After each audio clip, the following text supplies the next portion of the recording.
Welcome to the PP Show, where the come to have discussions. Here at the PP Show, everyone has a voice, no matter how long you've traded in the markets. We love all opinions at the PP Show, and we hope you do too.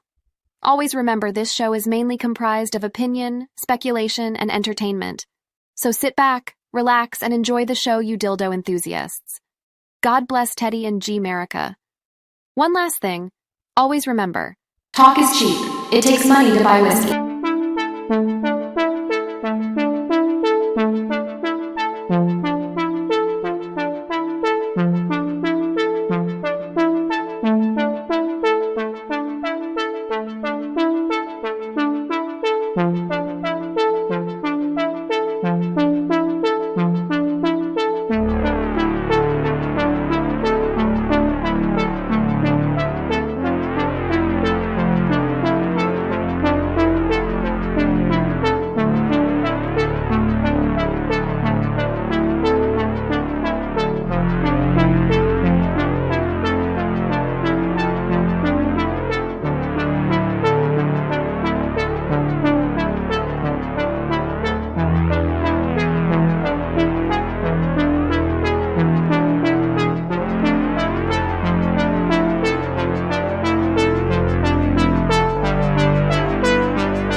Fellas, how the fuck you doing tonight, man? I hope you guys have been fucking well, man. Sorry I was on mute there.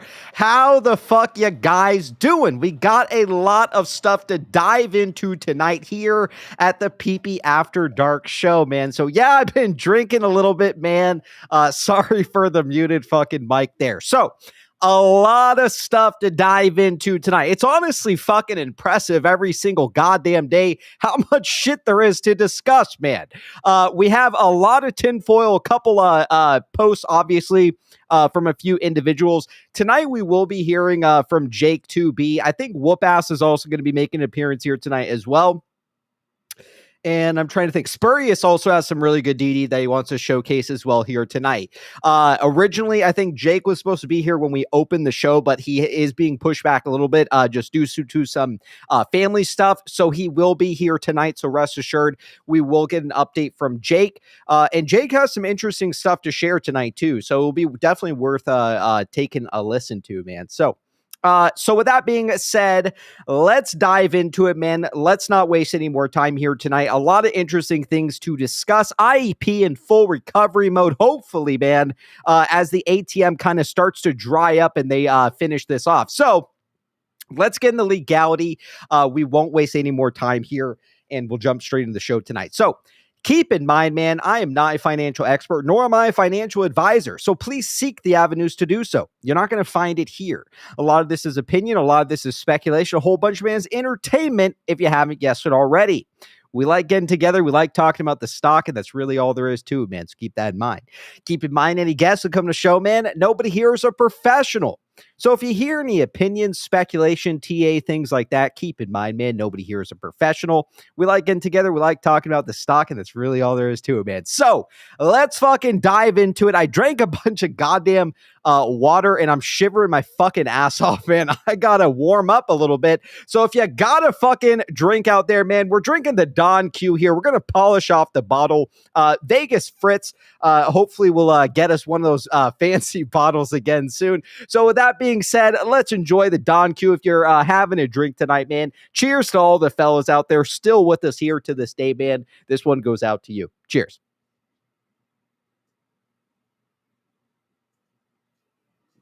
All right.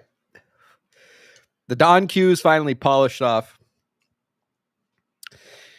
And we can jump into the show. So, chat, please give a warm welcome to none other than Michael.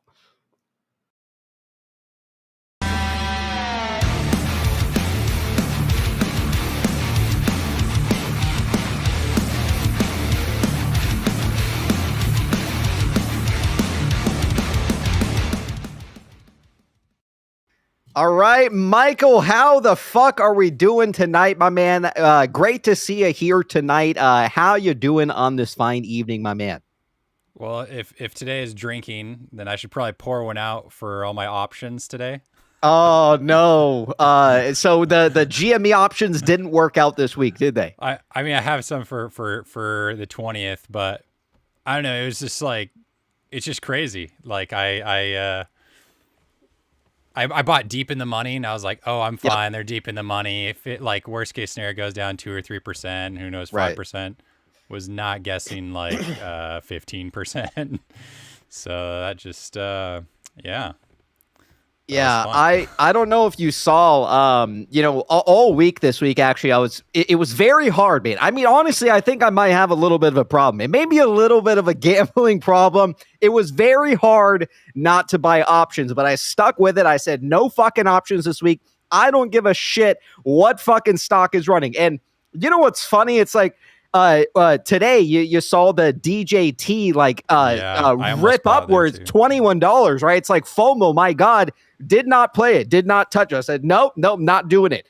Look at Chewy. I said, look at Chewy. It fucking ends $32 this week. The one fucking week that I don't play options, man. Everything wants to just fucking run. So again, man, I don't know. Maybe PP here won't really play options then. So maybe you fellas out there can cash in on some of those options that you're playing out there. I'll be the sacrifice. That's okay. So No, but yeah, I'm not really playing this week. Hopefully we'll see kind of how things tend to unfold. Obviously, heading into the week, things like that. IEP is in a nice recovery as well. I got money in IEP right now. Obviously, I have money parked in GameStop, just going long on shares personally. So that's pretty much the route that I'm taking. But yeah, it's great to see you tonight, Michael. Thanks for joining us. Let's go ahead and bring in Spurious Splunker here to the show as well. I think he had some DD that he wanted to cover tonight. And keep in mind, Whoop-Ass and also Jake2b will be here as well tonight. So, Chad, or real quick, let me read these tips and then we'll go ahead and bring them in. We got Slobo out there with the 5. Appreciate the love, Slobos. Chris with the 5. Turn on your on-air light, Pee-Pee. I wish I could, man. Mrs. Pee-Pee actually has one of the plugs for it. So, unfortunately, I can't do that right now. Once she's home, I'll be able to turn it on for you guys. But right now, it is off air for some. Again, she has the cord for it. So we also got Rick out there with the PP membership for 7 months. Cheers, right on, man. Cheers to you as well. Let's go and bring in Spurious. Let's see what's going on with him tonight. Chat, please give a warm welcome to Spurious.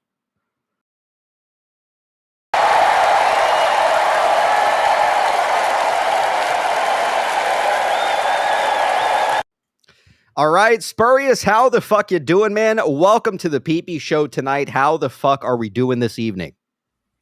Hey, kids. I'm doing all right. How are you? Good, man. Yeah, you actually had some really good DD, actually, that you had written up that I think you wanted to possibly showcase here at the show tonight. Is that right? Yeah. I wound up doing more digging and reaching back in time than I expected at first. I was just trying to get more context for why I think this quote from this lawyer was very juicy. Interesting. Yeah, I would love to dive into it tonight. It looks like we also have Whoop-Ass here with us too. Nice. Yeah, why don't we go ahead and pull in Whoop-Ass in here too, and let's see what's going on with Whoop-Ass as well, and then we can dive into it. I don't know if maybe Whoop-Ass or you can go first, but why don't we pull him in, and why don't we get the show on the road? So chat, please give a warm welcome as well to Whoop-Ass.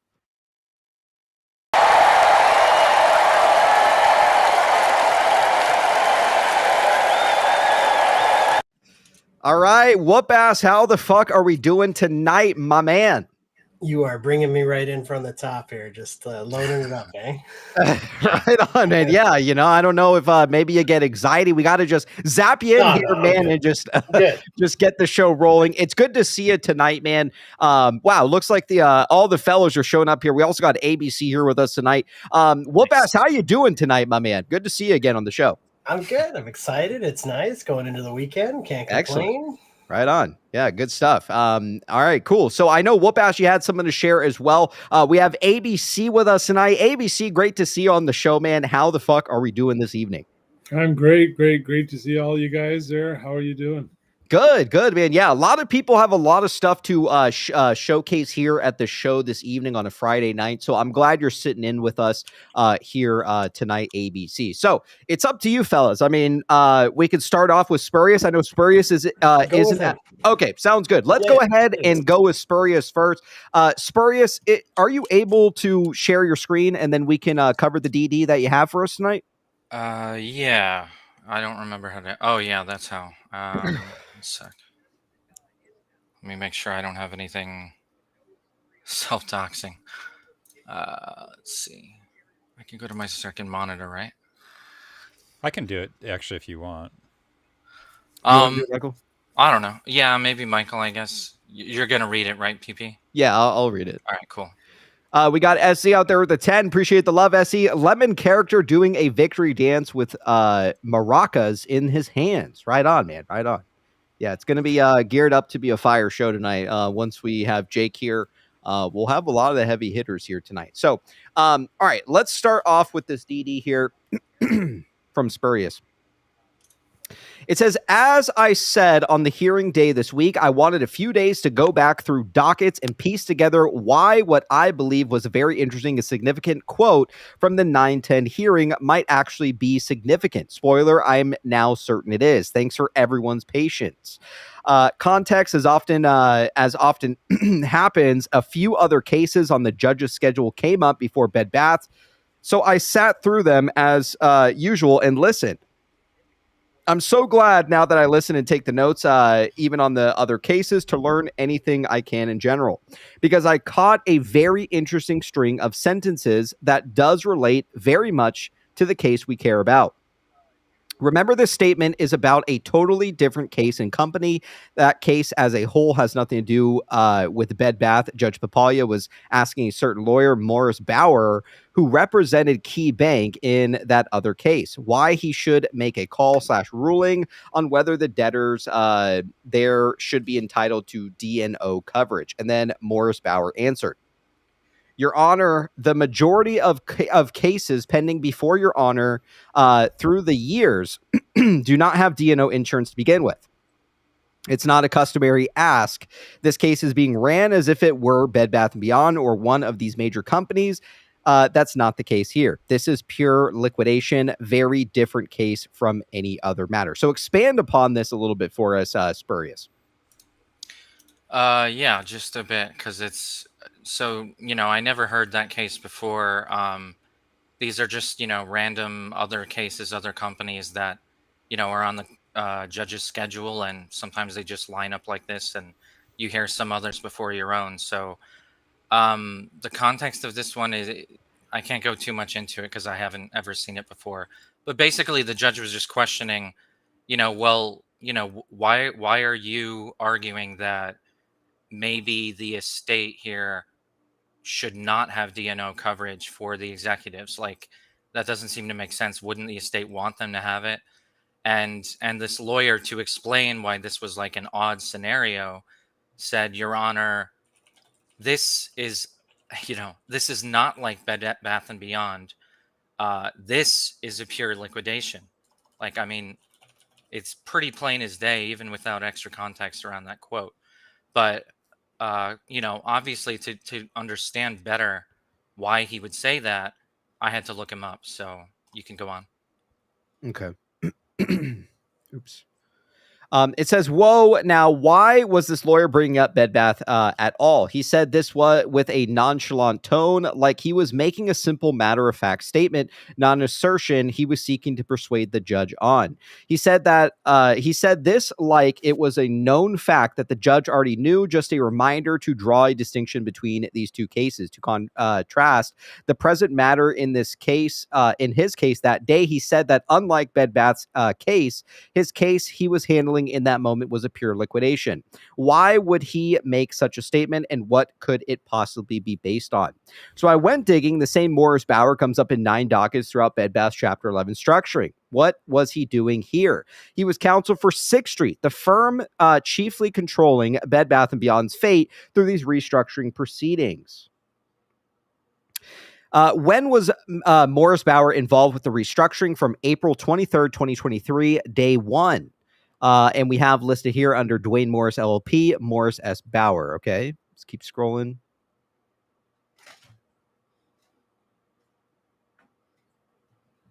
You don't have to read the whole thing right there. Just, what was highlighted shows the role of 6th Street, how important they are, as we know. Yeah, super And that he's priority. co-counsel for them.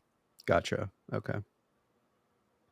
It goes on to say, so from the get-go, he would be solidly aware of what 6th Street has been up to in this restructuring. He absolutely would know whether Bed Bath's case here is just a pure liquidation, or if rather also had a plan of reorganization and later emergence. But Spurious, the paid stock bashers will say, I'm working on another post about this term. Your profile pic shows you're just a fucking fruit bat. What the fuck? And also, you can't just claim he knows any supposed secret shit that you people claim the company is supposedly going through. No problem, I got you, fam. Morris Bauer appeared repeatedly in the restructuring for months on end. And look at the date of his last appearance, June 29, 2023. What's so special about that date? Thankfully, Jake reminded me of his nightcap DD from last year. And this, what you have highlighted, is review and revise the SSP asset purchase agreement for Baby. June 24th being a Saturday, nonetheless, let's continue the timeline. June 23rd to the 28th, repeated preparation of the Baby IP and 6th Street credit bid. June 27th, Mr. Liskinich revises an already existing IEP side letter. A side letter is a document that is ancillary to another contract, either clarifying, supplementing, or verifying or varying the original contract. June 28th, Dream on Me, 6th Street Company advisors and attorney Ross J. Fielder have a meeting. June 28th, Dream on Me, 6th Street, Lazard, Alex Partners, and the attorney Noah Sosnick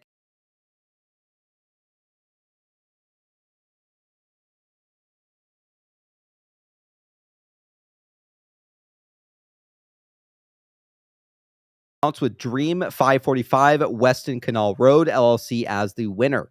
Look at the progression of events Jake so concisely laid out. June 29th was the day the baby APA asset purchase agreement was finalized, the day that credit agreement decided this Chapter 11 restructuring case outcome. So unlike a Chapter 7 bankruptcy case, as Morris Bauer summarized to the judge, pure liquidation is not what was going on in the Bed Bath case. What's that, paid stock bashers? You say this proves nothing. Let's use some logic here. For more than 2 months into the restructuring from day one, through the date that 6th Street credit bid was completed, for baby, Morris Bauer represented as co-counsel the interests and intentions of 6th Street. If you're saying he wouldn't know of any asset purchase agreement, of any confidential intentions hidden under NDA, non-disclosure agreement, to secure the carve-out, a part of Bed Bath & Beyond as a going concern, then have a nice day. Here's a rebuttal. We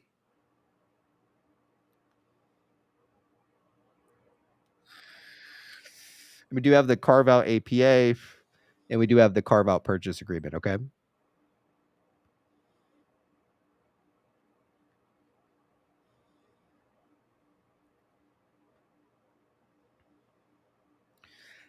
Lawyers being billed for review and revising NDAs and analyzing carve-out APA on 4/25/23 immediately after the restructuring began. While Bauer was representing 6th Street, as Jake says, this restructuring was deliberate, strategic, and with intent since day one. That's why Bauer could make that statement about Bed Bath & Beyond to the judge. So definitely, just as a matter of fact, no biggie, because Judge Papalia knows what Bauer's talking about. Papalia reviews and signs off on all the hours billed to the lawyers to make sure the estate is not frivolously wasting funds that are owed to creditors. For example, look what Kirkland and Ellis charged on the other end of the transaction to the estate. And it looks like to redact privilege or confidential information, 219 hours. They spent about $200K.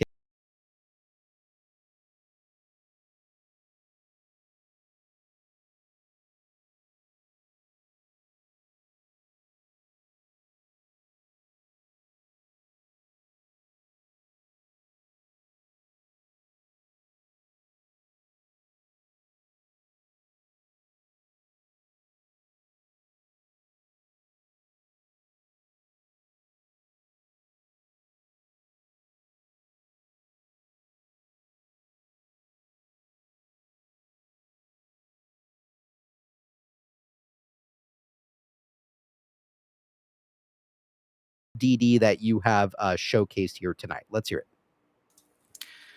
it. Yeah. So, I was on a space a little earlier today.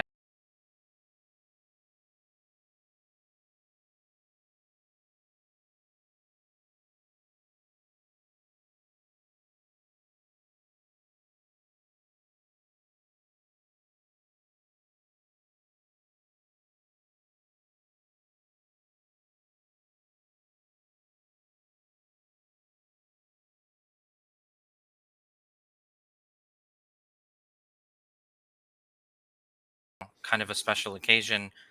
I don't know why they all picked this time around, but a whole bunch of had gone in person, which was awesome because they were able to provide some more observations, some more firsthand accounts that I don't get when I'm just listening in with audio. So they were corroborating what I had heard. They were saying that it also sounded significant to them. And yeah, when I heard this live and when others heard it live, it immediately stood out because we knew it was totally unrelated case. But, just to clarify, that lawyer, Morris Bauer, he's exactly the same guy, in this case, in the Bed Bath case, he was representing 6th Street. So, same lawyer, totally unrelated case, but in an effort to convince the judge of his point, he brought up this other thing because, you know, he knows he and the judge see each other in this case. So it was just interesting to see it come up somewhere else for the guy to make a point. And it was interesting how casually he brought it up. Like, you know, someone, I don't know if he wants to be named, but someone, you know, had mentioned that lawyers do this from time to time with the judge because they're so familiar with each other. You know, they see each other over and over and over in the same cases or different ones. So it was really interesting to hear the tone where the lawyer was just saying this, like, you know, he wasn't trying to convince the judge so much as just reminding him, like, look at Bed Bath. We know that's not pure liquidation, right? Well, this is. Like, it was very dead simple the way he's put it. So after I heard that, I was like, okay, before I get ahead of myself, I got to find, like, how much can we trust this? How much does it mean that he even said that at all? Should I even mention this to anyone else? And that's why I took a couple extra days after the hearing to do a little digging. So I ran it by Jake, and he also thought it was very significant because, you know, he wouldn't have said it if both he and the judge hadn't already seen the particulars about Bed Bath, which again are not public yet, right? All those hours redacting, like, we are only seeing one side of this entire fucking case. There are places where it says joint liquidation plan, and then there are places where it says joint reorganization plan. Well, what the fuck does that mean? Duh. Like, carve out, APA, like all this stuff. This isn't even speculation anymore. Like, even though we're not seeing the other side, there are things that have to be put in the dockets, black and white, at least referred to very, very, very succinctly, because these lawyers have to be they're billing for it, and then the judge has to approve for the estate to pay these funds. So we are able to see, you know, corollary evidence of what we believe is going on. And it sure as fuck is going on. There's no fucking doubt at this point. I mean, long since, right? Other people have found this before. I just kind of wound up cobbling together things that other people found elsewhere. I don't remember who put some of this, but, like, you know, it's pretty clear at this point what's going on. And that's why this lawyer didn't have to explain more than he did. He just said one sentence about it because he and the judge both know exactly what's on the other side of this case that we're not hearing yet. Was there not some speculation at the time that senior creditors could also submit their own plan within the time frame between whenever it was the effective date and I think it was like a year time frame? Is that right or is that incorrect? Because I remember there was like some discussions revolving around that. Do you guys remember anything revolving around that kind of talk about creditors themselves being able to submit a new plan? You're muted, Whoop-ass. Double mute system. Nice. Yep. Yes, they did have that kind of surface up in topic a lot when people were looking up into the case back last summer. It was mainly if the debtor didn't come up with a plan in time, that then a creditor could come forward and submit their own plan in place of it. So they had a deadline of a period from the start of bankruptcy to submit a plan, in which they eventually did. And part of the reason why that probably had to be so thoroughly thought out is that they needed buy-in from all of the creditors to submit. You got to remember, for everybody else that's paying attention to going like the story here, they had to create a plan that looked shitty enough as if it was going to fail, because they needed the people that wanted this to fail to sign off on it. So that's the reason why it was so complicated. Right. I think that's also why, I don't know, potentially MJL's case, they'd have to consider it, is because they sold off the IEP, but one thing that remained was the estate and all the claims that are attached to it. And so let's say that MJL wanted to pursue all these lawsuits and claw back this money. Essentially, then that means that he could get back, I guess, Bed Bath & Beyond as a company, but we don't want that. It's better as kind of actually what I had speculated in the beginning, that they'd license it out to different companies. So it's kind of crazy that that's actually coming to fruition, but that would be a possibility. So we're getting cash from the lawsuits that were attached to Bed Bath. So that's the only thing like important left of the estate. but that's not like set in stone. Like someone could theoretically get enough cash to try and revive it as a going concern. Yeah, and there was another post, as I was kind of reading through Spurious's DD, there was another post here from BBBYQ that kind of highlights the fact that, GameStop brings in $3.1 billion from its market offering. Bed Bath Series A preferred stock treated as a mezzanine equity leads to a $3.1 billion treasury reissuance. It's coincidental for sure. I mean, both of the companies are utilizing obviously Deloitte and also Jeffries, which again, some people have kind of said, well, these are pretty large firms. They tend to do business with a lot of people. I don't know. The math does kind of math if you look into this. That obviously is being highlighted here with some of these court cases like Spurious is discussing. Looks like Ryan Cohen making the $3.1 billion special delivery to Bed Bath Beyond on a mezzanine floor. I mean, where do you guys kind of stand in terms of this perhaps being some kind of deal that is alluding to this? I mean, if you ask me, the timing of everything is very interesting, especially taking into IEP last week. IEP does a 400 million ATM, right? In terms of like monetary, not shares, 400 million in terms of like the monetary value. A week later, you have GameStop doing an ATM right on the day of their earnings for 20 million shares that total $400 million. Now, all of a sudden in this week, as we kind of end the week here on Friday, IEP seems to be in some kind of like recovery. I don't know if maybe some money is being allocated to this. There's a lot of like terms, that are popping up in a lot of these documents that say that these ATMs can in fact be private transactions as well. I don't know. I mean, what do you fellas think that where we're kind of heading here? I mean, if you really analyze the entire bankruptcy itself and the restructure, obviously this company is going to reemerge. The biggest question is, what are they going to reemerge as, right? If we're led to believe they've sold their IP for baby, they've sold their IP. And again, I say this because ABC here, a shared IP. If they sell the baby IP and they've sold the Bed Bath IP, what exactly does the company have to emerge as, right? I think there's an investor out there, maybe even a multitude of investors who could benefit from taking over the shell, the corporation of what is formerly known as Bed Bath Beyond, which is now DK Butterfly, right? It's been speculated for quite some time, a large amount of nulls.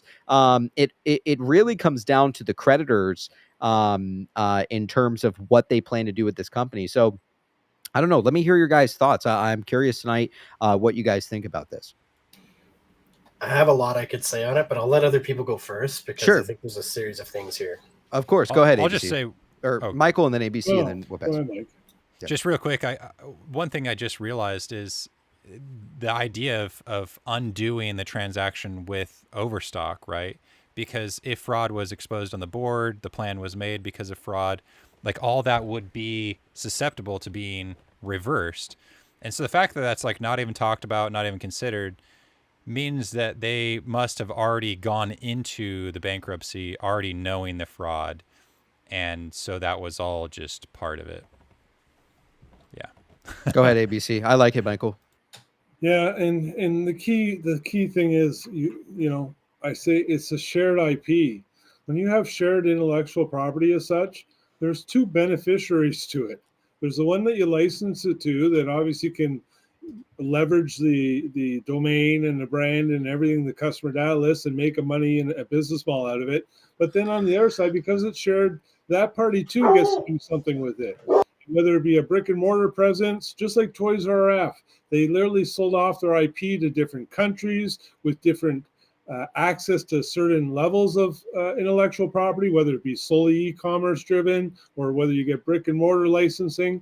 And so this really kind of fits to the pattern that an Amazon competitor is being built simply because of shared IPs. Like even JPM said the intellectual property, the value of it is at least $160 million.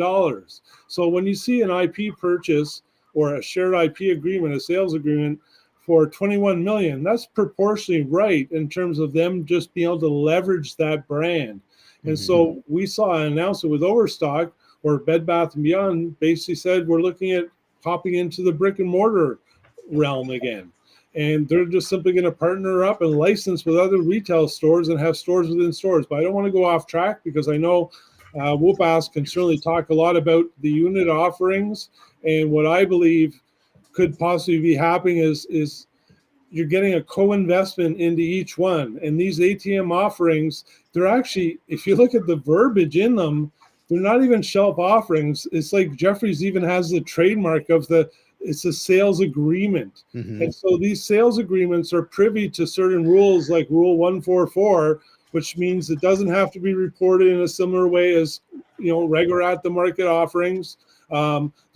There's delays in times when you can report as well. And so I just think this is a perfect way, if you're building a synergistic union of all these companies, hey, buy 20% of me, I'll buy 10% in you, or 20% of you as well. Yep. And then they all go into a master unit fund. And if it's unit based, it's a perfect way to keep your own entities alive, because Chewy is a great brand on its own with millions of customers. Mm-hmm. GameStop's a great brand with millions of customers. But if you can create a financial mechanism where they're tied together both synergistically, distribution, logistics, retail, e-commerce, and they all win because of that synergy and having a share of each other, it's a perfect way to avoid Keiretsu law. Yeah, no, 100%. And, the biggest thing for me that's just been highly bizarre is how large of a ATM that Newell did, right? I mean, we saw Carl Icahn basically sell. I can't remember if I think the ATM came in first, and then within May we saw him exit his position. So something is obviously going on here, and I think the biggest thing too is the size of especially Newell's ATM. I mean, 2.7 billion.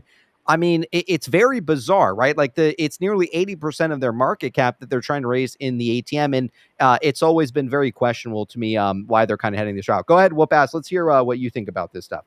Mezzanine equity. Well, first, if you want to let Spurious give his closing thoughts if he has to run, then because I'm sure this will go through a trade of stuff, right? Yes, Spurious. I know you don't have a lot of time here. I know you wanted to give some closing thoughts. Let's hear it tonight, Spurious. Thank you. Just real quick. Sorry, I have to run. But yeah, I think Jason said something that's really truthful earlier in the space today. We're well past the turning point, in my opinion, of this whole saga.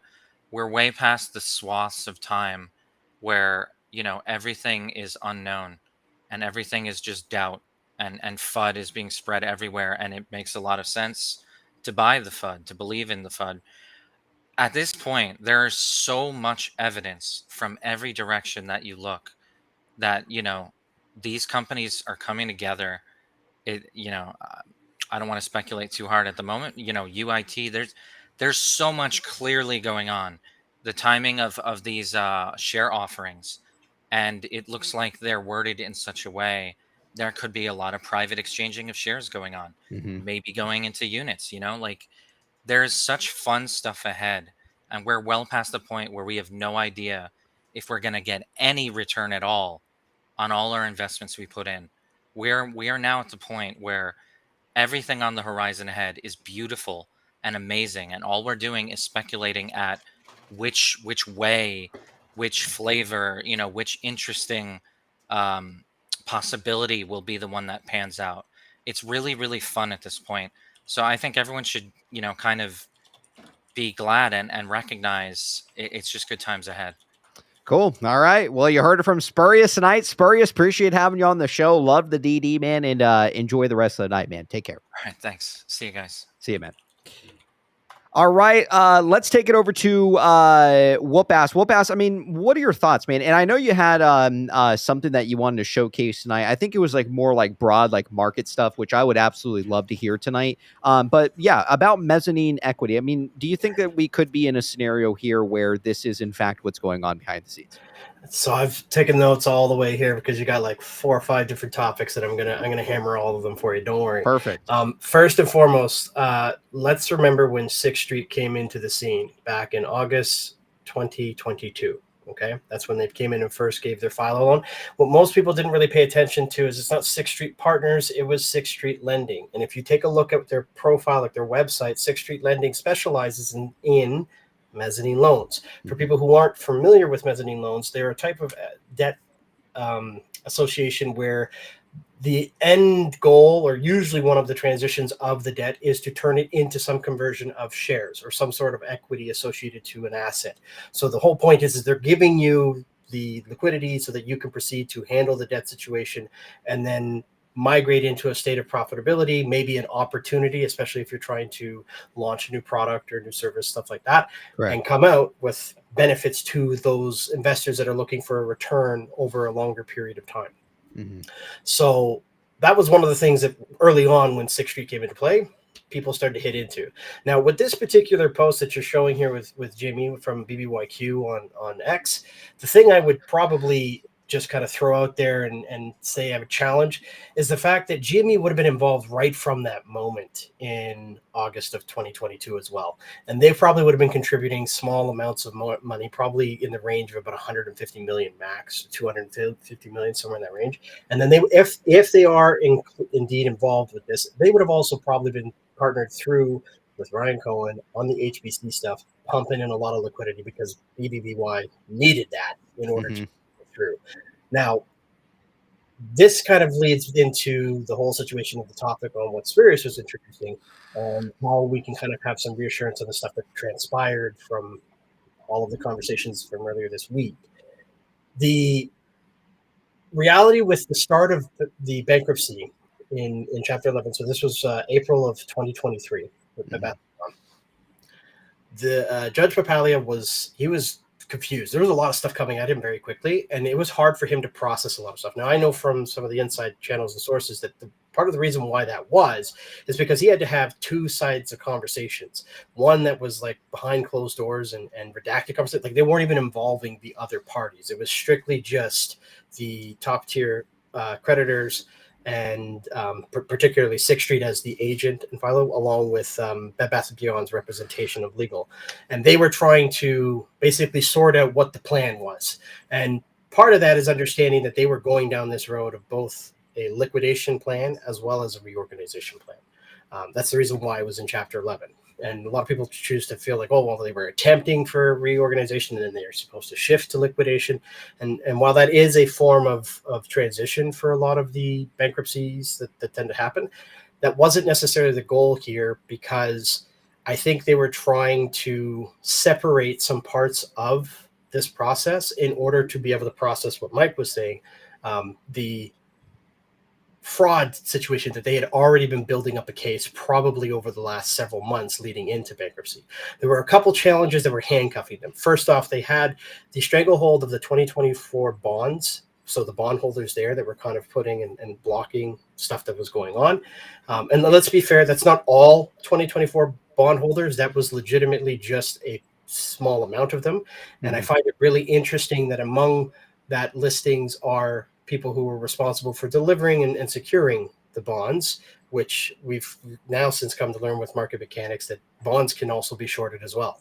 So I feel like there's a group of people that have been essentially playing this same game over and over and over again between shares, between bonds, and trying to just drive Bed Bath & Beyond into the ground significantly.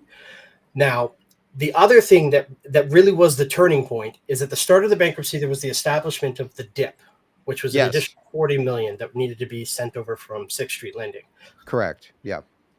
There was a huge court fight, hearing process and everything else to handle that. And as soon as that was won, where they proceeded to identify that the DIP was necessary, I think at that point, they had established that it's just a matter of time of dealing through due process, that they had won. They were going to be able to take this through the reorganization plan that they wanted to do. So that's my speculation in terms of that's the reason why they entered into this process with two separate plans. They needed to set up the liquidation to basically remove the assets and the people who had a lien against the asset in order to handle the emergence and setting up whatever carve out or whatever sort of new entity that was going to be brought forward, how they were going to transfer NOLs, all of this complicated stuff. But then they also needed to keep all of the other stuff intact because they wanted to pursue the fraud element of it.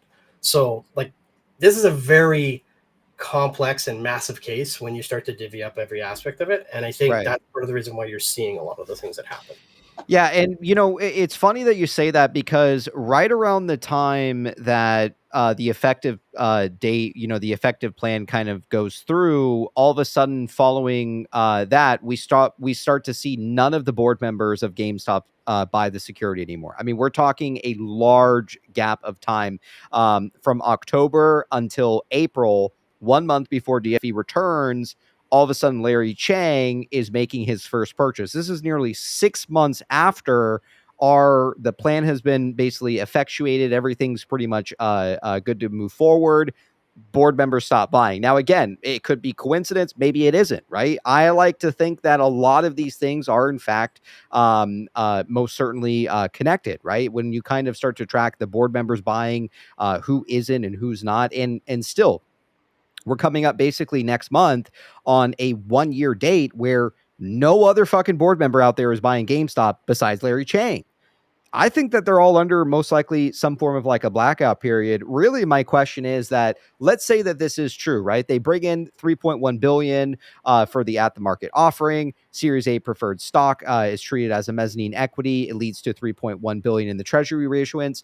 How is it that GameStop is not popping up throughout these dockets? Like, do you think that they're utilizing maybe like proxies or 6th Street on behalf of them? I mean, in your own opinion, I'd love to hear it. And anyone else on the panel here that wants to add to it, but would love to hear that tonight.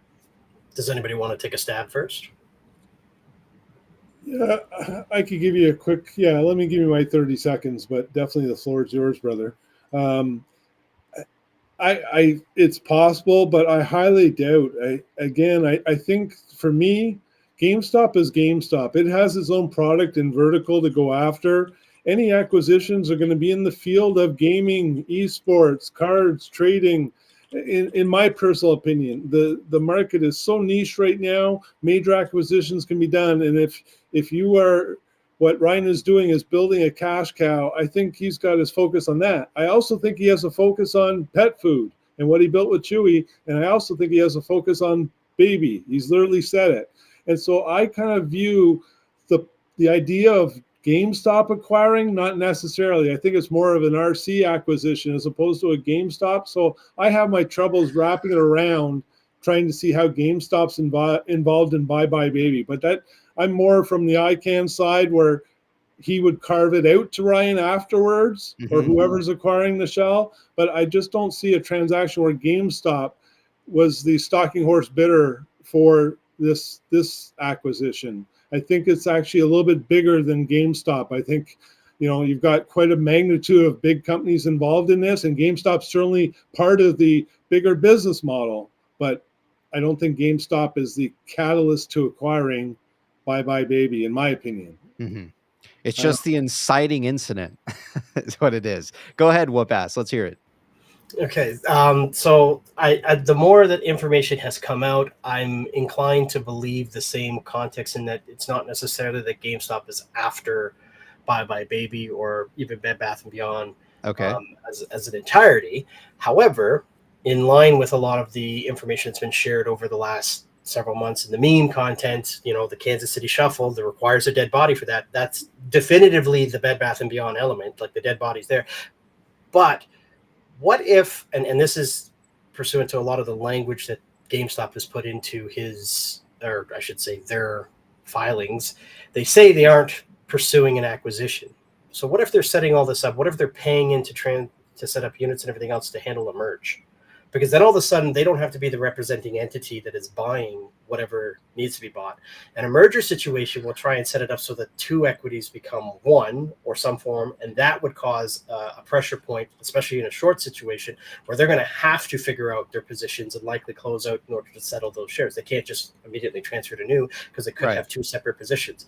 And from a market mechanic standpoint that a lot of people don't realize here, you're not allowed to have a position open for multiple different brokerages in which you are shorting and going long in a different setup. It's illegal in many cases. In order for you to be conducting safe and proper trades, you need to have, whether you're long or short, all in the same positions, so that the institution or the brokerage, the representative that you are working through understands the risk associated to your elements to the market. I mean, I like it. Yeah, go ahead, ABC.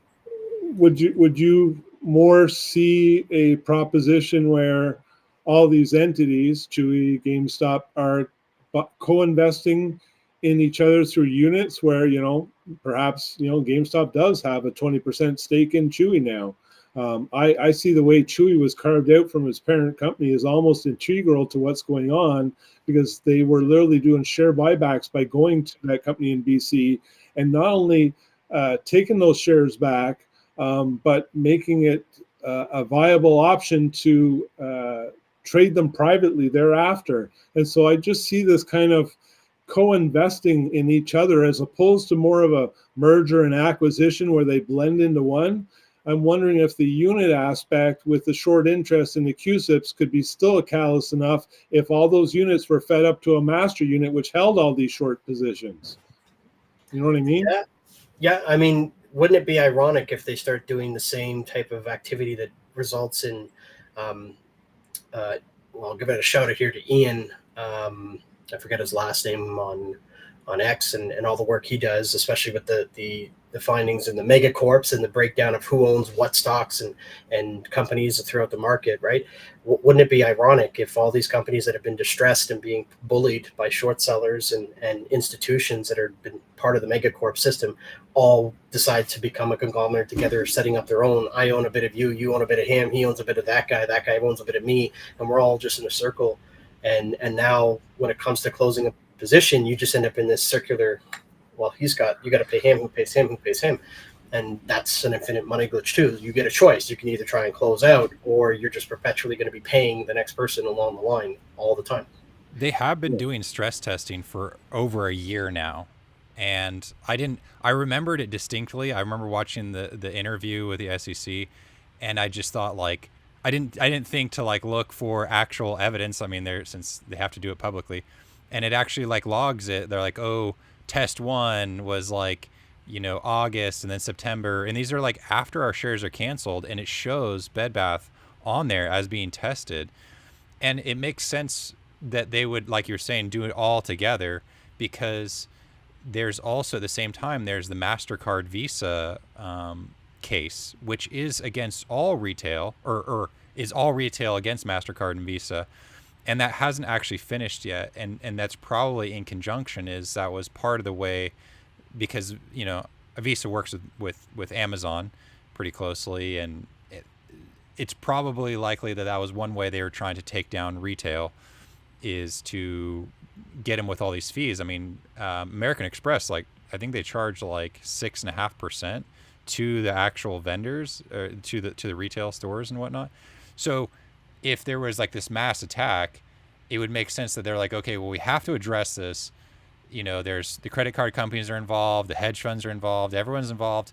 So how do we like fix this without breaking the system? And it would literally take a year worth of in the sandbox trying to play it out, scenarios and all these different things, so that it doesn't literally bring down the whole economy. Because we joke about that, like, oh, we're going to bring down the hedge funds. Uh-oh. Did we The whole lose him? country. You lagged out there, Michael. We heard the economy is going to bring. Okay, gotcha. Yes. Yeah.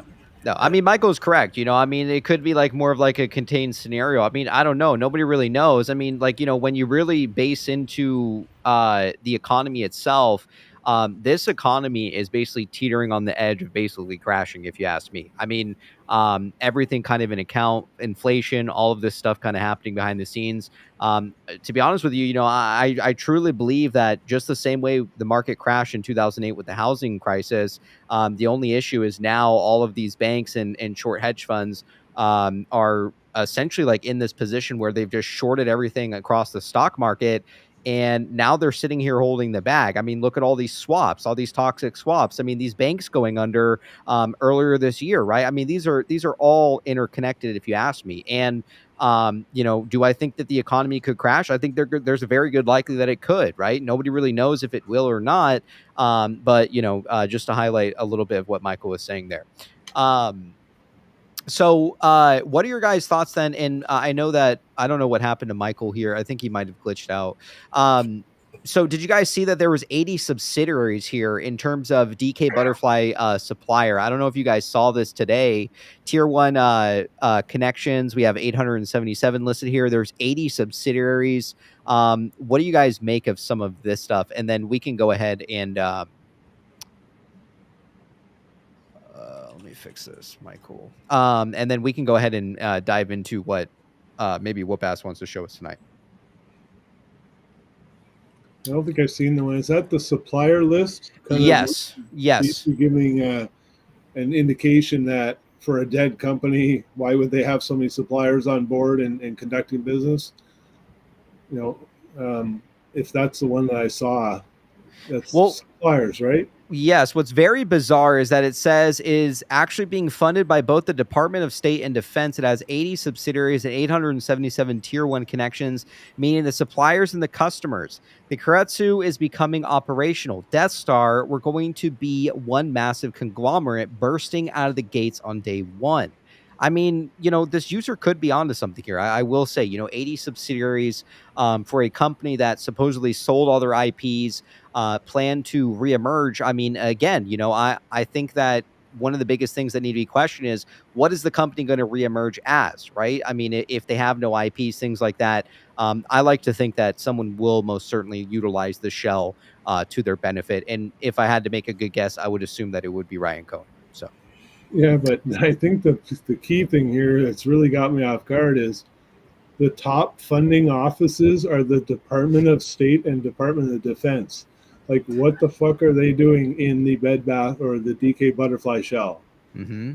So if you look at the numbers, it doesn't seem like it's a lot so far. So it's early stages. But one of the things I would say, and this is completely just speculation, if we do believe that there's a controlled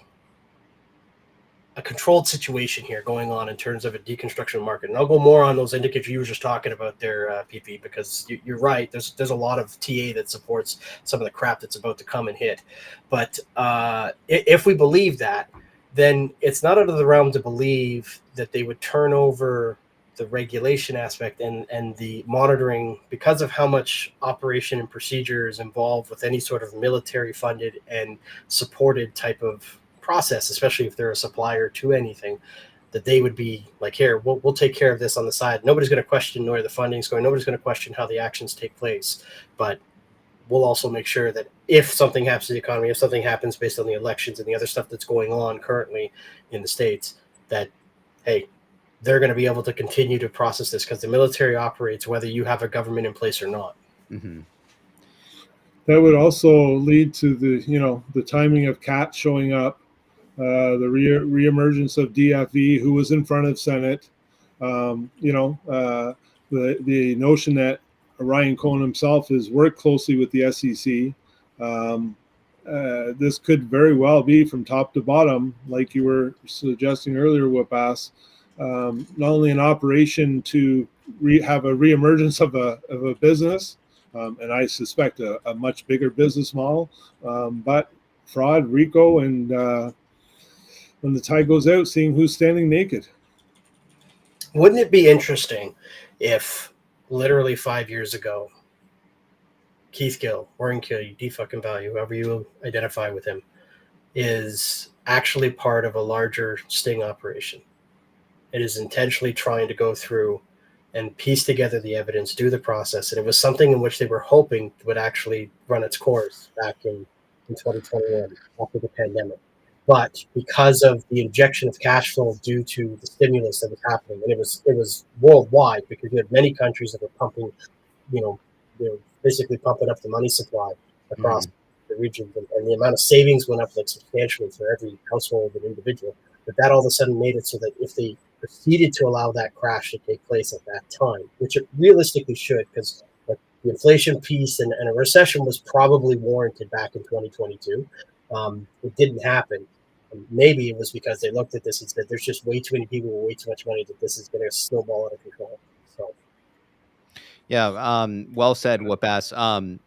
So real quick, we do have someone who hasn't been here at the show for quite some time. We're going to pull him in real quick. I know Whoop-Ass has a presentation for us here tonight. I think maybe this individual wants to add on to some of these discussions tonight. So chat, please give a warm welcome, man, to OK Bet.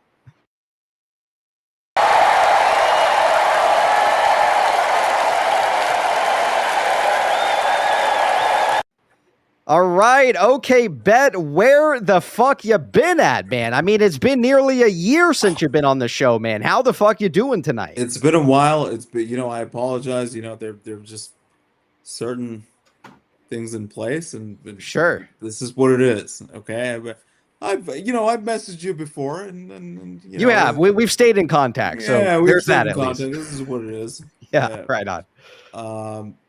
But I got to meet Michael. Would you mind if I tell them?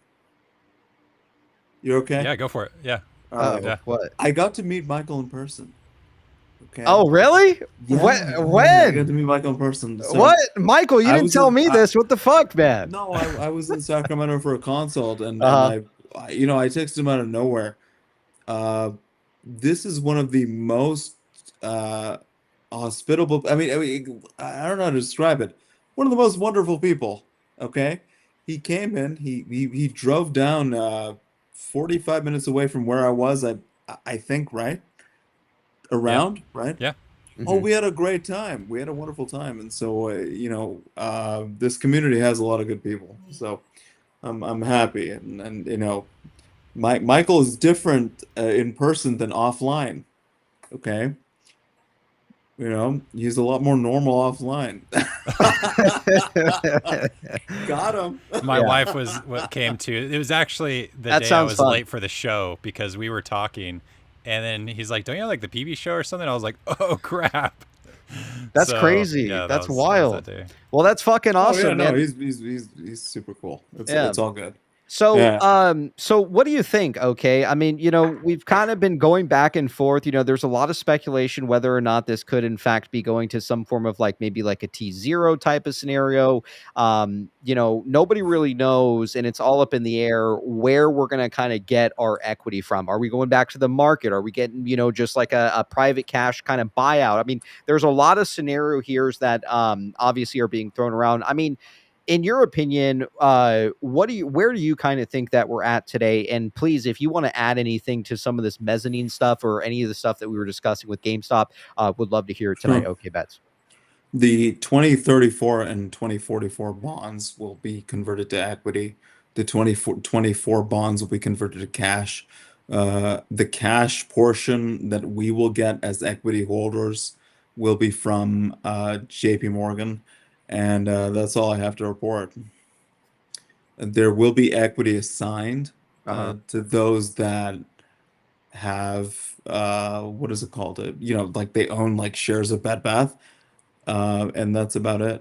I mean, I'm not unsure about this. Do you get what I mean? I mean, I get people that doubt this, but it's quite certain at this point. How can you say it is certain at this point in time? Okay, Bet. And real quick, we got Douglas Dixon out there with the 2. Appreciate that too, man. Mags with the 2. We're about to be rich as fuck, fellows. Love y'all. Madman Max with the 1 PP Show gift to membership. Appreciate your support, man. We also got Bill Jeet out there with the 2. Take his ballot, get him off the show. Why do you say that it's for sure? Okay, Bet. It's because we did peyote together and we saw it in a vision. Yeah, no, that's fantastic. That's exactly what we did, and so, why do I think it's certain? Well, yes. What leads you to believe that? Yeah, so the evidence suggests that we would get something, right? The problem is it's very easy for Cohen to admit, I'm just saying legally, very easy to admit that, oh, I'm not involved with this. Okay. Mm-hmm. Can we go back a little bit? So he had a 16B case that was dismissed. That's fine. Then he had a pump and dump case. Now the pump and dump case had a deposition. Okay, it's called depot. All right, the people in the legal field, we call it depot. Okay, with depositions, the issue is he can't really plead the 5th. Do you get what I'm saying? So in civil cases, you can't plead the 5th. Okay, you can try. Okay, actually, Trump has tried. Didn't go well for him. Okay, you can technically you can plead the fifth. It's not going to work for you. Um, this pleading of the fifth only really works in federal cases.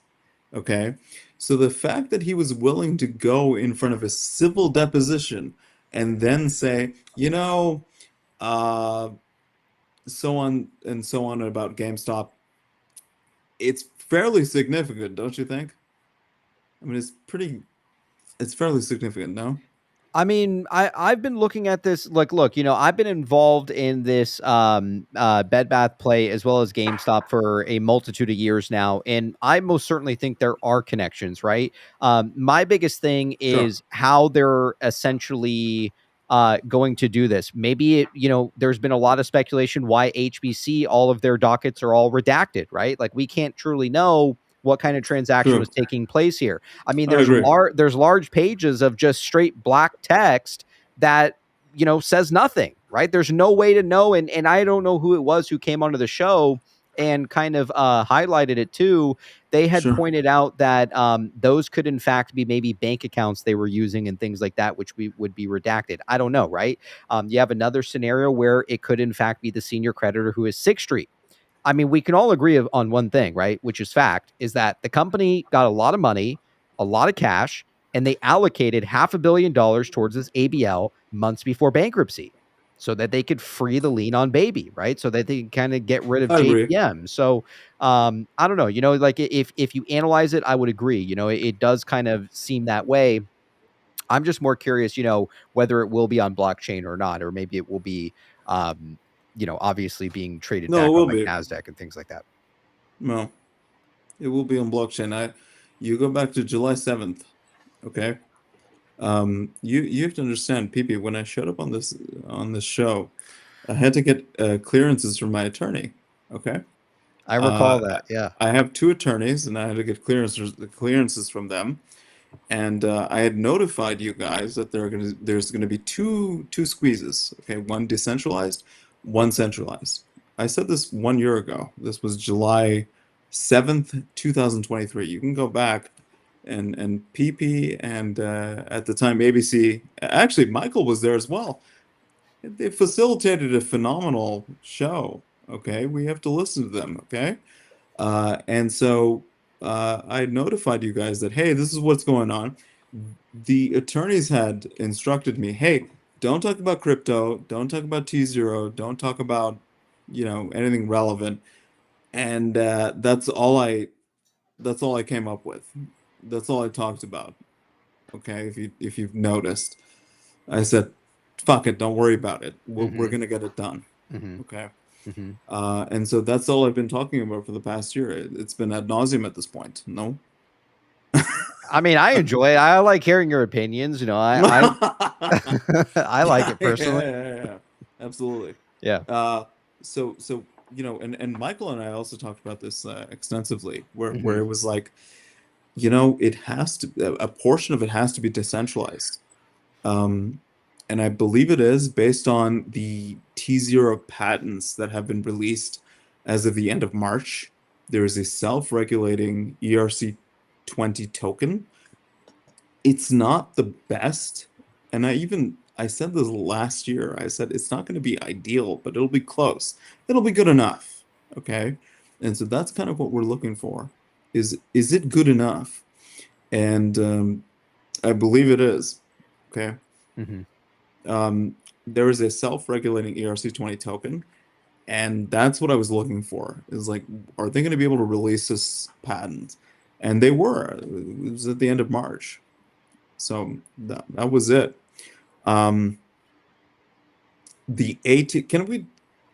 Can we talk about the ATMs? Is that okay? Yeah, please. Yeah. And Okay. I have something on screen here that I'll minimize for now, but That's I do fine. want to come back to the convertible stuff here that some people were pointing out over the last couple of days. Yeah, take it away for us, man. ATMs, let's hear it. So the ATMs, as you may have noticed, there have been several, right? There's one through Beyond, there's one through GameStop, there's one through what did I say? GameStop, Beyond. What else? Newell had one. Okay, $2 IEP. billion. Are you out of your mind? That's 50% of the company. What's going on over here? Okay. In addition, there's one through something else. I don't quite remember. Okay. Now, confession. I've had a martini before this, so you need to let me go. All right. But that's about it. The at the market, the ATM offerings have a provision, according to GameStop, that can include cryptocurrency. Did you notice the S3? Yeah. No, it did say something about, yeah. A little weird, right? You can have an S3. Okay, let's get passionate about this. You can have an S3 with a bunch of legal opinions inserted inside. Okay? Very weird to me. I think it's also a little weird to them. A little unconventional. I think I also told Michael about this. Okay? All right? There's also a lot of brand new precedent that's being set, right? Like, I agree. If you look at the Rite Aid, they were quoting the Bed Bath case and vice versa, right? Like, because it was immediately new precedent being set. And I think it's because of now that they're finally addressing the fraud, and now that, you know, the SEC is out of the hands of the Chevron doctrine and stuff, like, they have a lot more power, and so law is changing more now than in the last year. It's changed more than, you know, for quite a while. So I think that's why, like, they would, like, it would be weird to have all this new stuff put in these S3s, but they would all be carrying it, is because maybe they're all part of this redemption, I guess, of retail, this redemption of all these companies that were illegally naked shorted. Mm-hmm. Yes, I agree. Although the Chevron doctrine, that would maybe that has some correlation. I know what because you're like saying. Doug Sifu said, he's like, I could tie up, like, so Gary Gensler actually said that he wanted to get rid of payment for order flow, right? Sure. He's like, we'll just have like a market making, or a order book matching, automatic order book. And, you know, Doug Sifu said, oh, well, we can just keep that tied up in litigation forever, because if they just, and he even said how they do it. He just says you sue the SEC, and you say it's not their jurisdiction, or have they checked this, or have they checked that. And he's like, you can just infinitely tie it up in that case. But now that the Chevron doctrine's been lifted, and there's a few other, like the Jarchese case, right? Well, now it has to go before a jury. And so once there's a jury, basically they can say, hey, look, this is what payment for order flow does. It, you know, it's front running, it's all these things, it's not settling trades. And the jury will be like, oh, okay. And then they'll get rid of it. So I think it gives Michael, more I power. understand, but juries are like stupid. Okay. I mean, you know, they're like the public. They're like kind of dumb. Okay. But when you say we're in a better position as far as like holding people accountable, like, do you think that the SEC has more power now? Like a better power?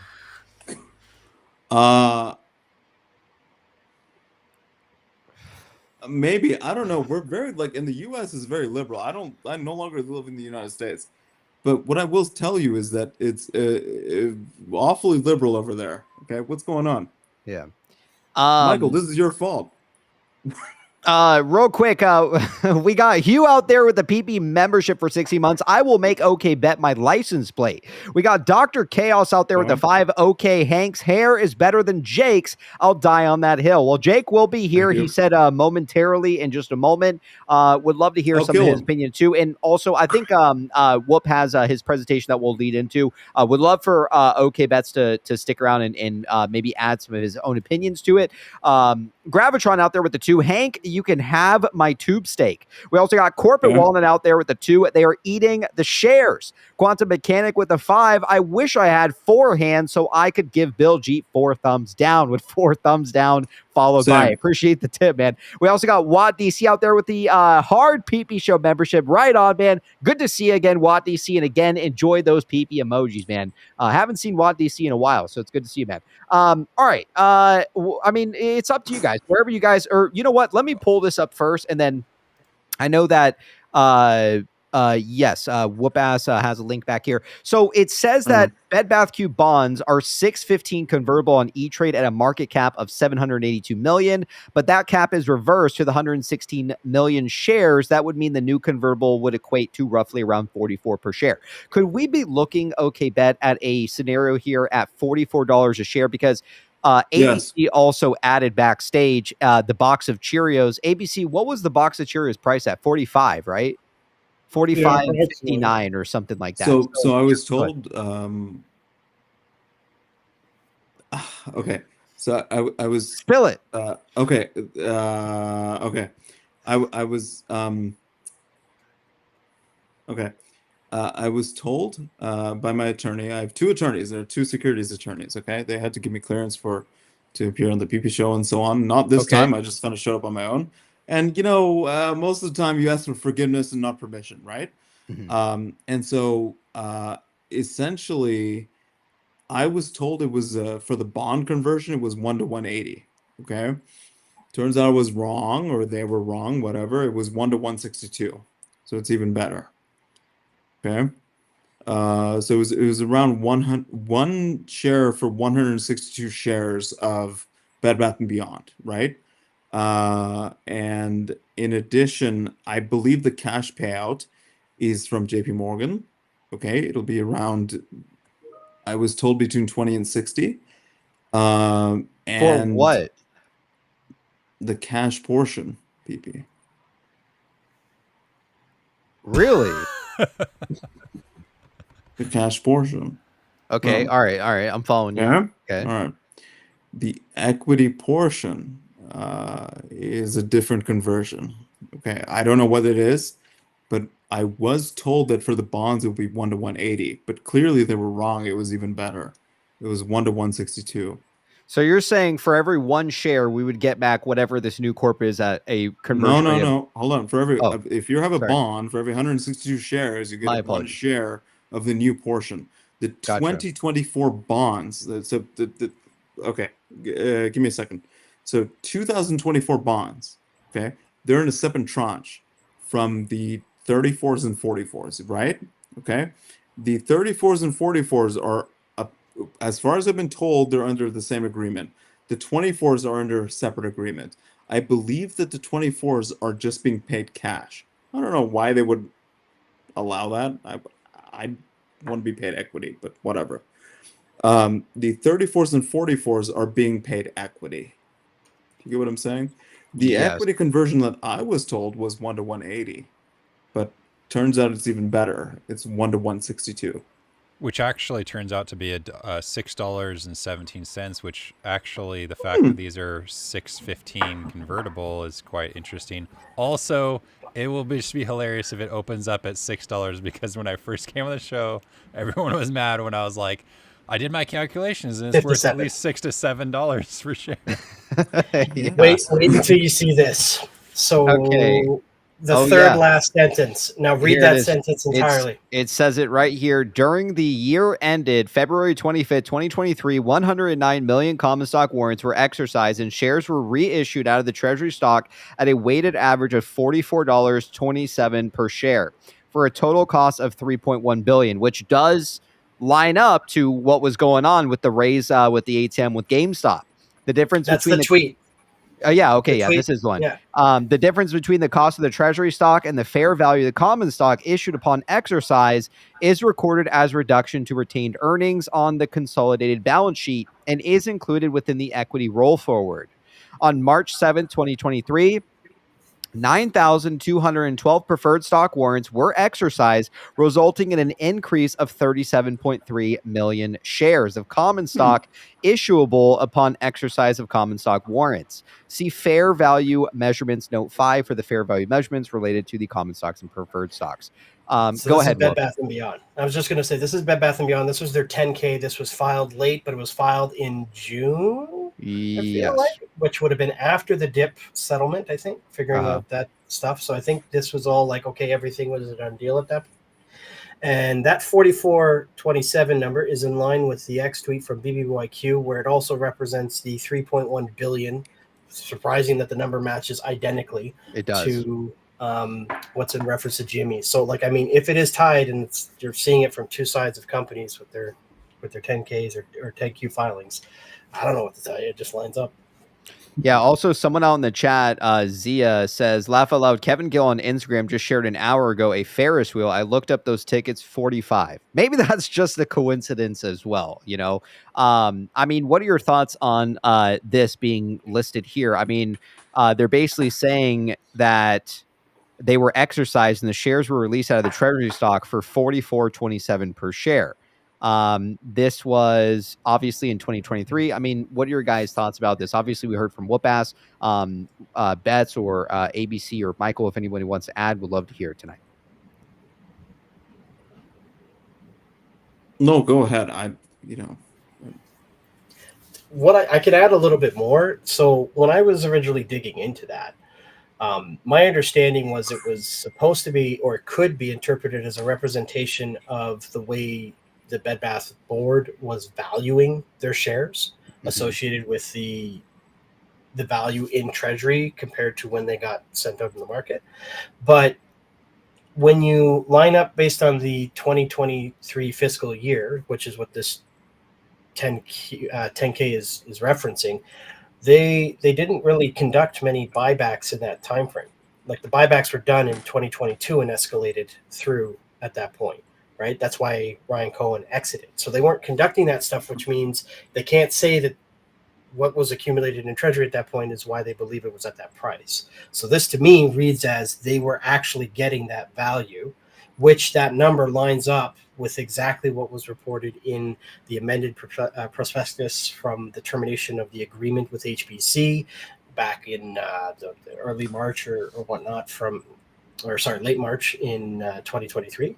And the number, I think it was like 665 million or whatever that it adds up to when you do $44 per share to the amount of shares that would have been generated, and that happens to cover the ABL difference. So, like, all of this math seems to just add up. So I'm trying to understand that, because from what I remember with these warrants and stuff, that they were able to convert at a price of 615. So how in the fuck in 2023 were they basically exercising these for $44 per share? So what happened was, and this is where it gets confusing, they made most of their money not actually in the conversion of the preferred share warrants. It was in the exchange agreement. Essentially, the 70,000 or so preferred shared warrant that were still eligible to be purchased, like the common shares at the 615 or six, I think it was just over $6.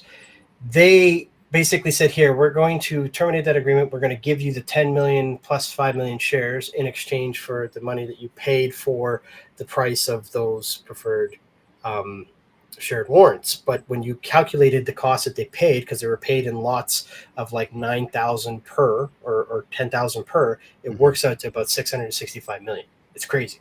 It's like, wow, an insane amount of price that somebody way overpaid for. And then when you divide that by the amount of shares that 10 to 15 million generates, it's literally the $44 per share. So, okay, Bets, there's a lot of people on the chat that are saying how much per share, how much cash. How can you know for certain that this is correct? That this could be a scenario that we could be looking at here, Bets? Psychedelics. Yeah, no, that's it, Michael. Thank you. Wow, we did what it a together. wonderful supposition. No, this is what I have been told. It was between 20 and 60. That's 20 and 60 cash. 20 and 60. That's it. There was when I was shopping for banks, I was deep bank from JP Morgan. Yeah, I remember you telling us that. Yeah, this was back in October. Yes. And they had let me know. So when I was shopping around, Goldman Sachs had told me 100 per share. I didn't buy it. Okay, I just don't agree with it. But 100 per share for between 20 and 60. 100 per share per Bobby. Yeah, I don't really agree with it. Yeah, that's what Goldman was thinking. They've been left in a lot of these institutions have been left in the dark. That's the problem. I get I get everyone's upset in a way where it's like, well, what the fuck is it? I understand, but I can only give the information that I've been given. So That's with it. whoever you talked to at Goldman, like, were they mad? Like, was Goldman not held accountable because they're short it and they're just going to get screwed the natural way, or They like, seem fairly comfortable. I mean, it's a pretty large organization. Like most people don't know what's going on. Like even within, um, oh, gee, okay, yeah, I can stick around. That's fine. But even most of these institutions don't know what the fuck is going on. Okay. I was but told like, by certain banks. Oh, go ahead, please. well, you know, finish your sentence. You're told by certain banks what? That we're headed for a systemic crash. Although Because they had assumed that it was in June, so yeah. we're kind of a little bit off, but that's okay. Stuff happens. I was told maybe in January that they were headed for a crash in June. And it was kind of odd because normally when you shop for these banks, it's interesting because they'll tell you very basic things like interest rate manipulation, so on and so forth. But the key risk that they were looking for is a short squeeze. What other short squeeze is there? Okay, it's a little odd to me, don't you think? A little odd. Yeah. But if Go ahead, Mike. JP Morgan, ever since 2002, they had a person on the board that not only was pushing forward the share buybacks, but they were receiving the fee. And Goldman Sachs, I'm pretty sure, was the one who was the third party that JP Morgan was using to lend back the shares. And so if anyone was guilty, I mean, it would definitely be Goldman Sachs. So how are they not on the hook, or are they on the hook, or how does that work? Well, they're likely on the hook. The problem is when one bank is implicated, several banks are implicated. Do you get what I'm saying? And this is what we were talking about in certain location. The information I got, we were in the top 10 bank territory trouble stage, and that was months ago. So now, not necessarily the top 4 in the U.S., but I mean they're going to hurt. They're going to get hit from it. So I agree. There are Let's hope 200 that central fucking banks. information is reliable. Sorry, go ahead, Betts. No problem. Don't worry about it. All I was saying was there are 200 central banks globally, and every single one is implicated. Okay. I've always stressed asset protection, trusts, and so on and so forth. The problem is most people in the US need to have a bank that's outside of their citizenship jurisdiction, right? Well, the problem is that a lot of these European and Asian banks are implicated now. There are 200 central banks that are unfortunately in trouble. So that's all. So what I would do is I would wait for the dust to settle and then make your move after that. That's all. There's nothing to worry about. So, real quick, let me just catch up on a couple of these tips here. We got Maffles out there with the 1 PP Show gift of membership. Appreciate your support, Maffles. We got Bill Jeet out there with the 2 cash, more like money for 0 DTE GME options. We also got Dennis out there with the 5. Love and appreciation for you all. Happy to see Bet. Love, truth, and retail will prevail. Right on. It's always great to see OK Bets here at the show. Mags with the 2. Bets have more martinis and spill the tea, girl. We also got Abe out there at the 5. Did whoever you talked to mention equity at all? Thanks, Bets. No, there is equity. Wow. On top of what you're saying of our recovery. Yeah, it's not just cash. No, there's Holy equity in shit. Yeah, cash can't squeeze. How much fucking money are we getting paid here, man? Of course there's equity. well, just hang on, I because thought that was that's what we assumed. yeah, that's just looking at the deal portion of it. Right. There could still be more associated with the fraud. Like The cash is from JPM. The bonds, the bond payment is from BNY. That's all I can tell you. So why would for the question of why $44, right? Well, JP Morgan said yes, buying back, like they were involved in their finance and everything, like yes, buying back at $44 is a good idea. JP Morgan said that. So that's part of the fraud. So that's why they would have to pay that. Now there's more shares, so now they have to pay more shares. But when they did that, it was at $44. When your company is supposed to do, they're supposed to do buybacks when it gets below a certain like threshold of like, that's definitely not what our company's worth. And then they're supposed to sell shares when it's above that. God damn it, Ian. This is why I don't talk to him. He's like, oh, can you text me? I'm like, listen, I'm too drunk. No, but I do agree with Michael. You know, And so they did the opposite. They bought it back at $44, and then they sold it at like $8 or something. Yeah, the conversion also, of 44 is nuts. Yeah, sorry, go ahead, Whoop. I was going to say they'll also go after all of the suppliers and vendors who might have been part of the ruse, in which case they were charging like essentially fraudulent claims of business or service, like what they were going on with the shipping companies. So on top of all of this, there may still be long-term over the next 3 to 5 years or possibly 7, depending on how long it takes to settle it. You could still see more fraud clawbacks coming in to anybody who's a shareholder. There might have Not as been much. some. I was looking at. Go ahead. We need to emphasize a couple of things, okay? The exiting hearing, okay, right? EXITING. Yes. It's the existing hearing. It's not exiting. There's no need for an exiting hearing for an emergence, okay? Now you might say, okay, Bet, what's your source? Oops. Okay, Bet, what's your source? I call the court, okay? Not a big deal. Michael. So it is an existing hearing. Unfortunately, they kept making the typo over and over again from July. And so that's the issue. Do you get what I'm saying? Yes. So that's the issue. Just because it's delayed, it doesn't really mean anything. There is currently a personal injury case, right, that's being heard, and they're transferring it to ADRs, which is alternative dispute resolution, which is fine. That's fine. It doesn't have anything to do with us. You don't necessarily need an exiting hearing for anything to emerge. I'll give you an example. Every bankruptcy ever. So if you take a look at Rite Aid, for example, there was no hearing.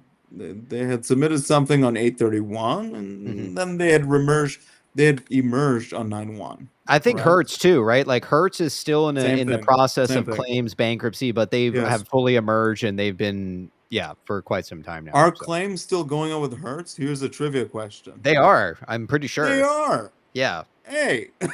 Yeah. Like a shitload. They're still trying to claw back money from that shit. So oh, absolutely. Of course, real quick, let me just read back a few of these tips here.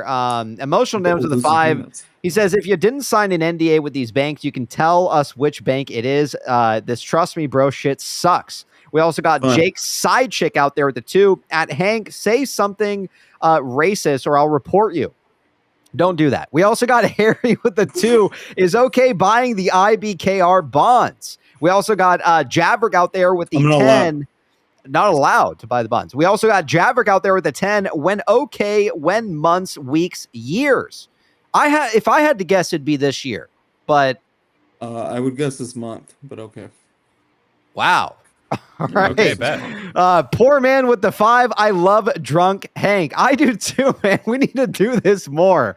Abe with the 5 bets for the love of God. What the fuck did they? I don't understand. What the fuck did they say about equity? I need to put that shit straight into my veins, bro.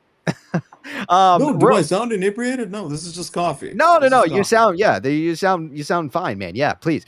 We have a legend here backstage with us. Wow, this is gearing up to be one of the greatest shows, I think, out of the year. Look at the legends on here on screen. Bets, whoop ass. We also have ABC. You have me here, and also Michael. Let's go ahead and bring in Jake2b onto the show. So chat, please give a warm welcome to Jake2b.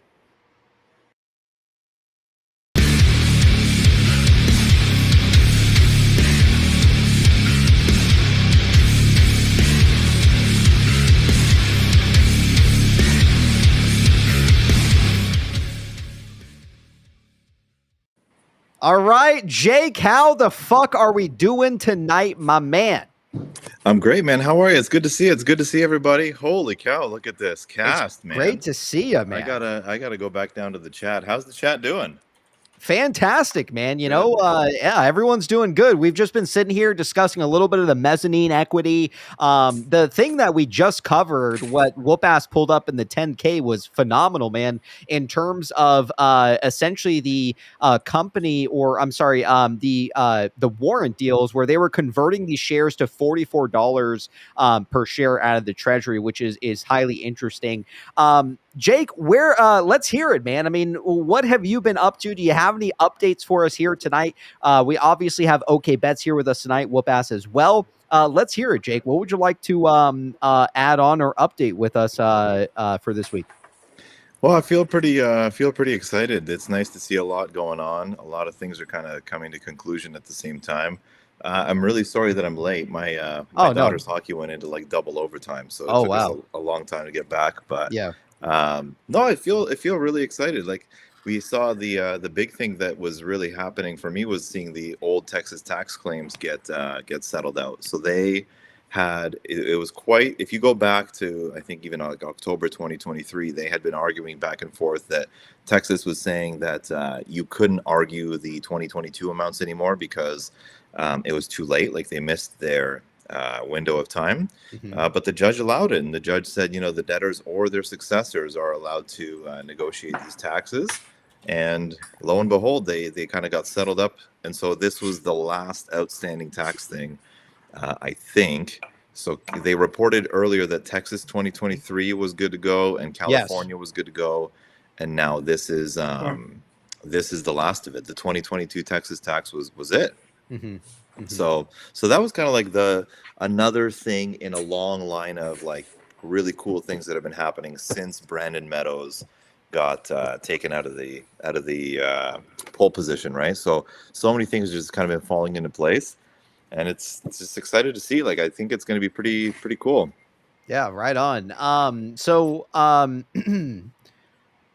Hold on one second. Do you see the backstage chat right here, Jake?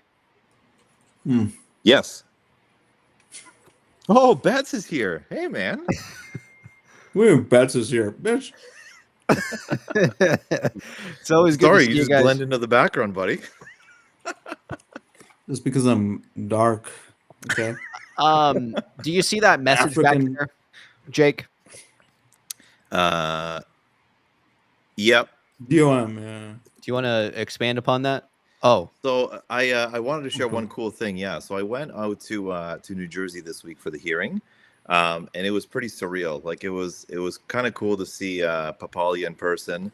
It was, I don't know if anybody was listening. I think Spurious had made a post today about it, saying how he had noticed that this attorney for something else made the comparison to Bed Bath.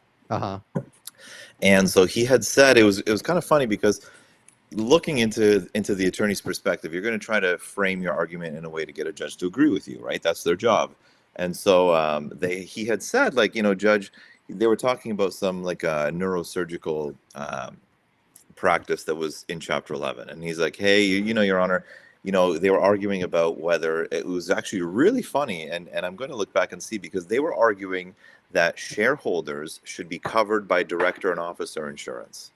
And it was kind of a unique example specific to that situation. I'm not saying that applies generally, but in the context of that, the one lawyer was trying to say that, no, you can't do it. And in doing so, he's like, you know, Judge, this is nothing like Bed Bath. This is just a straight liquidation.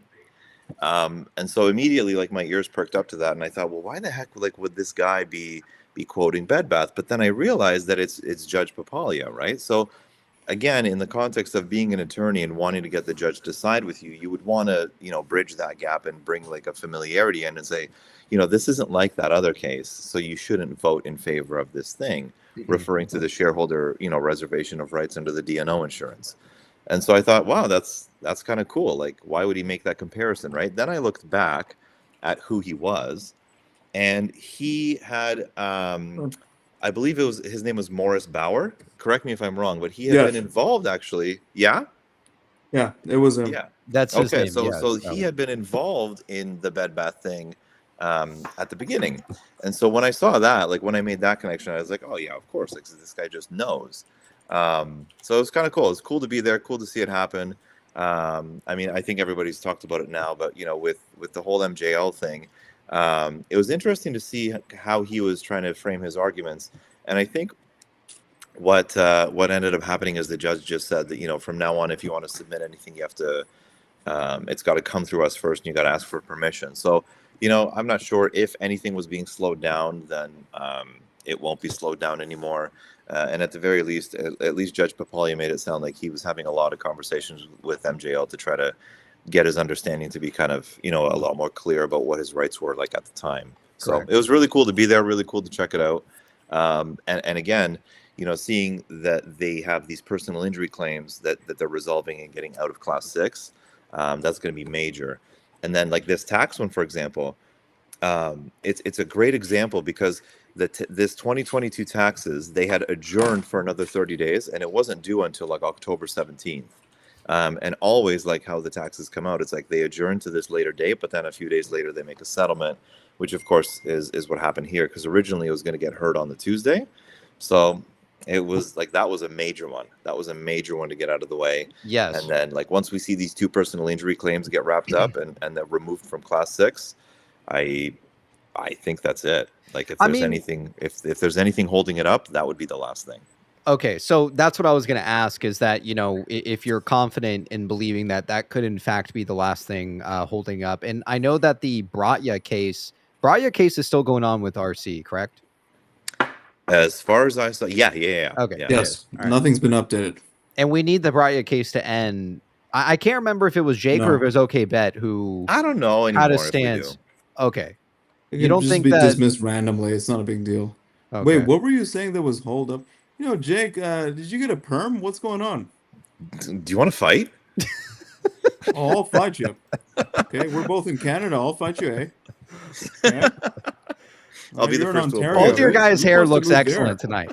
You guys both have beautiful hair. Moose all right? locking antlers. It's going to be a fight of apologies. But sorry, what were you saying? What was the Texas taxes were definitely a hold up for the 2022s, and these 2 personal injury claims that need to get out of class 6 are definitely. I wouldn't want to say that they're holding anything up, because even the plan administrator had made it sound like they were really close to a settlement to get this out of the way, and he had said in his letter to the judge that it'd be done like by the end of September. Well, and remember, they had done the same thing with Bed Bath Canada, right? They had released the taxes pretty quick to when they had filed, saying, "Hey, actually, we're done."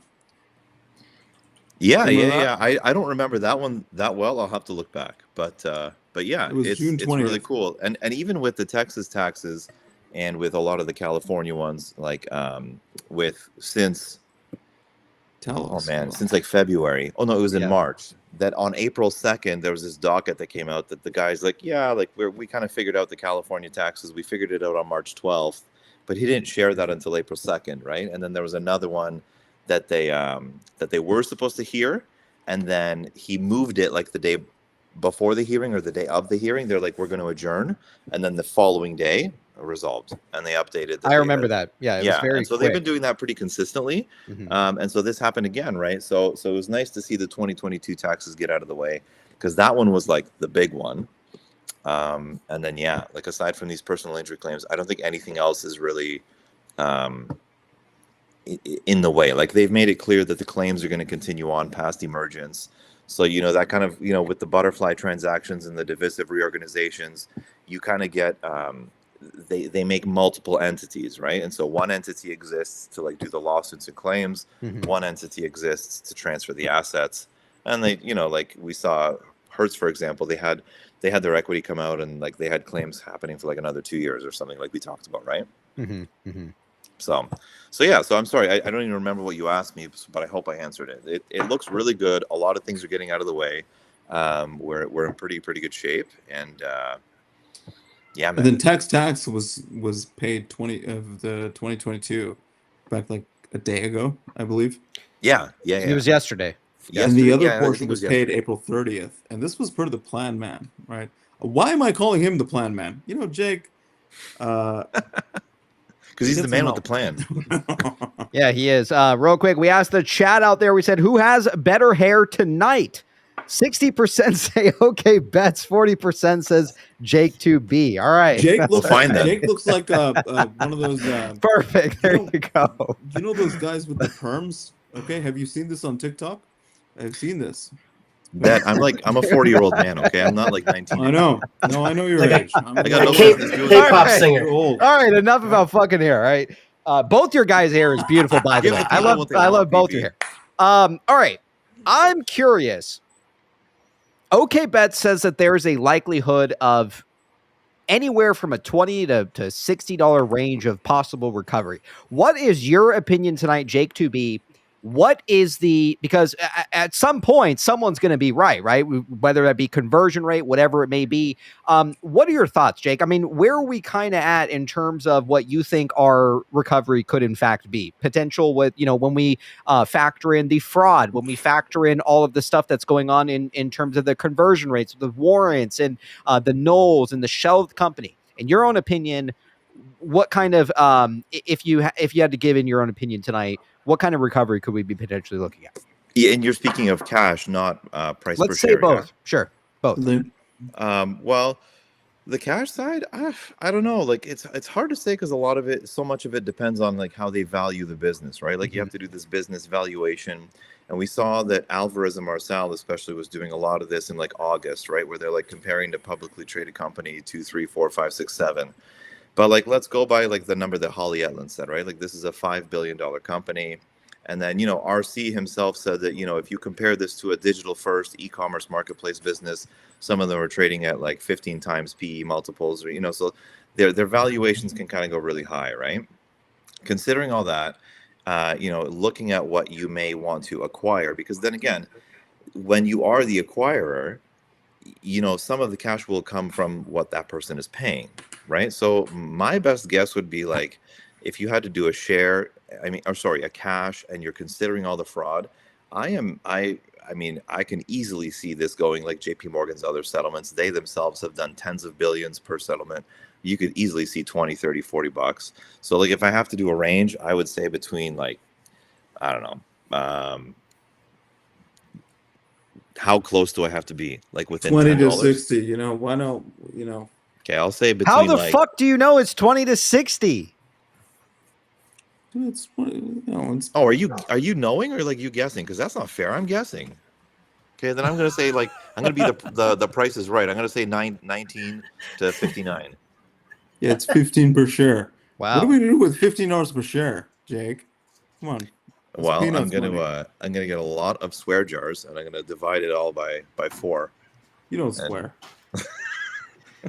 So I would say for cash portion, I would say I would go somewhere between $20 to $40. Gotcha. But then you also have to consider that there will be There's a bond litigation, for example, against the board. If there's successful litigation against Hudson Bay, which I don't think there would be, and then you have the maritime litigation, right? So then what you would also have is if Class 6 was repaid, which I believe by the time of emergence they would, because they're following a certain system, then you would have further money that comes further down the line, right? Because those would settle and all previous classes are already satisfied, you would have additional money come to the estate, and it would be distributed again to Class 9, because the best part about being at the end is that there's no cap on your recovery, right? Every creditor gets capped at 100% recovery, then they get knocked out of the way. Right. So like it's a difficult question to ask, because then again, if you're talking about including those litigations, I mean, that could be a completely different story, right? Because if he's successful in suing the board for like, I think it's like $2 billion plus damages plus interest, right? Let's say that comes like, let's just call it 2 billion, right? 2 billion divided by however many shareholders there are, it's a good chunk of money, right? Plus the maritime litigation is even more money. Yeah, so it's all going to to add up, products. right? Yeah. But then again, the thing that I'm more excited about is, potential equity or warrants or anything for a future distribution relating to a new entity, right? Because that one excites me a lot more, because the price that it comes out at doesn't matter, right? Because a lot of people are, a good conversation has come out to say, what's the distribution going to be? Would it be 1 for 1, 1 for 5, 1 for, I don't know, 100 for easy math? But it doesn't matter, right? Because the thing is that the more shares there are, then that's great. You have lots that you can play with when you want to sell a few into a squeeze. Right. But as soon as the TSO gets reduced, and let's say you get like 1 for 10 or 1 for 100, that means everyone has less shares, right? There's also less shares to go around. And if you're in a position where, something emerges and the short interest is preserved, then the shorts have, that fewer shares to close their positions with, because everyone's will get adjusted. Well, guess what else? If there's less to go around, the price for each one goes up, right? So the rate of accumulation of the value is going to be much higher and much quicker. And I think people would be, I would imagine the less you have, the less likely you are to sell in large chunks, right? So totally, I have no idea, but let's assume like 1 for 1 versus 1 for 100. At the starting line, your 1 for 100 is worth 100 times more, right? Because there's 100 times less of them. So then, that's at the first moment of a potential squeeze. Then as the squeeze happens, it just kind of goes up and up and up, right? So that's the one I'm more excited about. And cash will be fine, and cash will be nice, like not to play that down at all. But I think the real value will come from that preservation of the short interest. So Zia wants to ask Jake 20, 30, 40, 50, 60, and see how he reacts to each number. No, it's probably anywhere within this range, I'm assuming. If we had to make an educated guess. Honestly, it's easy. Yeah. It's easy. You go, you take the TSO and you divide it by 20, right? And then you find out what the settlement number is. Then you do the same thing for whatever number you want, right? And that'll give you a range. Anything that's under, JP Morgan's last settlement was, I think, 11 billion. The one before that, I think, was like 18. And that's just JP Morgan. If there's any sort of fraud that was uncovered regarding BNY Mellon, then that would be another party that would be contributing cash as well, right? Unless they're just contributing for giving their distribution for, changing it for a cash distribution. So, JP Morgan, they've made some pretty big settlements. Like they've settled, I think, over $35 billion in like the last, since like 2008 or 2009. So it's a heap of money, right? And so you have, there's a lot of releases, right? There's the debtor release, there's the third party release. We don't know who all was involved at what level. JP Morgan also is implicated for two different reasons in the release, right? One is as the ABL agent, as the administrative agent for the ABL, right? So potentially they struck down an offer for a buyout or whatever. And then also as the actual lender, right? So they're on the hook for a lot, apparently, or it sounds like they caught him doing some bad stuff. So absolutely, that gets me really excited. The cash that would come with the shares is going to be cool, but then again, like it's also hard to speculate, and I kind of try to avoid it because one, I have no idea, but two, like there's lots of ways you can do it, right? Because if someone came up to Bed Bath and said, "Hey, I want to buy this," and let's say I'm going to come up with this crazy idea and say that maybe GameStop wants to buy Baby. If I was someone from GameStop shopping for Buy Baby, I could come up with the example was like $20 per share, $40 per share, or I could say I'll give you $20 and 1 share of GME, right? Because at today's price, let's call it $20. That's still 40, right? So you can have a cash plus a share of a different company come in if you're doing that kind of a merger, and then you can also receive a warrant, right, for future rights to purchase more of the new emerging company. So it's hard to estimate like what the cash side of it would be, because there are just so many angles it's coming from, whether it's the acquirer, whether it's the settlements, whether it's the stuff happening with Maritime and the board. Again, I truly think that cash will come in more than one stage, right? Like I think there will be some cash that's part of the releases and the acquirer potentially. And I do also believe that there'll be a ton of cash that comes when these larger litigations are settled. Yeah, we could see like a multitude of like settlement checks kind of coming through the mail, things like that, in terms of additional recovery. Go ahead. Okay, Bet. Would you surmise that the cash would come from JP Morgan? The bond payment would come from BNY. What do you mean by bond payment? And yes, for JP Morgan. The bond settlement, whatever it comes, the payments from the bonds. I think the bond settlement. I think BNY is on the hook. Yeah, absolutely. And I think how they settled was foregoing their order in the waterfall. The SEC also Sure. hit them with a fine. Remember, just about a few weeks ago as well, right? They were one of the two that were. Or I one didn't of even the know few. about that.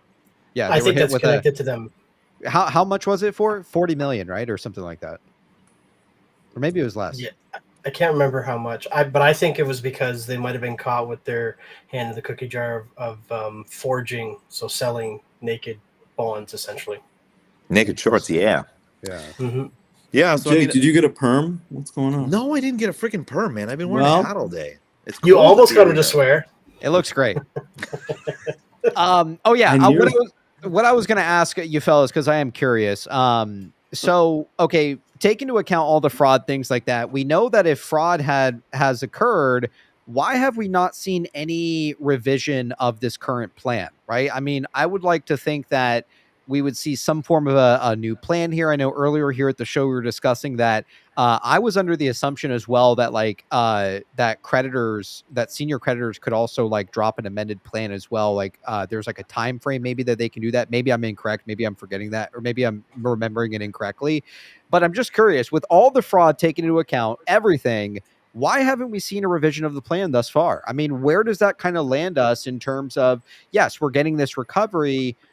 When will they state this in terms regarding that plan? Do you guys want to go ahead, or Yeah, I'll Any- go last. You guys go ahead. all right, I don't want anybody. to be Yeah. the only one speaking. There doesn't have to be. You know, everybody keeps saying, "Oh, there's an exiting hearing." No, it's an existing hearing. Okay, call the court. It's existing.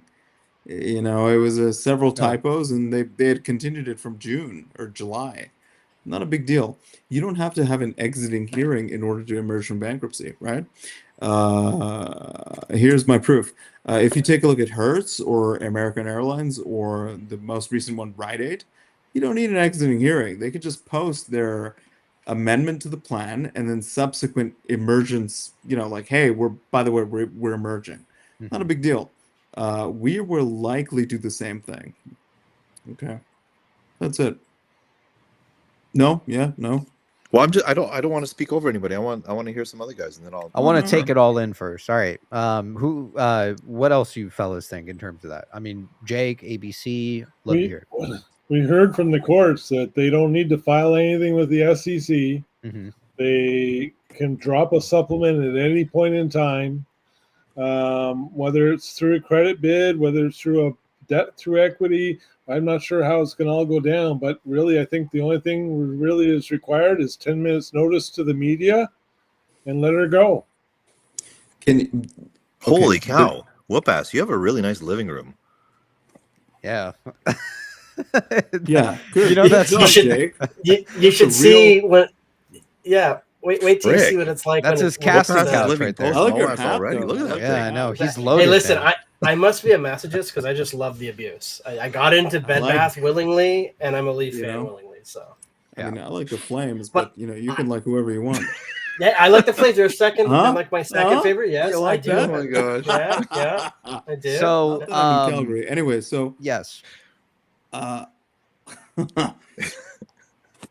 don't remember anymore. I keep staring at his hat. Here's the thing: we don't need another plan.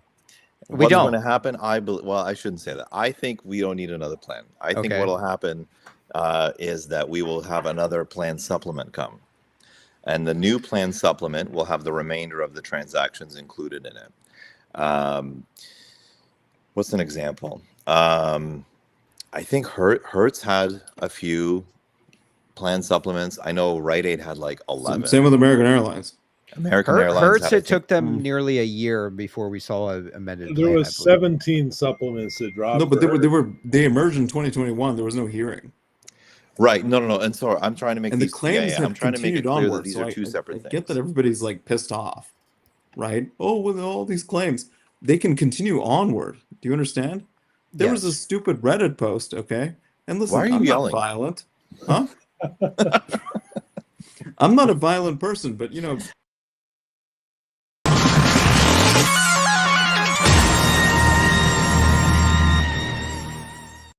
All right, onward. So I think Oh, there'll who be you a do plan those slapping? supplement. That's probably it sounds like whoop ass to me. How could you diddle slap me? That's unbelievable. Okay, Jake's on here every hour. Okay, all right. I want to hear it. So anyway, here's the deal. Yeah. The issue is that we don't really need any further hearings. The Okay. rest of the claims that happen, okay, the personal injury claims, so on and so forth, they can continue onward. Do you get what I'm saying? You don't really need to wait for them to complete until. What are you laughing at? What Yeah, what I the fuck's so literally funny? just said this.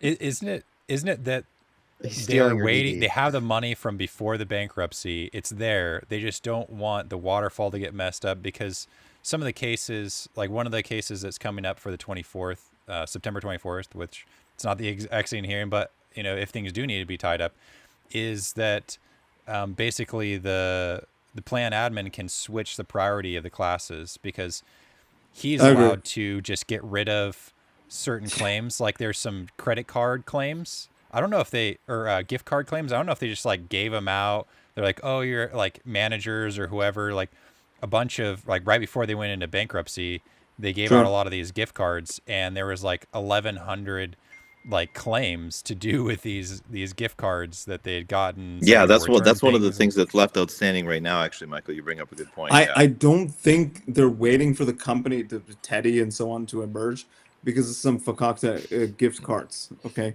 Well, no, I'm just saying, like the ability to make sure that they know exactly what's in the secured claims class, the administrative claims, because those are the ones that I think the judge has to agree on. But if as long as those aren't there, as long as anything else that's there right now gets moved to class 6, then they can have the ability to either pay it or not pay it. I agree. Okay. Yeah. So okay. Let me say a few things. Yeah. So Michael brings up a good point with the gift cards. Those are going to be treated as claims, so they're fine. He brought up a really good point about the order of the classes, and there's one thing in the plan that I've never posted about that's kind of amazing. When they're describing in docket 2172 about the voting and the cram down.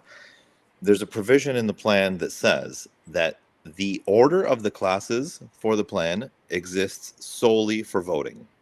And then there's another sentence that says it has nothing to do with the order of distribution, which is kind of funny, right? Mm-hmm. So that, like, just to point out what Michael said. Another thing that just to go back to what we were talking about before, why have these other transactions and these other settlements and these debtor releases and these third-party releases not been released? I think it's because, as everybody else touched on, with the waterfall, I think what we're seeing now is that with understanding that the Brandon Meadows claim was bogus, he stood in the way of those things coming to the estate. Because again, if you buy something, like let's say somebody wanted to buy baby, or if somebody wanted to give money for this release, right? If I'm buying baby, I get the asset, but I'm paying for it with money, right? So the estate is receiving money for me buying Bye Bye Baby. The estate is receiving money for the debtor release, and the estate is potentially receiving money with the third-party release. All of that has Brandon Meadows in first place to receive it, right? Whether it's a bogus claim or not, as long as he existed in the claims register, he had the first right to that, right? Whether it's a terrible claim or not. If you would have processed those releases, if you would have processed those transactions while he still maintained that position in the claim register, yes, he would have 1,000 attorneys looking for him, 10,000 attorneys looking for him, wanting to litigate on his behalf to even get a little bit out of it, because they would just say that it's his. And then, you'd have like a 10-year litigation over who really was owed this, and you'd end up having to settle, and you'd end up having to give him some of it to make him go away. So what they did, I think they held back some of these transactions, and they had done a side letter between September 14th and September 29th to say, hey, we're going to conclude these transactions on the occurrence of such and such conditions. One of those conditions was, now we know, removing Brandon Meadows, right? So now I think what we may see is a future plan supplement filed that would document these additional transactions. If you look back at the plan, they outline that the plan supplement will have 5 components. The first plan supplement that came out only had 3 of them, And the other two were relating to the asset sale transaction and like other transactions. So I think you'll have something else that would come out that would highlight points D and point E from the plan supplement, and I think that will come anytime now that Meadows is out of the way. And I think, like, more importantly, to answer your question, why we didn't have it before is because it would be his to fight for. Gotcha. And it would end up in a huge litigation. And like I said, there'd be a ton of lawyers being like, I'll work this for free if you give me a percentage after. And they would have to end up settling because, you know, he's an administrative party claim. He gets paid before everybody, even before the taxes. Right. Go ahead, ABC. Taxes were class 2, right? So, Jake, with that supplemental and you saying that you're looking forward to these additional transactions being registered, at that point in time, let's be facetious or serendipitous and say one of the transactions was for a going concern called Bye Bye Baby, and it was acquired for $6.1 billion or 3.8, whatever the number is. Then that money now can be allocated to the waterfall at that point in time as well, because we haven't seen a transaction for the assets that were carved out. And so therefore that monetary money has to then show up to make the transaction viable. And that would obviously give us a shitload of more money for the waterfall.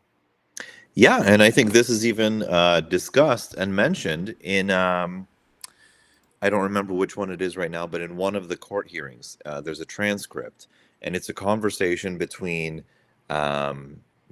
I'm going to say David Hillman, but don't quote me, David Hillman from Sixth Street and the judge, and they're talking about the releases, and then they move over to talking about what's called a marshalling agreement. And I think, please correct me if I'm wrong, but I think it was Kinky that had pointed out like a day before I found this about the marshalling agreement, and that's what made it stand out.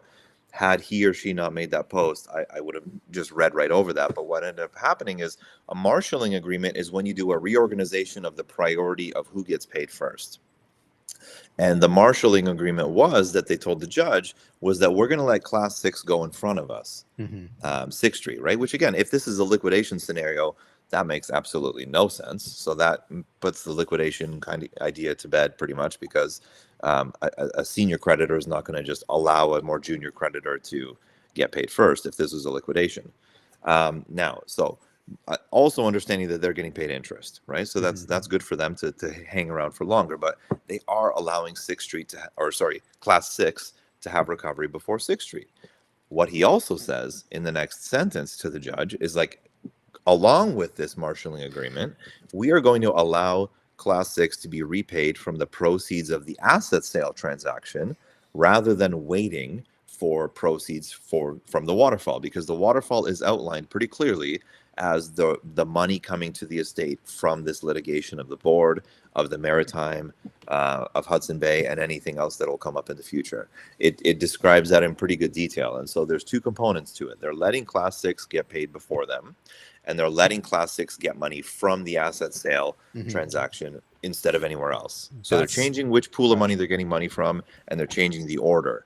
And then they say, he does quote specifically the asset sale transaction, which if you look through the plan is contingent on the third party release, which kind of makes everything else fall into place. That's a good point. When we were talking in Michael, the space with Pulte, I think it was Platinum or someone brought up, they're like, oh, the waterfall already happened. I was like, it didn't happen. And then they're like, there's a payment to 6th Street. And I was like, I knew it wasn't the waterfall, but now it makes sense that they had to be paid because of there was, and it wasn't like a revenue sharing, but basically like they had to distribute it in increments. They can't completely be bypassed. They can't say, oh, just only pay out the class 6 or class 9. So 6th Street did receive some of that same money, but it was different money than the waterfall money. It was money from the FILO and then also the asset purchase agreement. Yes. Yeah, and right. 6th Street is happy to go further down the line, right? Because they have interest-bearing loans. So the longer they wait, the more interest they're collecting. But there's another side to that, right? Their investors were expecting the FILO to be repaid in full, and yet that money's not there for them to do other deals, right? So you have to understand, if this was a liquidation, there is absolutely no way 6th Street would allow Class 6 to get paid before them, because 6th Street is also a publicly reporting company with a fiduciary responsibility to its shareholders. They're not allowed to operate as a charitable organization. So the fact that they allowed Class 6 to go in front of them is I don't want to say the biggest, but it's a pretty clear as day confirmation that this is not a liquidation. Yeah, that it's pretty clear. Real quick, I want to take it over to ABC just real quick if I can. Before we do that, we got Fleetwood Mac and Cheese with the 279. Give me your ballot. We got Harry Ballsack with the 2. Is Whoop-Ass buying the IBKR bonds?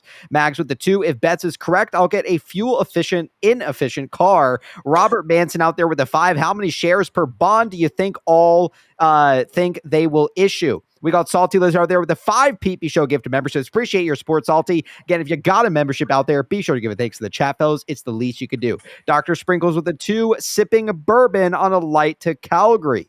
We won. Right on, Dr. Sprinkles. Enjoy. We got Pumper on Reddit.com with the 5. I usually post stupid shit, but tonight I just wanted to say we got some absolute legends on the panel. I agree, man. Again, this is very rare that we get everybody in one place at the same time. Emotional damage with the 5. Okay, Betts looks like a woman who became a man, but still continues to have the woman's attitude. Right. We also got Corporate Walnut with the 2. Okay, Bet looks like John Mayer if he never made it. All right, that one is pretty good, man. That's phenomenal. Jake's side.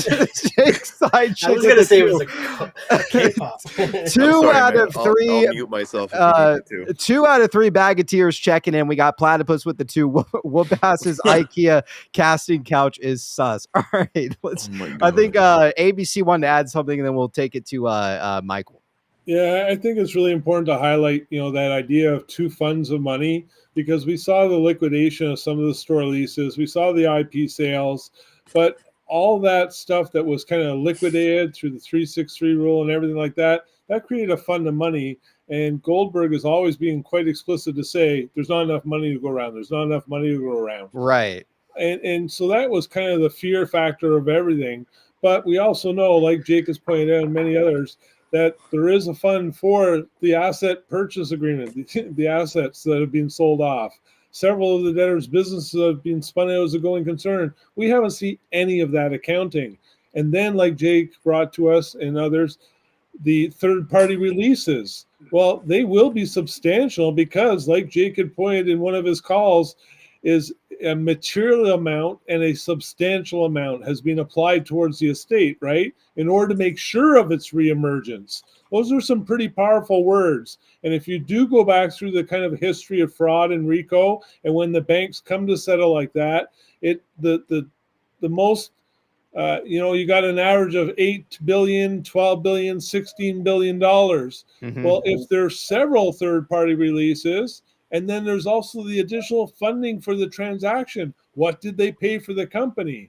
And so that is going to be a collective amount that when this supplement arrives, it's going to just kind of share all the numbers and say, guess what? Here's waterfall paid off.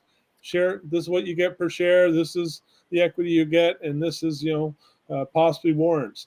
Right. Back to the price discussion. The lower the cash we get, the better the reward on the equity is how I kind of see it, or it's going to be something substantial cash because these third-party releases and everything, and be issued warrants.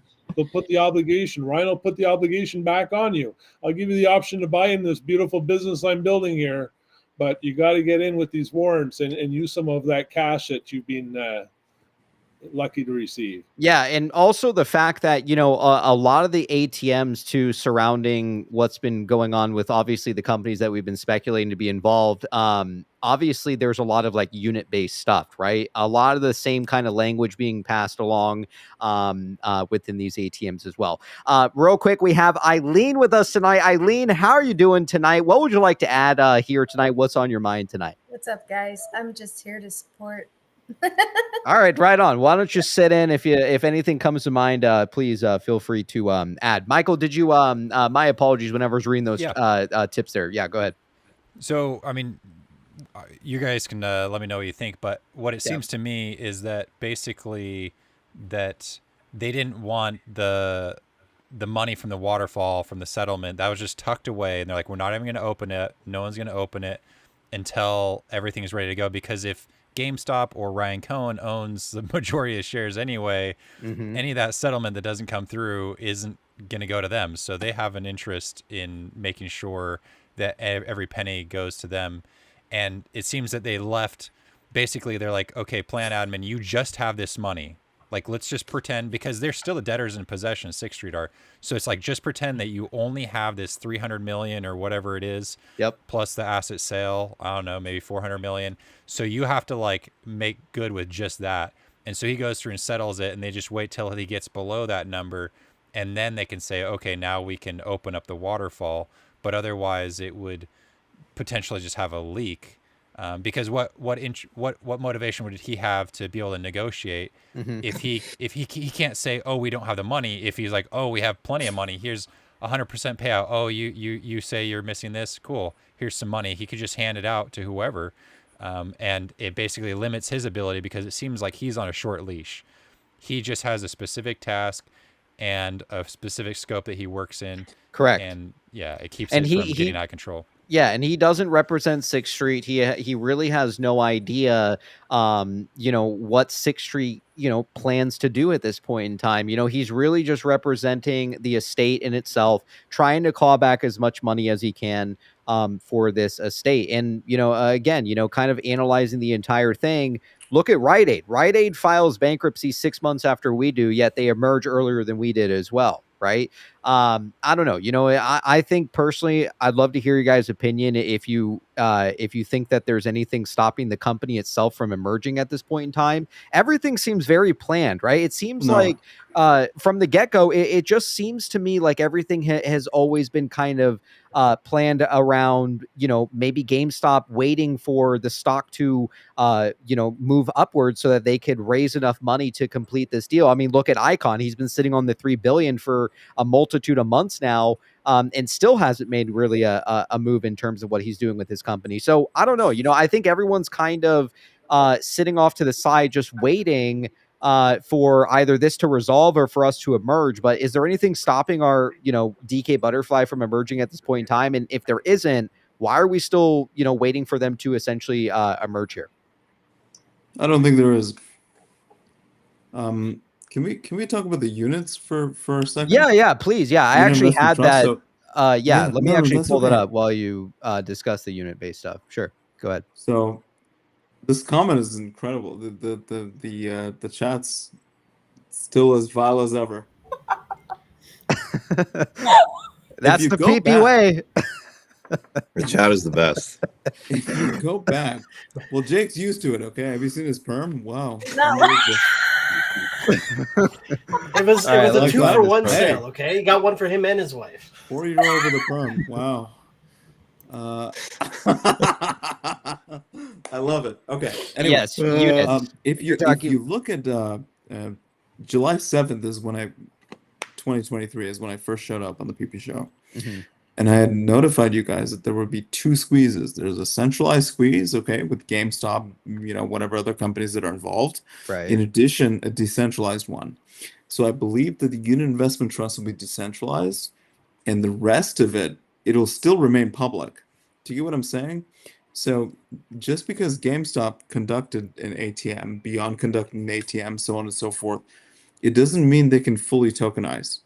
Do you get what I'm saying? So like only a portion of them will become part of the UIT. Well, so also, how do you know who's buying the ATMs, right? Like, let's say a portion of it is like a private transaction. If that's the case, you could have a scenario where you could incorporate that, couldn't you? Don't ask. Pardon? Jake? Yeah? You want to take it away? Stop yelling at me. No, not really. Oh, really? Oh, okay. You didn't say please. There it is. There's the Canadian. You're the born Canadian. I'm just here to hang out. Isn't PP Canadian? Don't answer that. Yeah, but I live in the States. Yeah. I was gonna say, before Eileen joined on, we had 67% of the show was Canadian, and 50% were actually residing in Canada. So, because I know you like fractions. There you go. Yeah, so unit-based stuff. Obviously, DK Butterfly is popping up as a unit-based kind of thing. I was more so asking Bets here. I don't know if he's still here or if he's off screen, but to Bets, I wanted to know if maybe any of the ATMs could, if they were utilized in some kind of like a private transaction, if they could, have a scenario here when it comes to 2-0. But I don't think he's here right now. If anybody, I don't know. I go don't know. Okay. I don't know. He wanted me to discuss it a little bit, but well, DK Butterfly here on the screen is coming up as like a unit-based thing as well. This was posted, I think, today from a user. I'm trying to find the.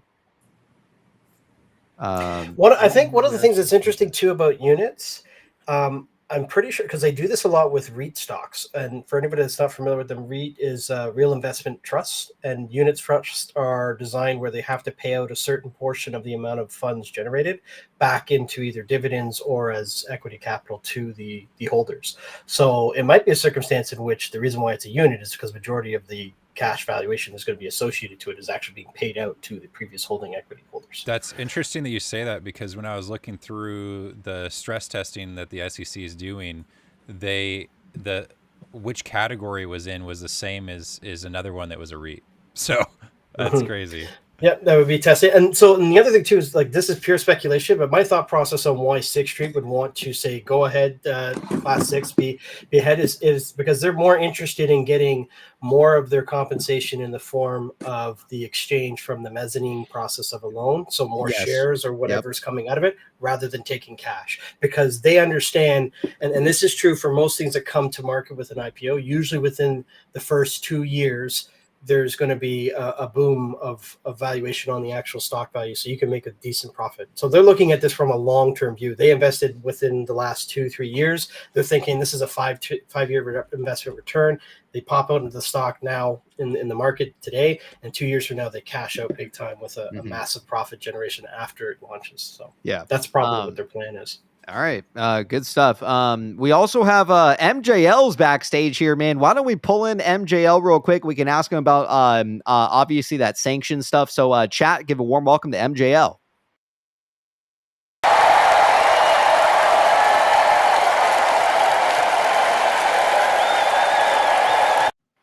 All right, MJL, what's going on? You're on the PPShow, man. Let's hear it. We heard you got fucking sanctioned, man. What's going on there? Yeah, guys, just don't buy the bonds. Just don't buy the bonds, guys. Okay, just don't buy them. Don't buy the bonds. All right, you heard it from MJL.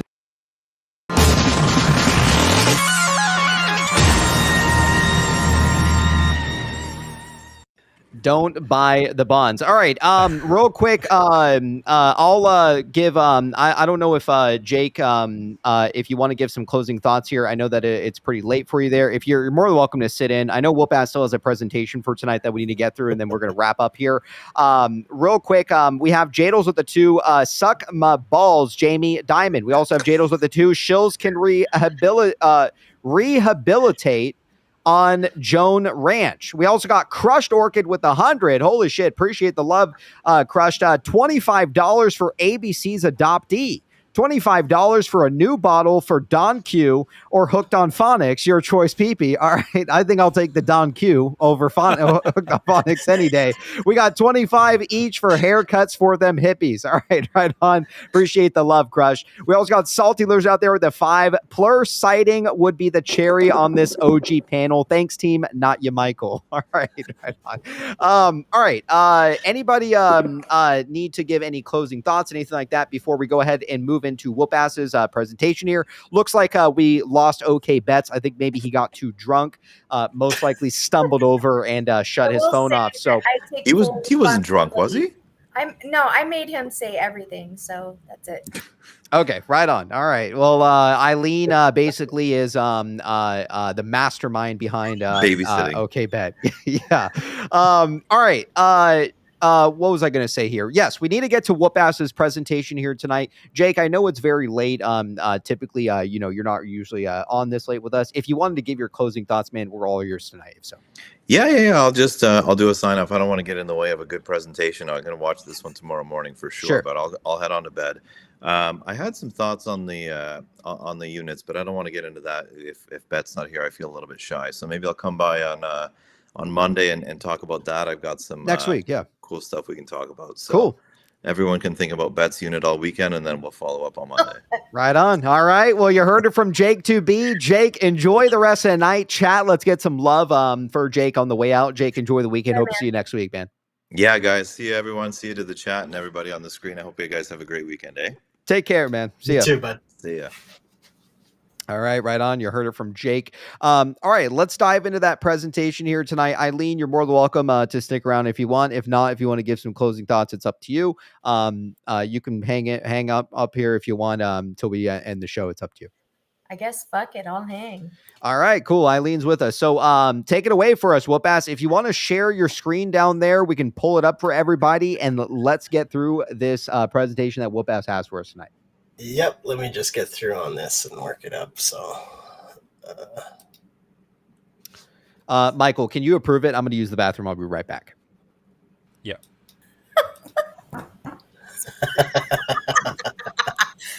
There's Eileen's slap. Here we go. I'm surprised he hasn't made your entry come on Eileen by the midnight. Yeah, Dixie that Bros. was like the earlier days. Now they just do what they do. But here I am. It's Nice good. to see you, Whoop-Ass. You're a fucking legend, dude. Thank Seriously. you. I You already appreciate know. it. I've talked to you. Michael's good. Hey, listen, actually, if people haven't checked into Michael posted a good thread on some of the history with, I think it was around the World War II and the backing out of the gold back standard eventually down through the 70s and the debts and how the U.S. is basically screwing around the market. It was a good piece. It's actually going to tie in a little bit of what I'm going to show here. So it actually was a little bit deeper. I went into actually the banks in Austria and how JP Morgan literally rugged them. Like, it's super messed up. Anyway, they invested in this one bank, told them to extend into Europe, and then literally just they pulled out all their shares, and then they told basically Europe to just not give them any credit. And so their bank went down, and then another bank, which I won't mention, came in and then bought them out. But it's some pretty crazy stuff. But they've been doing the same sort of rug pull forever. And it's like, it's only going to end when they either own everything or when we actually wake up and just stop them. Mm-hmm. Yep. Nope. So anyways, anybody that wants to dive in deeper, I recommend it. It's a good little read, but not for the faint of heart, because at the end of the day, when you start digging into some of the information connected with the market, especially a lot of these intricacies of the financial markets and the players involved, it can get ugly very quick, and to a point where you almost feel in disbelief, like you can't believe that to be the actual truth. So anyways, today I worked on this probably last week. I started and kind of prepared stuff. I wasn't sure if PP would ever need me to sub in at certain points depending on how the content was rolling out, but I figured we'd deliver something pretty quickly and easily for the average investor to kind of look at and learn a little bit about some of the market parts here.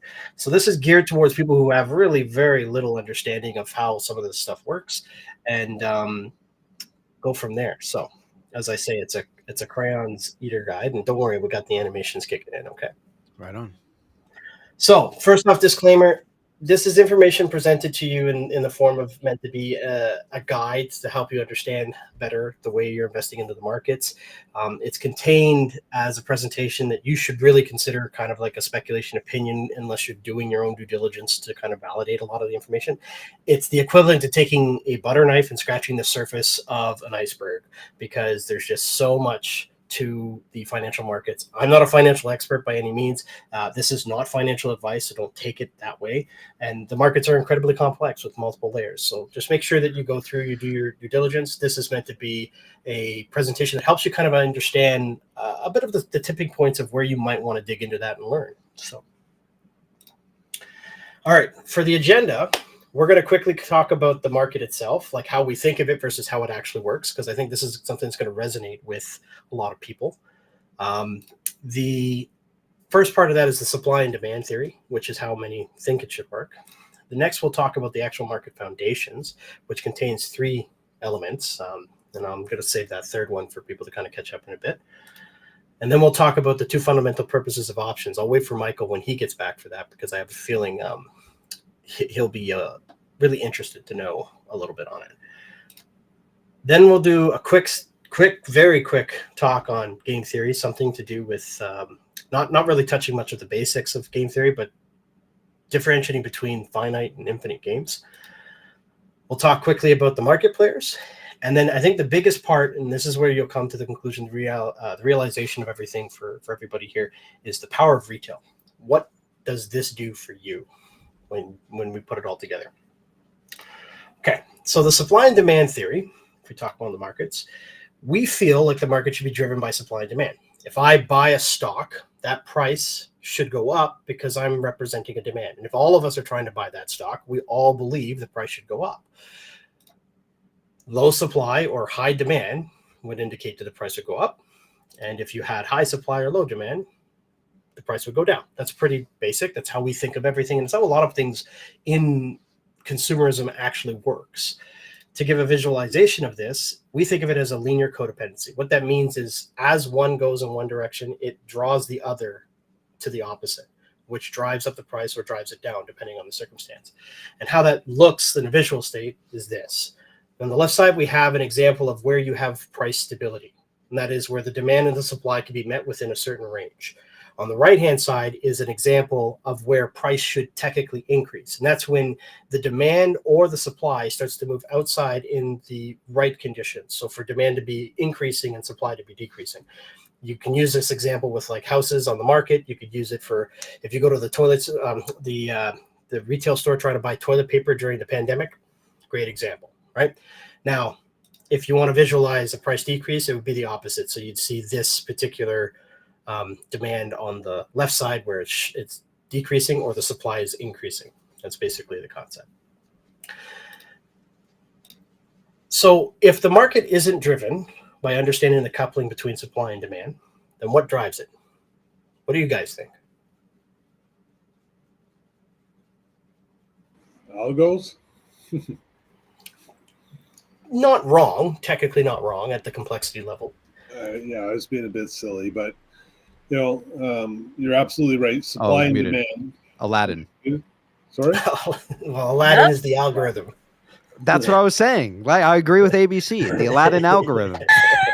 So you're not Ken Griffin wrong. said that he sets the price, right? That's true. And that's, so he's right. And that's actually the problem with the gold. And that's why, that's what brought it up.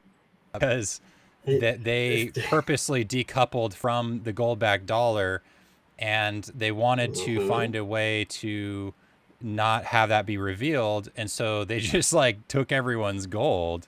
They're like, oh, you can't own gold. We'll give you this fake money. But then it's like no one knew what supply and demand was. And so they just assumed it was backed by it. And then you know, it's just been this whole thing of how do you decouple it from what it's supposed to be with? And payment for order flow, how would they possibly give you a share knowing how much they could get it for? Like, that's impossible. No, they're not God. They could not know. We're good. Oh, but then so here's the best part. You have to think of this more like in pillars. So don't think about it as a codependency between 2 factors, supply and demand. They intentionally disconnect that. It's actually more like a framework, and it's the foundations behind it. And there's nothing better than representing that through a triangle model. You've probably seen this in many different applications of your various industries, but a triangle model will help you demonstrate the pillars very effectively. So we all know the first one, it's demand. And the point is the demand represents the supply obligations. Okay. When you reach to the supply point, you have the supply that is the hedging that drives prices. Okay, so that makes sense. And that's why we believe that if I buy a share, that it should change the supply demand, which should drive the price. But that's not actually what drives the price. Okay, it's the price action. Price action. And that word should stand out to you because it's a word that Roaring Kitty, the DFV, Keith Gill, whoever you associate to, that's what he uses. That's how he operates into the market. And this is what is shown by the demand. price action is shown by demand. So you need all three of these in order for a stock to move up or down. Now, understanding that, what is price action? Most people will actually be familiar with it as options. It's technically not completely options. There's more to it. Like I said, there's complexity to it. Mhm. But options serve two fundamental purposes to the market, and it's not what you think. So this is my test for Michael, since he's our guru, well, our resident option player here. Yes. Do you know what the two fundamental purposes of options are? I mean, there's hedging, right? And then, I mean, there's also just Michael a way just hits buy. of extending, like you can extend a liability throughout time. So instead of paying supply and demand right now, you have your liability for time. And that's what, like, this whole thing is like, they don't want immediate settlement. They want to just steal from the future. And that's why loans keep getting bigger and bigger. Like there's like, instead of a 10-year or 15-year home loan, it's like, oh, we'll do a 30, oh, we'll do a 50, and they're just going to keep going, and the house prices will increase. But really, it's just not going to make sense, and our grandkids are going to be absolutely screwed. So if I was grading you on a test, I would definitely give you part marks. You went through the effort there. It's close. You're close to the idea. ABC wanted to add something too. Sure, go for it, buddy. No, I'm new to this, man, so I could be way off. I'm going to say the two purposes are time and sentiment. That's what the options do to the market. It kind of shows the sentiment of the entire market, where people want to put their money, what they're gambling on, where they believe the price should be. And it serves as a time factor, especially with the current system, and be able to kick the can. And it's actually an advantage to the market makers because of the Max Payne philosophy. They can literally dictate where the price goes in order to maximize their profits. So this is working out great. Michael got one side of it, sort of, and ABC kind of almost nailed the second side of it. The first is to expose to the underlying without actually holding the risk of owning the actual share. What does that mean? Basically, if I want to be able to have an interest into a share, I can purchase an option. I pay a premium for that option, but I don't have to necessarily hold on to that share. If for whatever reason the stock decides to tank, well, the only thing I've lost is the premium I've paid. I do not actually have to fulfill the contract obligation, unless, of course, you have a put obligation in which you're buying something based on its tanking price. But realistically speaking, for most people, when they're dealing with options or buying calls, you won't have to worry about the exposure of that call. And if it happens to take off and skyrocket, well, you can still get that share at the price that you have agreed based on your strike and the premium you paid. So the point of options, and this is important for people to understand because it plays a factor in the way you should approach your strategies in how you trade and how you accumulate a position, is meant to give you the option to have power, to have share ownership and equity. That's exactly how Ryan Cohen used his position in order to have sway and value over the board. He purchased a certain amount upfront. He proceeded to then have a certain amount of exposure via options. And then you're also seeing similar types of tactics with Roaring Kitty, where he is leveraging a game between when he buys versus what he uses in the option market in order to leverage and create pressure. And the whole point of this in both circumstances, it is an element of game theory in which you are forcing the player on the other side to conform to what you want. Okay? So number two, to what ABC was saying, it demonstrates which way price action should move based on what people are willing to pay. So you had exactly the point there. It's the sentiment piece. And realistically, that's not what drives price action, right? Because we would think, well, isn't that normally the bid ask that's associated in the market? Not quite. But there's also like deeper layers to this, where what we do in retail and everything else for options, there exists another layer where the institutions are doing the same thing, but behind closed doors. And actually, you see the scene, a great example with The Big Short, the scene with Brad Pitt in the pub doing the sale transaction. It's a great example of that. Yes. It's Okay, so here's the basics, just to kind of showcase everybody. And the reason why I wanted to bring this into here, because I want to help people understand that the way you're approaching options is, for all extents and purposes, in most cases, just gambling. It's not a great idea. It doesn't mean you can't do it. It's just you're on a whim and a prayer. You try to get into low-cost entry options, and we typically see that far out of the call monies. That's usually how it works, right? Far out of the money calls. But that's essentially gambling. And if you want to learn a little bit of the basics here, if you get a call that is, you believe the price will go up. If you get a put, you believe the price will go down. I want to emphasize people here that this does not necessarily make somebody a bull or a bear in any circumstance against the stock. You could be a bull on a stock and still believe that the current price of that stock is overvalued, and that you would rather get your entry position much lower. So you might put a put, and then you get that position at a lower price point, and you proceed to then accumulate because you believe in the stock long term. Overall, long term, you're a bull, but in the short term, you're a bear. That does not make somebody a shill. It does not make them want to see the demise of the company. Options are not the same thing as shorting. We need to distinguish that. Yeah, there's a common misconception where people who buy puts are shorting the stock when that's not the case. It's a very entirely different kind of scenario. It's really just like you said, it's more of like, placing your bet. The stock is either going to go down or up based off this news. Some people like to play it both ways. Some people like to buy calls and then hedge it with the put as well. There's all sorts of different trades. They're very versatile when it comes to this stuff. Whoop-ass, I'll let you continue here. I'm just going to read back some of these tips here. We got DJ out there. We got DJ out there with the 1, 2, 3, 4, 5, 6, 7, 8. 9, 10, 11 PP Show gifted memberships. Appreciate your support, DJ. Again, if you are one of the lucky people out there that got a membership, be sure to give a thanks in the chat, man. Appreciate the love, DJ. We also got Miserable Fly out there with the 2 Gex and volatility hedging by market makers. That's actually a very good guess for Miserable Fly, I would say. Go ahead, Whoop-ass. A question, actually, first about options. I'd been thinking lately, and you might know the answer.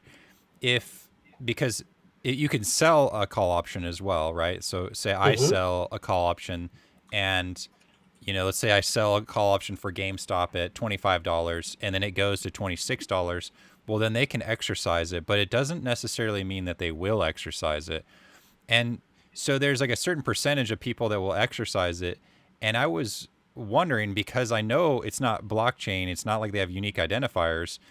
Does the market maker or whoever, the brokerage, just get to pick like, oh, all these regular people, I'll make them exercise their shares, and then they just buy the rest of the call options just at their price instead of actually having to buy the share? Do you think that's a thing? So there's a lot of finicky stuff that could happen in options, and I will say, I'm not an options expert. It's very complicated in terms of a lot of the elements behind it, and certainly what you're proposing could be a possibility. What you started off with saying with regards to selling a call is actually referred to cover calls. It's a very common strategy. It's one of the easiest ways that institutions make standard week over week or money profit over time. It's actually part of an investing strategy called oh my goodness. It's what I'm going to do after I get money.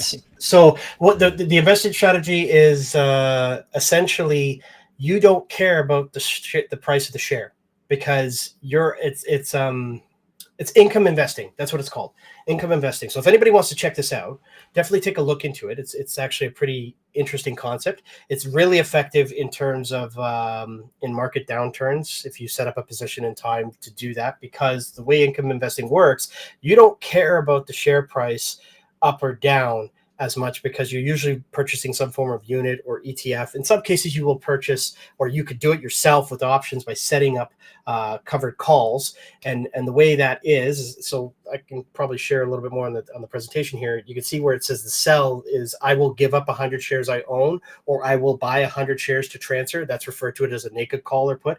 In the case of a covered call, somebody is selling a call option contract in which they already own 100 shares, and they're basically gambling those shares, and they're taking the premium, assuming that the price won't ever get there, or that if the price happens to get there, that the other side is just going to take the premium value of it. They're not going to worry about actually exercising and taking the shares. So that's how they kind of do that. In some cases, they'll add a little bit of hedging, some margin associated to that to kind of help bolster the profits that they generate. And then basically the way income investing works is they're paying you out a monthly dividend.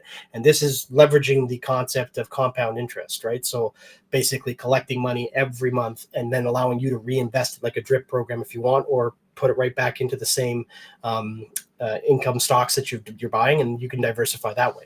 You could do income stocks on so many different things, but the importance to anybody, if you decide to go down this road, make sure you do your research into the actual stock or ETF or unit that you're investing into, because sometimes they don't actually own the underlying share. They are doing it kind of like a oh my goodness, what do they call it? The derivatives market, when they're kind of placing bets on things going up or down. So the whole point is make sure, regardless which investing strategy you choose, that you do your due diligence to really understand what you're doing. And that's no different, especially with options. They're very complicated.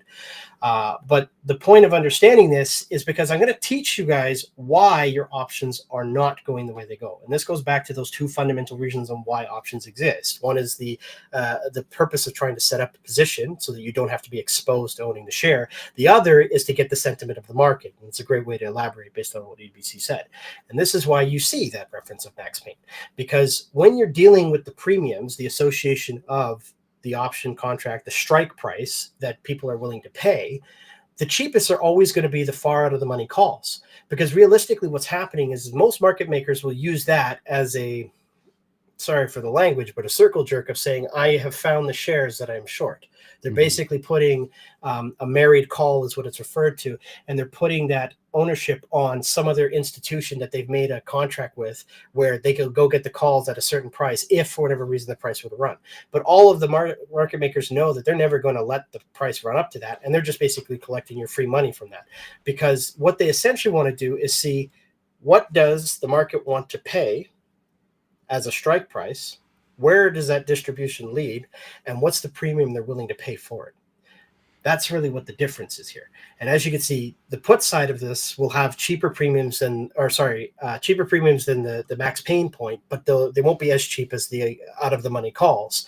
And then the Max Payne point is where you get the most expensive stuff. That's because that's where you see most of the market wanting the price to be.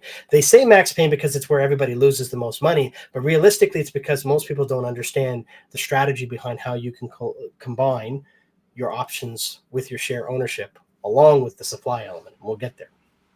So do you think that there's basically, like, I just think about it, if I was like didn't have any morals and just wanted to make money, and I was like a broker, right? And I knew what percentage of people were selling covered calls, and basically, like, I would know kind of a risk ratio of how many naked calls I could sell if I had that exact data.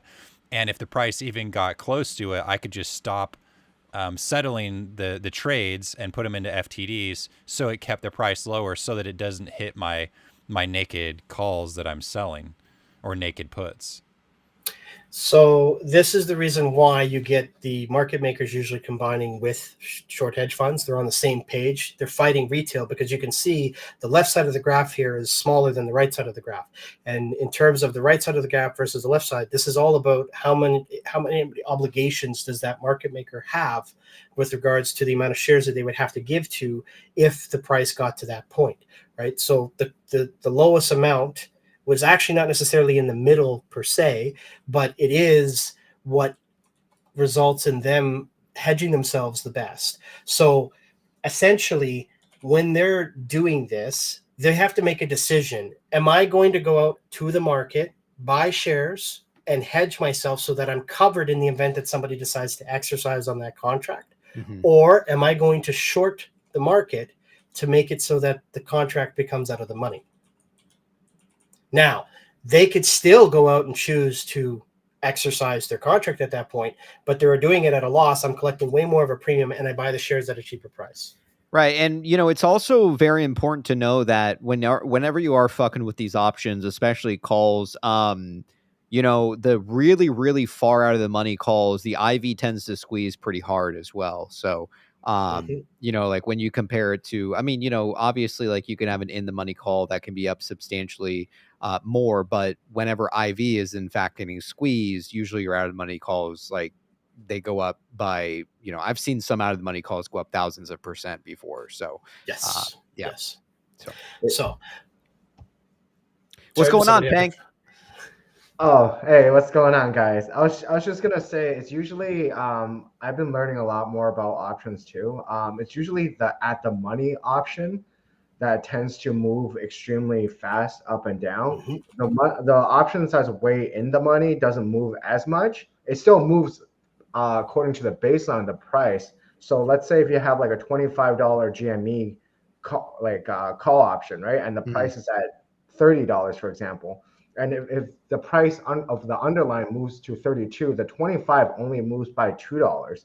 Whereas any of the prices of the options that's around the $32 will move extremely fast because it's anticipating larger moves closer to the at the money.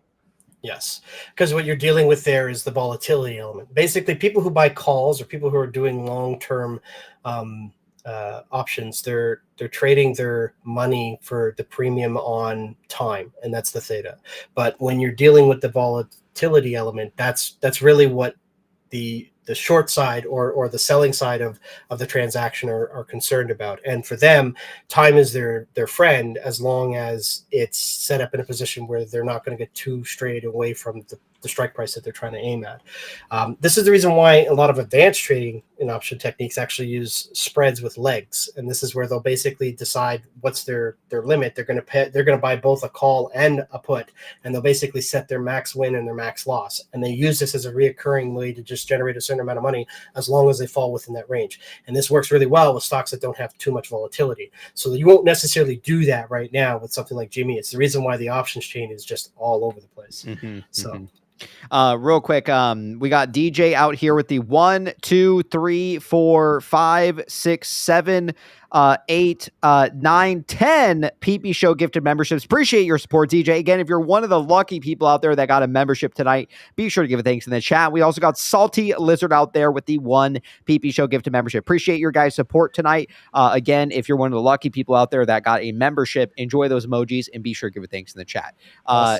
Yes, go ahead, Michael, and then we'll pass. Also, even though I am a degenerate and I'm a gambler and I should check myself in. Yeah. So I just FYI, I bought the literal bottom of GameStop, right? Like I could show you screenshots of on August 28th, right? It was at $20. So what did I do? I bought calls for $22 on this Friday, and I was like, oh, boom, they were way in the money.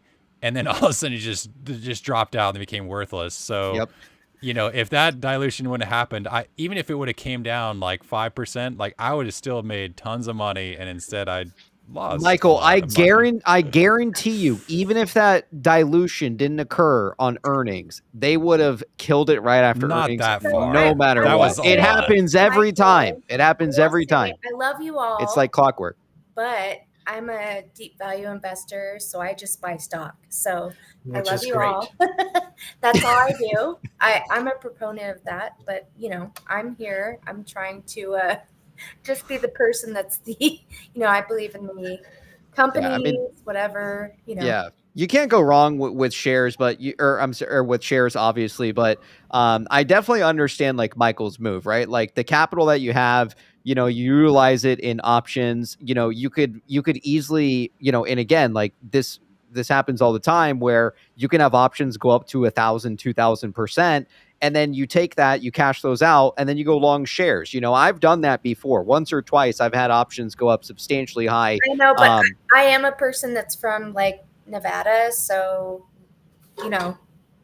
gambling. Do you guys not fuck with options over there? No. No, It's dark, I like to man. put $20 in a machine. If I win 100, I leave. But you know, I love you. for- I love you guys so much. I really do. I'm just For- trying to, you know. Don't, No, of don't course. worry. I mean, we appreciate, you know, how everybody trades, right? I mean, like, shares are always going to be your safest bet. I mean, you know, a lot of people who sometimes play these options, they piss them away to these market makers who just like rob you, you know? So, no, I mean, you know, you're absolutely right. I mean, there's upside and downside when it obviously comes to trading. For me, Go ahead, Mike. I'm investing. It's also deep value investing for me because basically, like I try to intimately know how much a company's worth, and there's only a handful that I even really follow, just because I try to put a lot of effort into really knowing. And when I saw that it got pushed below $20, and I knew that it hadn't been below $20, and I saw that it was bottomed out, I just knew it was the bottom. And so it's like I'm banking on how well I know GameStop, and I guess just the general market. But, you know, so that's why I buy the shorter ones, but I also buy them in the money, right, to be safer, except in cases like this. Yeah. So, well, listen, the whole point of the triangle framework is to remind everybody that you need all three. You need people who are doing the element of reducing supply. You need people who are representing the demand and buying, and you need people who are driving the price action. It's this reason why we don't understand the market, because its supply is intentionally decoupled from the demand in the stock. This is because they require to have a liquid market. If they don't, you wouldn't be able to get the shares that you'd want, right? A liquid market means that you can buy stocks whenever you want, even if they don't exist. And everybody thinks that that is done as a crime or whatnot, but it's the way the system is designed. So is it flawed? Absolutely. But it's designed that way in order to meet the demand of what people want. It's legal, right? Right. Yes. So if we didn't do it this way, and this is where we come back to the conversation I was talking at the beginning, shout out to Michael's post that he put on X today or yesterday, I can't remember when it was, but if we didn't do it this way, we'd run into the same challenge of the gold standard issue. Most people don't understand the reason why the U.S. wanted to jump away from the gold standard. But to make this kind of as clear-cut as possible for anybody that doesn't understand the challenge, imagine you have something really valuable, but that's the thing that you use to trade for any good or service out there. Knowing that that really valuable thing is going to be worth more tomorrow or the next day, you don't want to spend it on that good or service until you absolutely have to. So what this does is it stagnates, it stalls any sort of growth in that sort of economy or community system, whatever you want to consider it.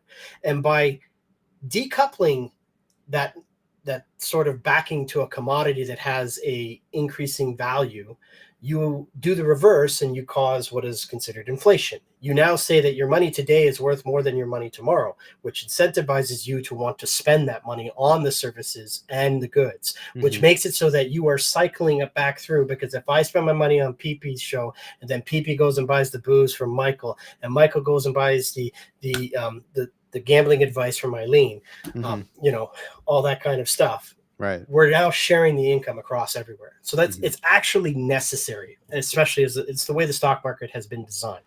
Does not mean that that is the right way. It just means that's how it is. But this means that they can price shares on demand, just like fiat currency. They leverage the views of everyone's else's view of value based on the identifying ideal value that people are willing to pay premiums for. So every time you enter an option on and you're setting a strike price that you're willing to pay, the premium you're willing to pay defines to the market not just how much you believe the share price should be, but how much you are willing to pay, identifying how much you think it would grow from there, because you have to have a break-even point after that point. And that's the reality of understanding the option market. When you grasp that concept and you start piecing this together, you can start to understand how you don't have to play the market maker's game. So supply does exist, though. It's just in a different way.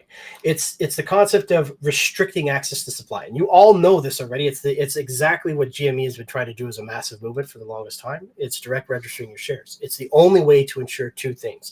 The full power of ownership of a share is in place. That is, you get your voting rights. You get the ability to control the direction of what's going on. And you're removing the supply away from the market maker in terms of them being able to hedge, because the less supply that's available, the tougher the choice is about whether they're going to go out to the market and buy shares or whether they're going to try and take that risk of shorting it down a certain price. To date, they have been doing the choice of shorting it down because you haven't figured the last piece of the puzzle. But I'm going to give that to you. There is another form of supply management as well that's usually coming from companies. This is what you see with buybacks, which is reducing the amount of shares that exist in the market, or offerings at the monies, which increases. Now, they're slightly different than splits. It's the same idea, but it's a different concept. The way to think about it is a buyback is like having a pizza where you decide to reduce the size of the pizza, okay? So everybody that's still holding a slice, the price of the pizza is still the same, but everybody who's now holding a slice, their price per slice is more. It's more value. Whereas the offering is basically making the pizza bigger for the same price. So everybody's price per slice is now shrunk. Okay, so that's the idea. When you do the splits, so a reverse split or a split where they're bringing down the price of per share, that's like them deciding to increase the amount of slices or decrease the amount of slices in the same size pizza and then adjust the price accordingly because the value that they accumulate from that. So if you ever want to learn a little bit about that concept, it's important to understand these because these also have an impact on the way supply is adjusted with the market. And of course, demand always exists. You guys buy and hold the stock, but you can also have a desire to sell a stock too. That's what represents demand. Go ahead, PP. Oh, no, I think that was Pang.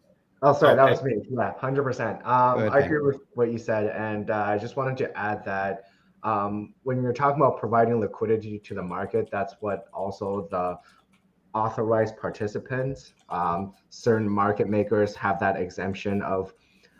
That's why we have FTDs, so that it continues to provide liquidity in the market. But unfortunately, they're abusing it. Mm-hmm.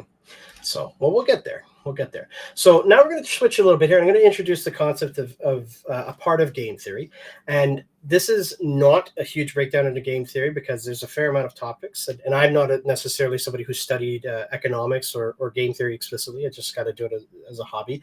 But there are two particular pieces of game theory in the categories of finite games and infinite games that I want to kind of introduce to you so that you can kind of understand this a little bit. Because now that I've shown you a bit about the foundations of how scratching the surface of the market and how it works, you can now learn how the games are played and why you actually have an advantage over these players. And we'll talk about the players after that. So we tend to believe that we are playing a finite game in the stock market, and you'll see what that is later. But in actuality, we are playing an infinite game. So what's the difference?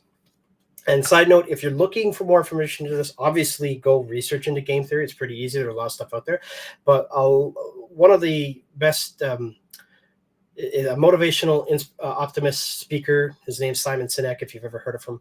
He writes a book. It's called The Infinite Game. Beautiful. He's also an advocate of understanding the business model around Apple. So that's like good topic that will help you kind of extrapolate on the stuff that I'm talking about here. So finite games. Finite games are defined as games where the rules are defined, the players are known, and the objective is to win, to beat your opponent. Finite games are pretty common. We see them all the time. Chess is an example of a finite game because you know who plays the game. There are two players. One's a black side, one's a white side. You know the rules, what's a legal move, what's an illegal move. You also know the objective of the game. Football, either kind, whether you're soccer in North America or European football or American football, depending on how you want to reference it. There are examples of finite games too, just like any sport out there.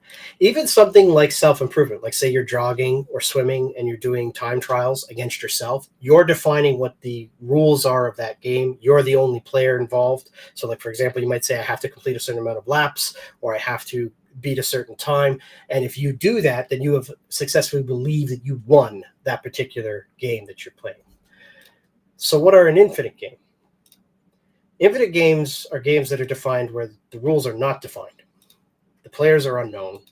And the objective is not to win, but rather survive as long as you can. And I'd actually argue that you don't just want to survive, you want to thrive while you're doing it. Because the way an infinite game works is that you can't possibly know who will come in and out to a game that's constantly going. And you also don't necessarily know what the rules are because they're constantly changing. So you can't win that. And that's the thing that most people disconnect on. Here are some examples of infinite games to kind of put it into context. Life is an infinite game. You can't win at life.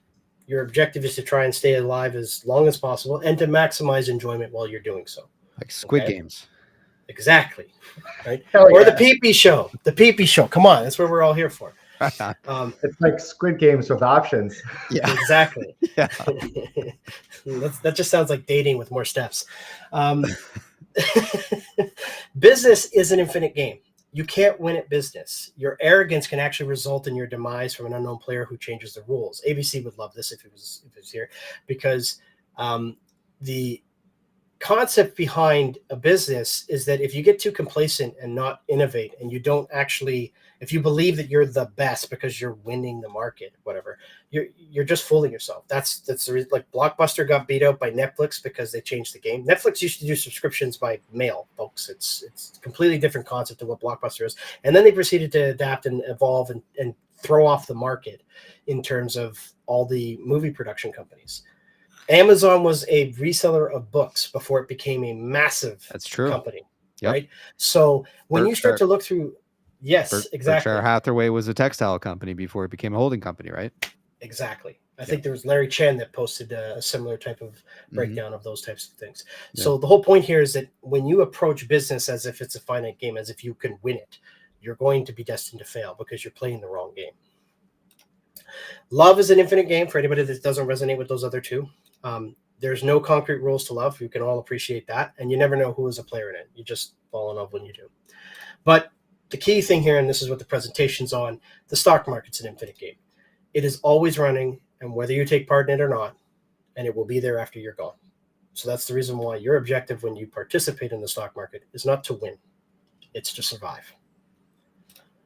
Amen. Okay. So how does this help us? Short hedge funds and market makers are treating the stock market like it's a finite game. That's what they're doing right now with you. They are trying to win by beating their opponent. They treat all players like they're an opponent, and they identify winning as taking money from you. It seems pretty straightforward. They have the same mask as a casino, but they differ from a casino because a casino is conducting a bunch of finite games against people, in which that's how they win. And the casino itself is only one entity. The whole bunch of other casinos are not merging together to try and figure out and beat every player that comes into them. They're self-contained. The stock market is not a finite game. You can win a specific trade, like the buy value or the sell value you got of that, but you can't win the stock market. And as soon as you understand that, as soon as you can adjust your strategy both in trading shares and options, you will learn how to survive the market better. This will save you from the heartbreak of things that happen with your options. It'll also make sure that your strategy about how you enter with your entry position or exit, depending on how you feel about a particular stock, that allows you to determine the way to survive and do well, like not just like thrive in it. Okay. Yeah. For me, sometimes the hardest thing too is like, knowing when to just like sell the option, instead of holding it all the way to the expiry to zero. You could recoup at least, sometimes 30-40% of your option, before it goes to zero. So I think the hardest thing too is, especially for people who get into options, who are familiar with like, holding like stock long-term, things like that.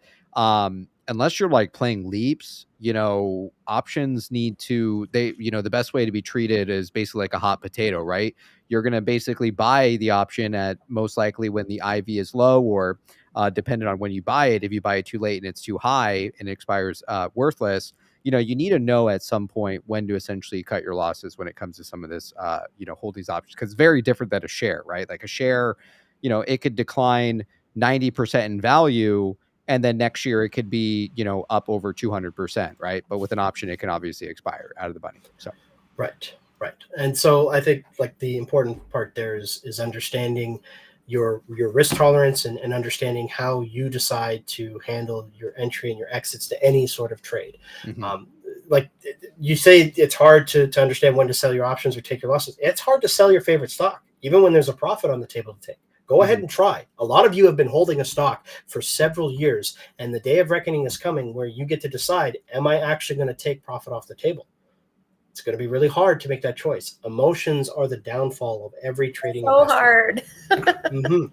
So what I would suggest to you is get in the practice of trying that now. Maybe not with your absolute favorite stock, but try with another one where you don't have as much of an emotional investment. And not right now, because now is not the time to sell GameStop covered calls. Fair. But later, that is a good way. Like, man, if this whole time, I guess, as long as there's not a huge catalyst, you could sell, especially short-term calls. And if that call expires out of the money, then you just keep that, and then you can do it again. So you could just do weeklies. You could sell weekly calls for your whatever shares you hold. Yeah, but the issue, okay, the thing is that, like Michael is saying, if you do go that route and you start selling calls, covered calls against your shares, if the stock price absolutely rips, okay, let's say like you sold a covered call and the stock goes to 60 again. If you want to, obviously take profits on shares, things like that, you can't because you're locked into this covered call. And if you want to close that covered call, you have to go to the market and actually purchase those option contracts to close it out and then do whatever you want with it. So it's very, the emotional thing, the emotional part. That's the part that gets gets me, I've become a deep value investor, it's the emotions, like the fundamentals, like that's where that is hard to separate from where you do this and that. Like, it started as something like for me, like where I could, do this or that, but it became something very different for me in the last like year and a half, 2 years, where I was just like, fuck this. Like, I'm not doing it. But, the emotional aspect, I'm just going to say you guys are different from women. It's like a different thing. Like it is a little bit different. Like we're like, fuck this. Like, I'm not doing it. But I think that kind of goes across the board where you get this emotional attachment to something. And, you see it all over, like everywhere, like no sell, whatever. Like you see all sorts of stuff. But, it's, for me, it's become, I guess you can say, an emotional attachment. Yeah. But it always will. With some creativity, you can kind of move beyond that. And there's ways, like, for example, not right now, obviously, because I think GameStop's about ready to squeeze. But, let's say that it wasn't going to squeeze. I wasn't sure it was going to squeeze. What I would do, I would just buy a bunch of shares right now for $20 and then sell near the money calls, like for like $21. That way, if it goes up to $21, it automatically sells for $21, which means I made a profit. But then I also get that premium, which probably would be an extra $1. And so if you did that, but you could also couple that with, maybe buying a far out of the money call for, 10 cents just in case, right? And that way you have both. I would say that the only person that I've ever heard that's been super conservative about calls and options is Sunny D.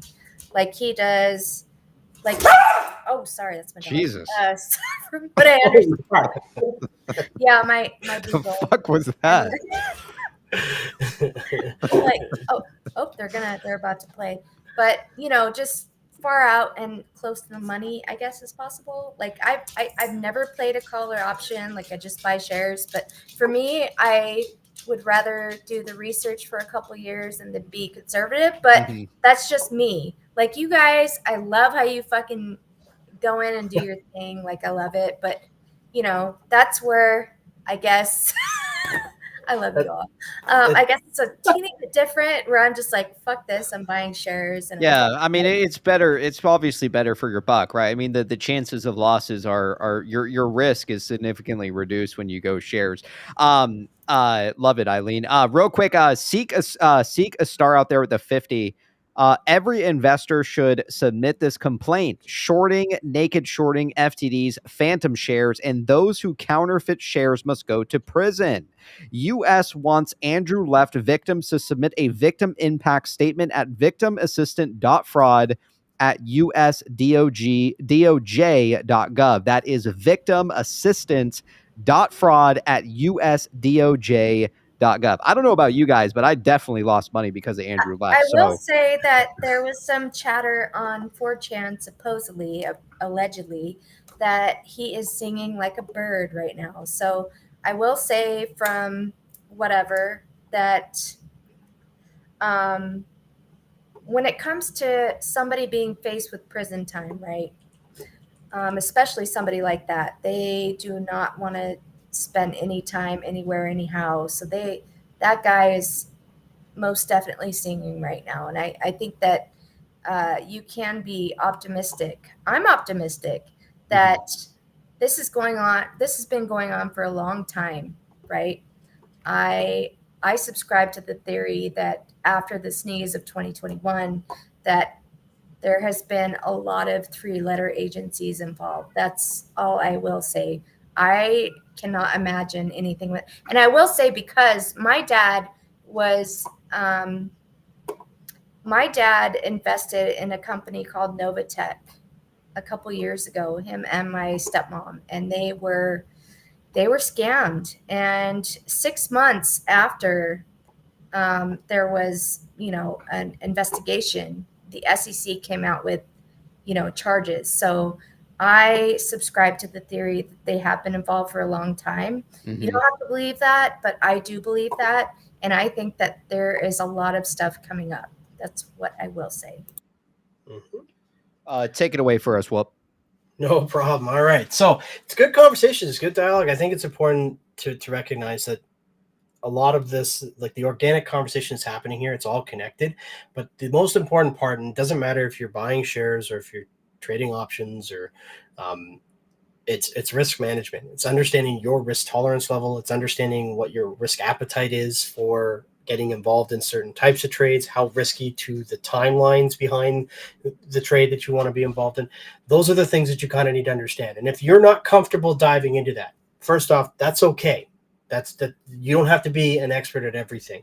You can get, and you probably should get, expert financial advice, because this is not the place to get it, first off. But you also can get experience by getting that guidance while also doing the favorite FAFO, right? You fuck around, find out. And that's exactly what a lot of the aspects of the markets have been doing. And we're about to get to that find out stage. So, but I think this is the key that a lot of people don't really understand about the element of the framework of the market today, and how game theory gets applied. The way big money has to play this game right now, the more money you're working with, the harder it is to generate rewarding returns. So they constantly have to play this in a way that they're making gains, they're winning trades. And so they treat this like it's a finite game when it's not. And that allows you to play it differently. You don't have to. And this is part of the reason why you are breaking the market right now. It's because you already are playing it differently. For them to win a trade, there has to be both a buy and a sell action to every trade. You have decided not to carry out the second half of that. You have decided that I'm just going to buy and I'm not going to sell. And what happens is they've now put themselves in this constant position of an obligation. And they've had to try and find ways to change the rules, which is another reason why you're starting to learn that the market itself is an infinite game, because the rules do change. And this is all about a battle of figuring out, well, when does fairness, equality, and justice come into play? When does the market start becoming a representation of who it's built for? And we're going to talk about that because the players are next. So wouldn't it have been, it's only a finite game for the actual players in the game, which were basically one institution against another. So let's say that you set the price and you're I'm not gonna say Doug Sifu, he's not setting the price. you're Ken Griffin, right? And you're setting the price. Well, Larry Fink can come in from BlackRock and he could just totally screw you over by making a bunch of institutional buys, right? And so basically you're playing, like, the only finite players are those people, because they have the ability to actually force things to happen, right? Say you buy one, it can just be an FTD, right? Well, I'm saying this is what the game used to be before people decided to buy and hold. Like we have the ability to change the game by buying and holding, and because otherwise they don't have to settle anything with us. But now, at some point, they will when we own the company. Because part of the element of that is the mechanic around hedging. Because what people don't see behind the scenes is the fact that all of these market makers who are responsible for the trades in terms of facilitating them have to hedge for the risk. they have obligations as part of the economic element that they represent. And if they take too much risk, eventually they have to cover that, whether that is through the assets that they hold under management for margin, or it's because they go out and actually procure the shares that they owe, or closing up positions. Like, there's a lot of factors behind this. This is why, like I'm saying, we are only scratching the surface. And the reason why it's not a finite game in the market is because there's only at one point ever that there's a finite game being played in the market. And that is an individual trade between two people, the person that's buying, the person that's selling. And it's simultaneously happen, right? Where there is a buyer from a selling transaction. That's how you get a finite game. That's the only time you get a finite game in regards to the market. Yep. But you don't have to play it that way, because, and this is the power of owning a share, you get to choose what to do with the share, and you get all the voting rights that come with the share, which is all the power. So for anybody that wants to kind of look a little bit more into this, a model game to kind of compare this with the stock market, it sounds kind of cheesy and everything else, but there's a link here. I will be sharing this presentation for people to kind of dive in on their own and go through. I'll make sure there's a PDF so it's available. But essentially, the game of Jumanji is about survival, right? Like, technically, you're trying to get to the end, but you're also trying to survive all the challenges. And it's a concept in which there's an infinite game where it'll keep playing, whether you're alive or not, in it, based on the books and the movie concepts. And you also are playing these little finite games within that infinite game. And so it's a great way to kind of showcases how, if you understand the virtues that make one good at Jumanji versus the vices that can make them bad, and to simultaneously recognize this in the state of emotions that exist with the market and your shares that you hold or the options that you trade, the stuff that kind of affects you with the bad is in the market today is the euphoria of trying to jump in on those cheap options and thinking that you're going to catch the squeeze and everything else, or it's the greed that you get when the stock finally does run and you're sitting there not taking profit off the table. Those are the types of emotions that start to kick in. And when you take a look at the good, it's about the resilience and the patience, the in some cases, the level-headed calmness that you're going to have when the stock is dropping, knowing that it's not the end of the world if you understand the fundamentals of its company. This is the reason why a lot of people don't sell into what's been happening with GameStop, because they understand it's like, yeah, okay, you can fool me all you want, but I still see 4.2 billion cash sitting in the reserves here, and they're a profitable company. So like, it's pretty simple. So anybody that wants to kind of take a look at this is actually an education game. It kind of gives you the rules. Dive into it.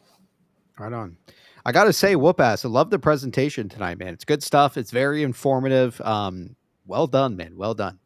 Please carry on. Man. I'm trying.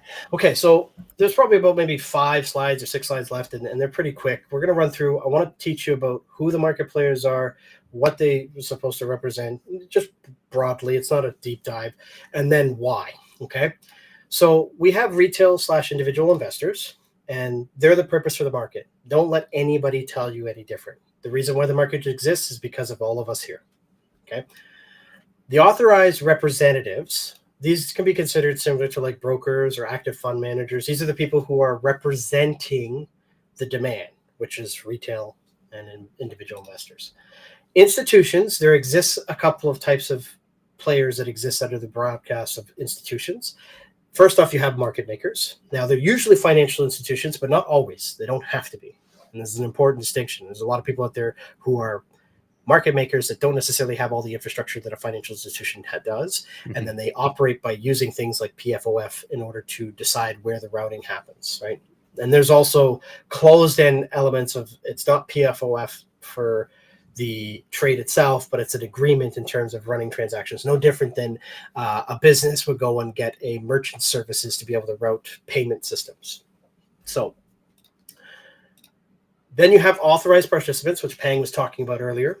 They kind of represent, they're parties like BlackRock and Vanguard. They represent the larger part of the market.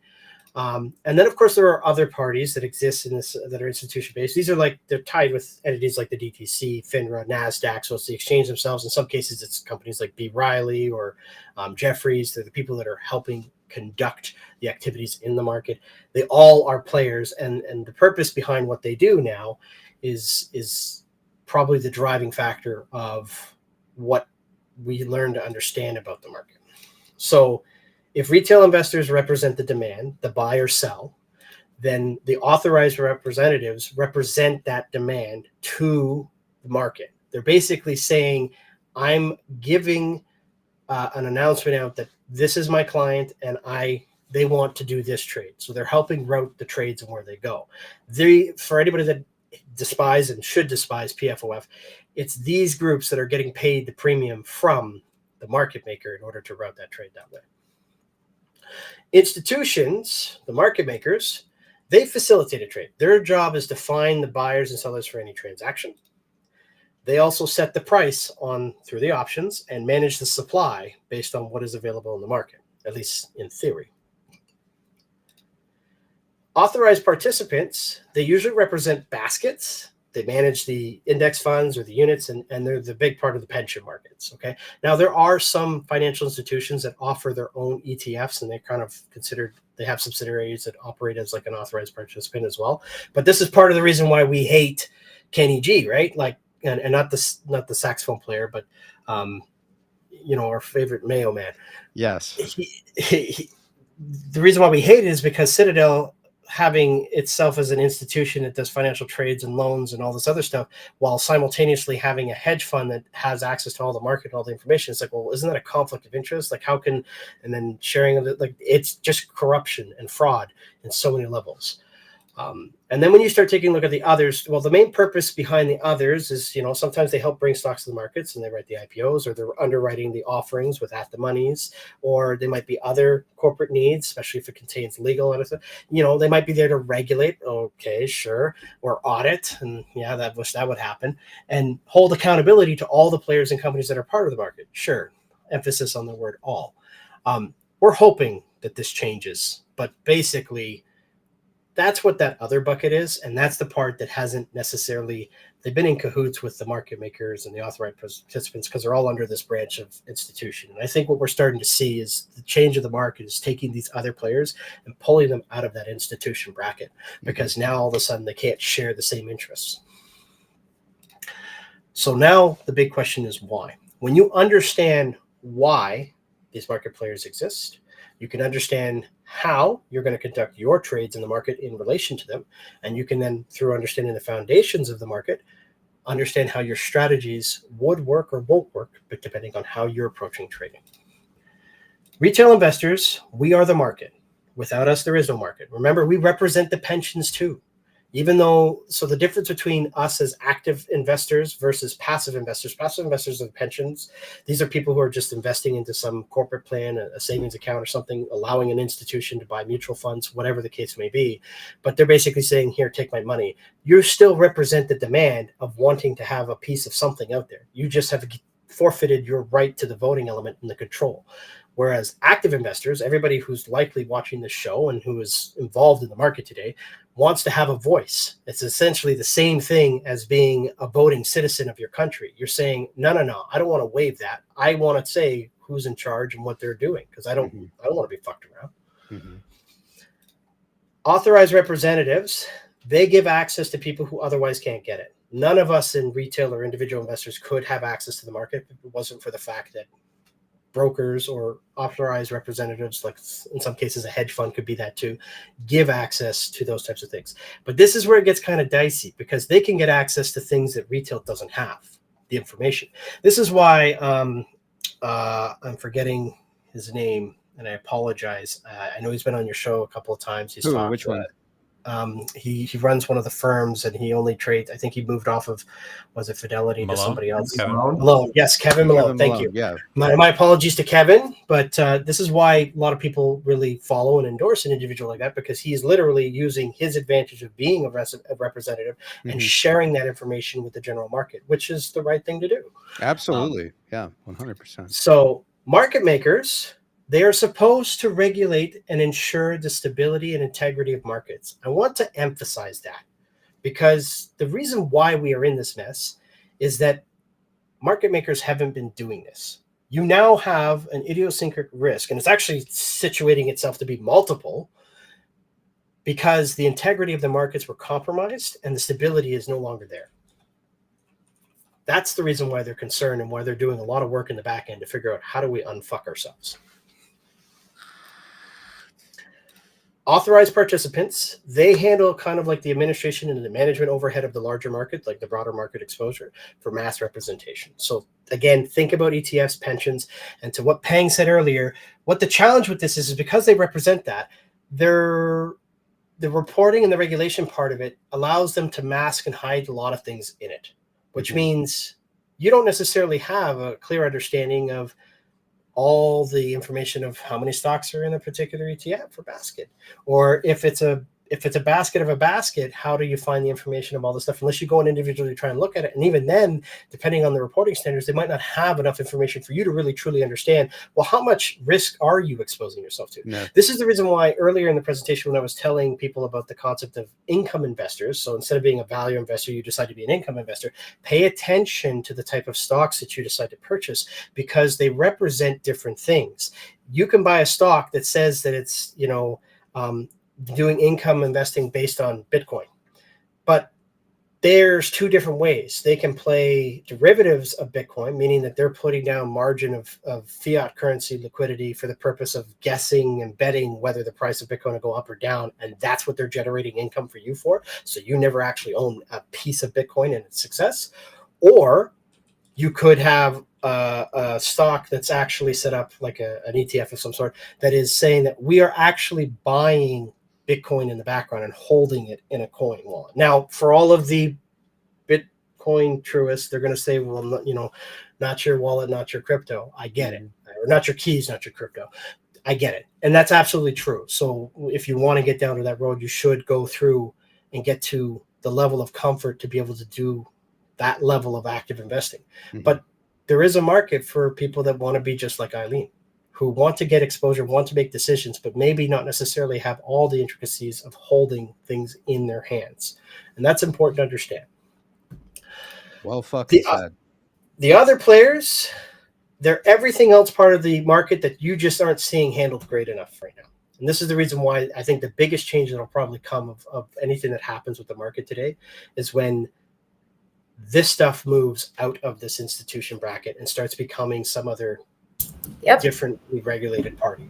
Because right now the accountability, the reporting, the auditing, even the offering, the transition, the legal elements, they're not doing enough. So ugly. God, so bad. Okay, so now we're going to get into the conclusion of the presentation here. I appreciate everybody sticking with me. I hope I haven't put everybody to sleep yet. I love it, man. I think it's highly informative, man. I think this is like really, stuff that people really need to know out there, right? Especially when it comes to, again, like we're all individuals at the end of the day. We're all going to make our trades how we make our trades, but it's good to be a little bit more, have a little bit more information and be a little bit more informative, in making those decisions. Go ahead, Will.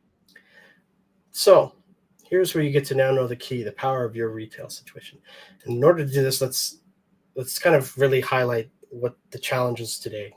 You guys are starting to scare the other market players because you're becoming educated, because you're becoming aware and you're changing the way the market operates. And it's more than that.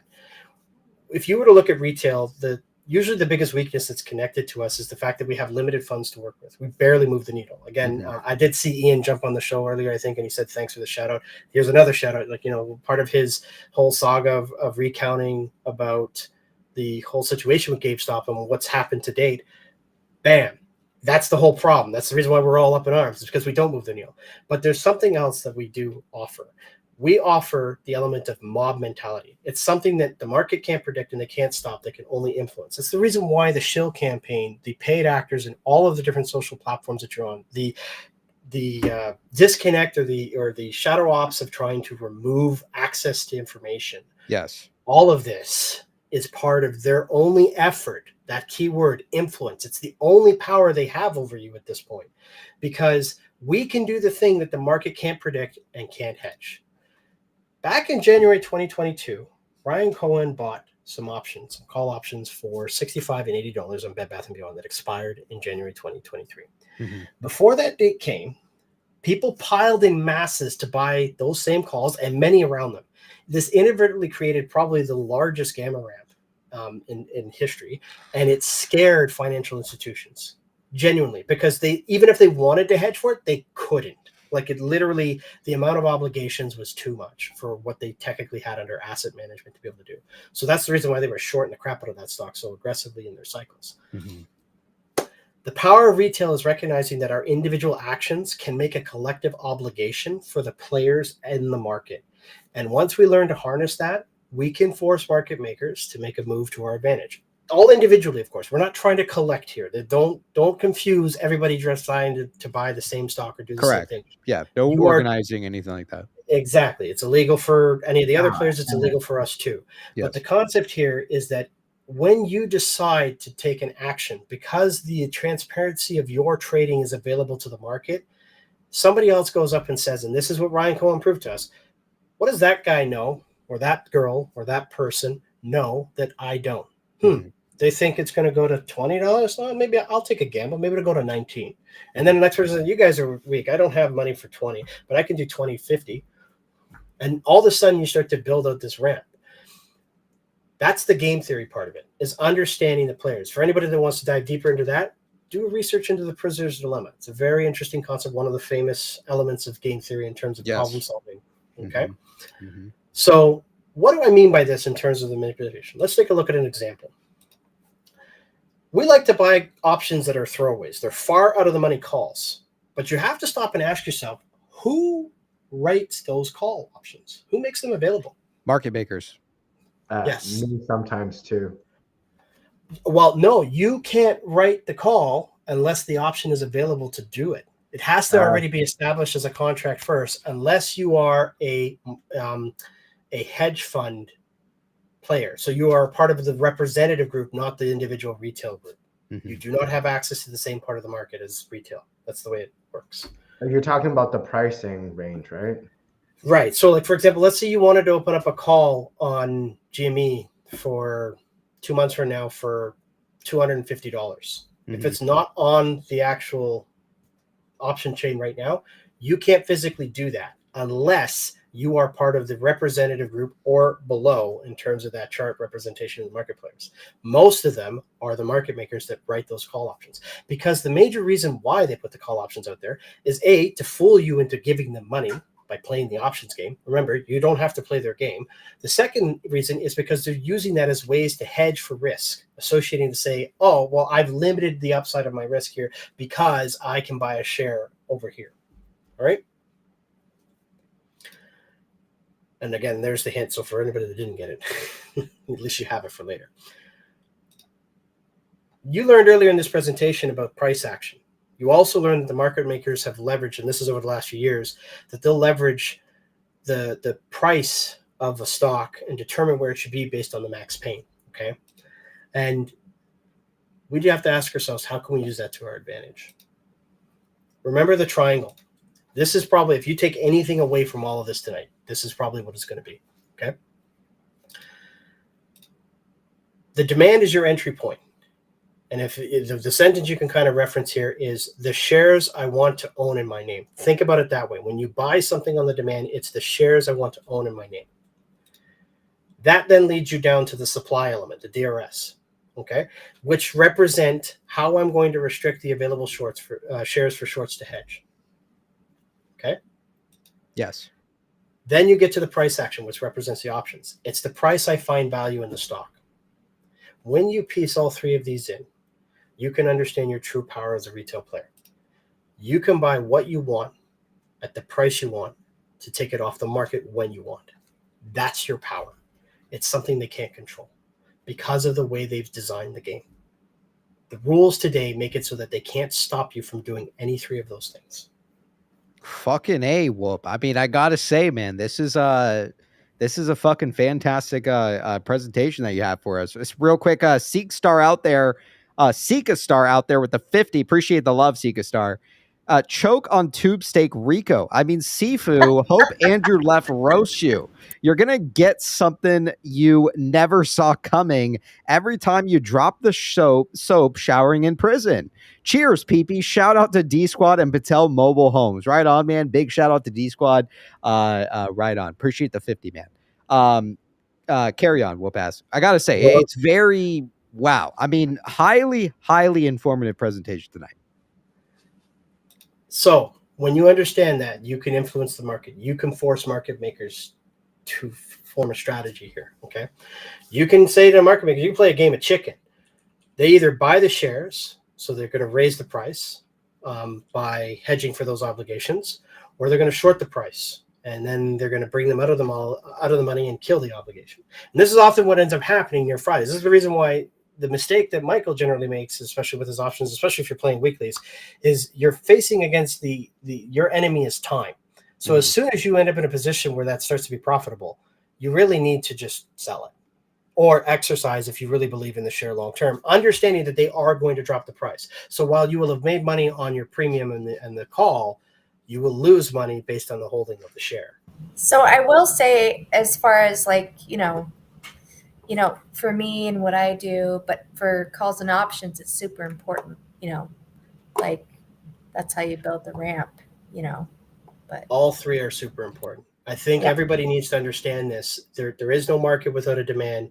You can't influence the price action appropriately without removing the supply, and you can't get the price to move if you don't use the options. Every player plays a part of it. And as soon as you understand that, and as soon as you understand that you control individually, you control all three of these to your own strategies, your own goals, and that as a mob mentality, when we all see what the rest of the market is, because we have the transparency at the retail level. Right. As individuals. Yeah. As individuals. As so here's the thing that market makers, and this is where people go wrong with the options.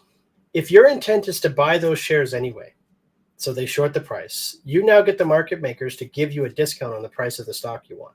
They've actually lowered your entry point at the cost of just the premium you paid for maybe one contract of 100 shares. So sure, it might have cost you, depending on the circumstances, a couple $100 or so, especially today, if you're taking a look at GME with the way the volatility is on the market with theirs. It costs you a couple $100 just to throw away that one contract that you may not be able to exercise. But the reality is, and I think this is as close to financial advice as I could probably give on this, and safe and reasonably. You shouldn't be. Yes, right. But you shouldn't be playing options if you didn't have the money to buy the contract outright, like to actually exercise it in the first place. That tells me you don't understand what you're doing with options. And it's a very, like, you could win, you could be lucky and win a trade, but it's a very dangerous game. It's one in which you can get in the hole pretty quickly. And it's something in which you need to spend the time to do more research and learn before you dive into that. So the market is playing against you. They're preying, they're basically preying on you as individuals who haven't done enough due diligence to learn about this, by saying, oh, sure, we'll let you play the options, knowing that you don't have the money to exercise. That's why a lot of these brokerage and representatives, they're taking away the ability to exercise to cover. They're not allowing you to do that. They basically expect you to have the front up money to be able to exercise the full thing, or take the value of the contract that you've managed to make off the premium. Because ultimately, they were using the option call chain there as a means of representing a risk hedge, but they didn't actually want to buy the shares. So the fact that you force them to buy the shares is another part of the market playment that you have. It's a power that you have to take it off the market, even if you want, with the supply. You can actually screw them twice, make them go out and get it the first time, and then proceed to take them off the market if they haven't actually gotten all of them. Well, that's a scenario. That's a scenario too when it comes to DFV specifically, right? Like, this is why they don't like DFV, because he'll come in, he'll buy up a large piece of like a contract or a specific strike price, sending the stock price up and the contract price up to where that market maker now has to rebuy that contract back from you. So I don't know. I think that this is one of the reasons why he is kind of targeted as well. Go ahead, Mike. And along with the don't buy an option that you don't plan on exercising, that's also as far as how, we always assume, oh, it's going to go 1,000%, the shares, but like at a certain price, you think like, how many people realistically, like, would you exercise? Like, who do you know that would exercise? And that was something, as like GameStop was going up, at a certain point, they can see how many are exercising. And, that's why Roaring Kitty bought 20s.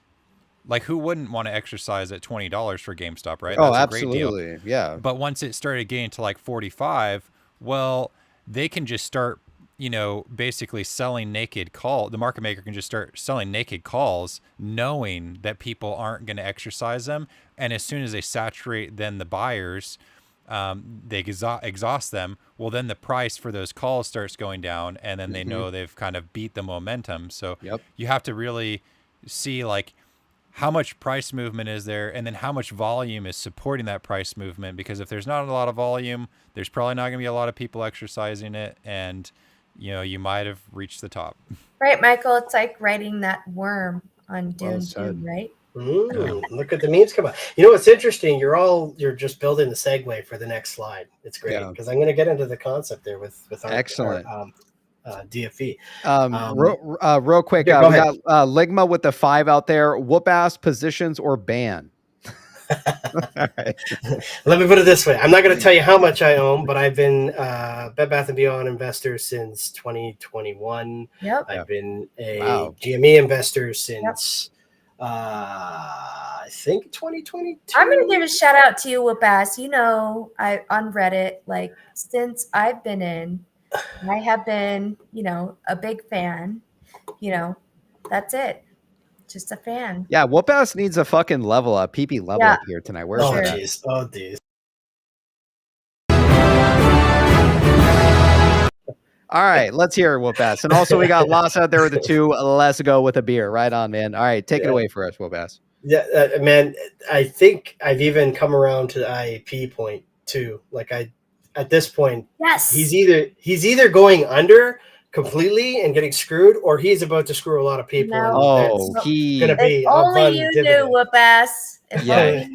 He's cooking up something, man. Him and Ryan Cohen getting together. Cohen bringing him a beautiful bottle of wine. These guys are cooking something up big time. I will say that in the past month or so, I have at least entered a position into IEP as well by choice. So, do your own research, not financial advice, but he is fucking cooking, in my own opinion. I gotta agree with Eileen, 100%. So we play chicken with the options chain and the price of the shares based on what market makers will or won't do. And this is exactly what DFE did. And Biggie was on earlier this week, and he shared the concept around it. He was basically saying, okay, so you go out, you set yourself up in a position where you have a certain amount of shares, okay? But they don't actually own those shares. They haven't hedged for those share ownerships, so they're short, right? Then you proceed to wait a little bit, and you start to buy calls. And you buy those calls to stagger it so that you now make it so that there's an obligation to either hedge for those calls. And they get to make a choice. It can either hedge for those calls by buying the price, and it'll start to rise the price of the share, which is then going to turn the shares that you previously had more valuable. You will also, by extension, get a more valuable call option that you could now sell or exercise, depending on your financial might. And then you could proceed to rinse and repeat. Or if they decide not to hedge, so not buy the actual shares, and choose to instead short it to try and drop it down below the price so that they kill the option, well, now you can buy into the entry level of that market of a stock that you know damn well is not worth that valuation that they're shorting it to. And you've now just made a real easy entry point for the amounts of liquidity that you might have on hand to dive in deeper for just the cost of whatever the premium was for those option contracts. Yep. Well said. And it's a very staggering strategy. I've been sitting on this triangle in this format for about 2 years. I inadvertently, accidentally told it to somebody we all know really, really well that we like. And before I knew, I was talking with that individual. And they basically said, yeah, it's plausible, but we probably don't have to go there. And I think it's because they were already doing it with the cycles. So why would this work? Let's talk about this. Your actions are your own.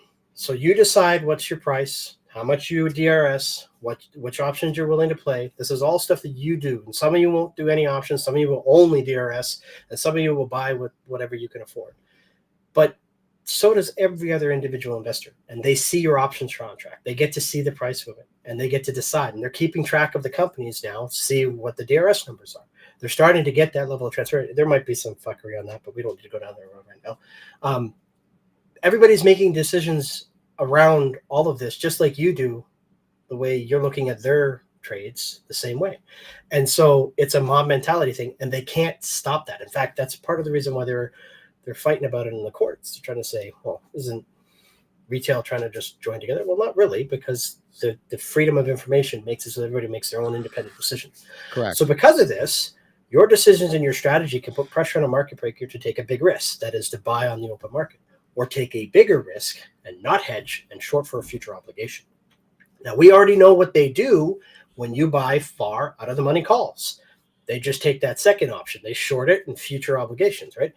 I wonder what they would do if you bought in the money, which is what Michael's been testing with and what Ryan, the DFVRK has been doing right now. Or what if you did deep in the money calls? If you decided to take the price down 25% of its current value, would they short the stock 25%? Would they even have enough time to do that? That was my strategy. What, buying in the money? I bought 21. It's not extremely deep, but I was using it as a poor man's covered call. And then they shorted it to $20. I'm like, fuck. Yeah, well, and so you have to look at it and say, you have to take a look at what that floor price is. And that's essentially what they've been doing with these at-the-money offerings, is they've been slowly but surely creeping that up so they can't drop it past a certain point. Or else, again, I think Biggie mentioned this, but it's also on a couple of posts and threads on X. Essentially, if they short the price to a certain point at this point, GameStop has enough liquidity and cash reserves to be able to just buy out all of the outstanding shares. Oh, and if they did that, they're fucked. There's nothing they can do. Right. Yeah. Okay. I mean, I think that's really like the big thing when it comes down to like IEP specifically, right? Carl Icahn owns 85% of his stock. There's really not a whole lot left out there for institutional, institutions, and on top of that, retail, right at that point in time. So, I got to agree with what you're saying here. Real quick, Lassa with the 5. Whatever happens, this show has been a lifeline, a place to recharge and continue to hope with a beer. Right on, Loss. Appreciate the love, man. And appreciate the 5, my man. Loss with the 2. Roaring Kitty said on his last stream he'll be back. Yes, he did. Loss with the 2 says, if it looks like a duck, it quacks like a duck. We also got Loss out there with the 2. Show me the money. Right on, man. You and me both. All right, take it away for us, Bass. I was going to say the only thing he lost is losing his wallet.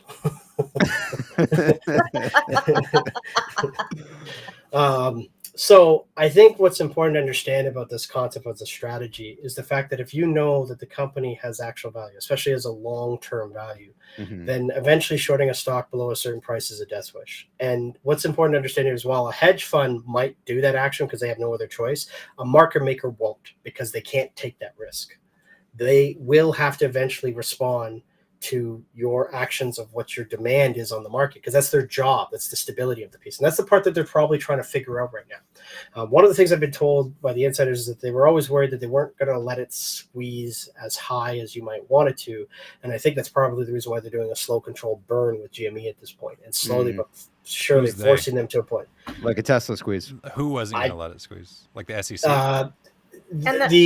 Probably the banks, the institutions, the market makers at the minimum, but I could see some of the regulatory bodies involved as well, because it is a very big part of it. Like when I'm talking to people, I'm talking about people who are part of putting together the filings and the other stuff associated with the pieces behind what Bed Bath & Beyond was trying to do. The most important piece, though, is that RC, Icon, the people we speculate that are involved, they have not shown their plans. So it leads us to what's going on today. We've had these provocateurs, as Betts calls them, the people online that have gone after us, the people that have been online relentlessly. So it's super important to realize the different facets, like what Bass is on the end of, this is what I know, this is what, but what do they know?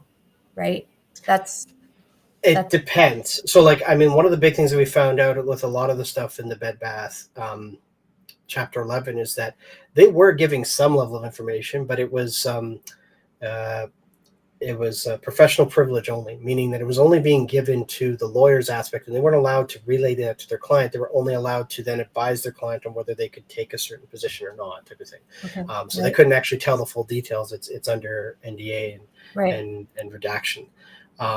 There's definitely parties, at least connected with some elements of regulatory, definitely with authoritative, so legal departments, the federal authorities, those types of organizations. They all know what's about to go down. They know the information because especially if they're investigating the fraud element of it, that's all playing a factor into this. So beautiful. That's where we go back to like where we speculate that this has been, these 3-letter agencies have been involved since 2021, right? So I mean, it's possible to say that they've been looking at my speculation. That's mine and mine only. I don't, I'm not going to say this. I don't know, but I really believe that. And I believe that there are white hats involved. So if that's true, right? And if the things that we've found are true over years, right? We believe that I believe I'm in good hands. So, that's why I've been so, I don't know. What do you call it? Outspoken? Like I just say my truth? What the fuck? Zen? Zen. Why does it have to have a label? Why can't you just be you? People put a label. Like I can be myself. I've been myself, but what has it turned into, PP, Michael, Pang, Unashamed. ABC?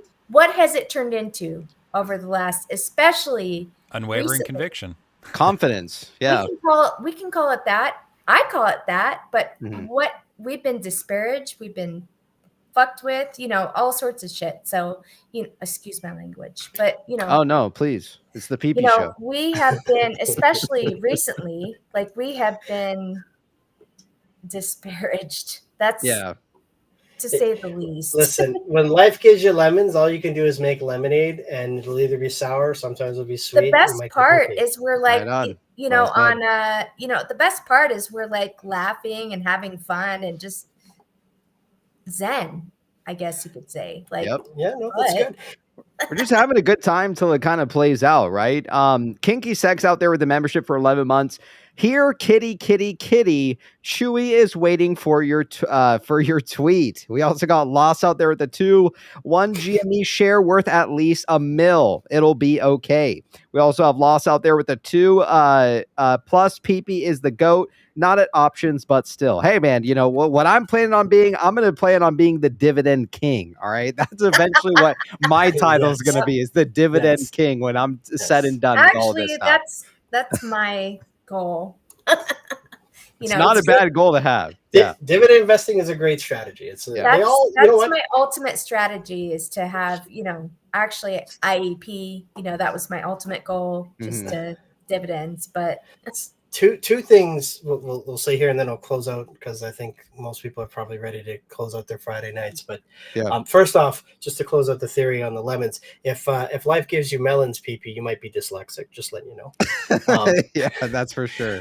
And you need to look at investing and recognize that all of the strategies tend to work the same way that dieting work for people trying to get in shape. Every single diet out there is possible to have success. It's whether it works for you individually or not. And in order for that to happen, you have to understand how it works, what's involved with you to it, and how it plays to your strengths and weaknesses. So when you learn about the various different investing styles, and I wholly encourage every person out there who hasn't done a little bit of research in this, if you're enjoying this journey of being an active investor, go out and learn a little bit about what it means to be a value investor, or what it means to be a dividend investor, whether you're looking at dividend growth versus dividend payouts, whether you want to be an income investor, whether you want to be somebody who does more like speculation and growth opportunity from recovering. So that's like the bankruptcy place. I wouldn't recommend that. Once in a lifetime is a journey enough for me. But there's many different ways to go about the way you spend your money and make it. Do the research, figure out what works for you, and understand that they all can work. You just have to be really good at it. And that's the practice of everything. So well said. Well said. Don't forget about arbitraging. I think yes. you covered everything except well, That's if you get into the option space or day trading and swing trading, like there's lots of other different ways to do it. And there's nothing against those as well. But I think people need to understand that if you're getting into that level, you're probably becoming a professional investor at that point. So it's a bit different. So understanding that these are all tools to help you kind of get through and everything that we've talked about tonight. It's not financial advice, and you can use this as an advantage to your risk tolerance level. But the reason why this is not thought of as a practice in terms of combining option share ownership and the concept of DRSing, taking that off the players, because most players won't do it. Their intent is not to do that. Most use of options is for quick money, not usually share ownership, although there are strategies to do that. Some people will sell puts or buy puts for the purpose of waiting for a stock to drop into a certain price. And then when it sinks down based on the way the valuations, the PE kind of goes up and down on the journey, they can get it below value of the market and then they can try and sell it high. As I say, buy low, sell high, right? For anybody that doesn't understand that visualization, imagine you were going to draw a line across the stream from left, the bottom left corner to top right, okay? Now I want you to draw a squiggly line that goes up and down like a wave all across with that line in the middle, okay? Imagine that you are walking up a hill. That's what investing is. You're walking up a hill. You start in this bottom left corner, you're going up to the top right corner. And then what the wave going up and down represents is as if you were playing with a yo-yo going up and down as you walk up the hill. At some points, that yo-yo is going to be below the elevation of the hill itself, right? Like you might be lower than where your position is, and it might look like it's dire and you're losing. And then when you get to certain points and the yo-yo is up in your hand, it's higher than it was before. And every step that you take as you climb up that hill, you don't recognize it because everything's relative based on the yo-yo moving up and down in your hand. But the reality is the position and the value you hold is higher than it was the step before. Because when you zoom out back, you start to realize that when you started at the bottom of the hill and you work your way to the top of the hill, it doesn't matter where the yo-yo position is anymore. You've still made money, right? That's the point. You've made progress there. Right. And so when you combine these factors together, and you force market makers to move in either direction that benefits your goal. If your ultimate goal is to be a long-term investor, to hold a share, to hold a stock because you believe in that stock, then you can get into a certain value based on the strike price if you use options, based on the premium you're willing to pay. And if they decide to short it, to kill that, well, now you get to have a stock that's much cheaper. And I'm not talking, like to use an example here, imagine you had a $20 stock and you decide to buy options at $15. That's deep in the money. They would have to short that stock 25% to kill your options. Now, they'd be stupid expensive, but it also depends on how you're playing the time element. And if you're using this cycle of the concept that DFE has been doing or Roaring Kitty has been doing lately, where it's about a 3 to 6 week element, there's not enough time for them to aggressively short 25%. If they did, you just now get to buy GME shares at $15. And not a single one of you would hold off at buying GME shares at $15. You jump on that like a fat kid on cake. Yep. Amen. Okay. So, and there you go. Then you decide to be the pricks that you can be. You DRS your shares. You have all the control. Eventually it's boom. Okay. So anyways, just something to consider next time you dabble in trading. Happy trading. I hope it works out for you. I hope you all enjoy the journey because, it might be about to end, or is it? Getting close. Well said. Whoop ass. I gotta say, the fucking presentation was fucking fantastic tonight, man. We're gonna give Whoop ass another level up tonight because it was just such a fantastic presentation here tonight. So Whoop ass is level ups especially for you, man.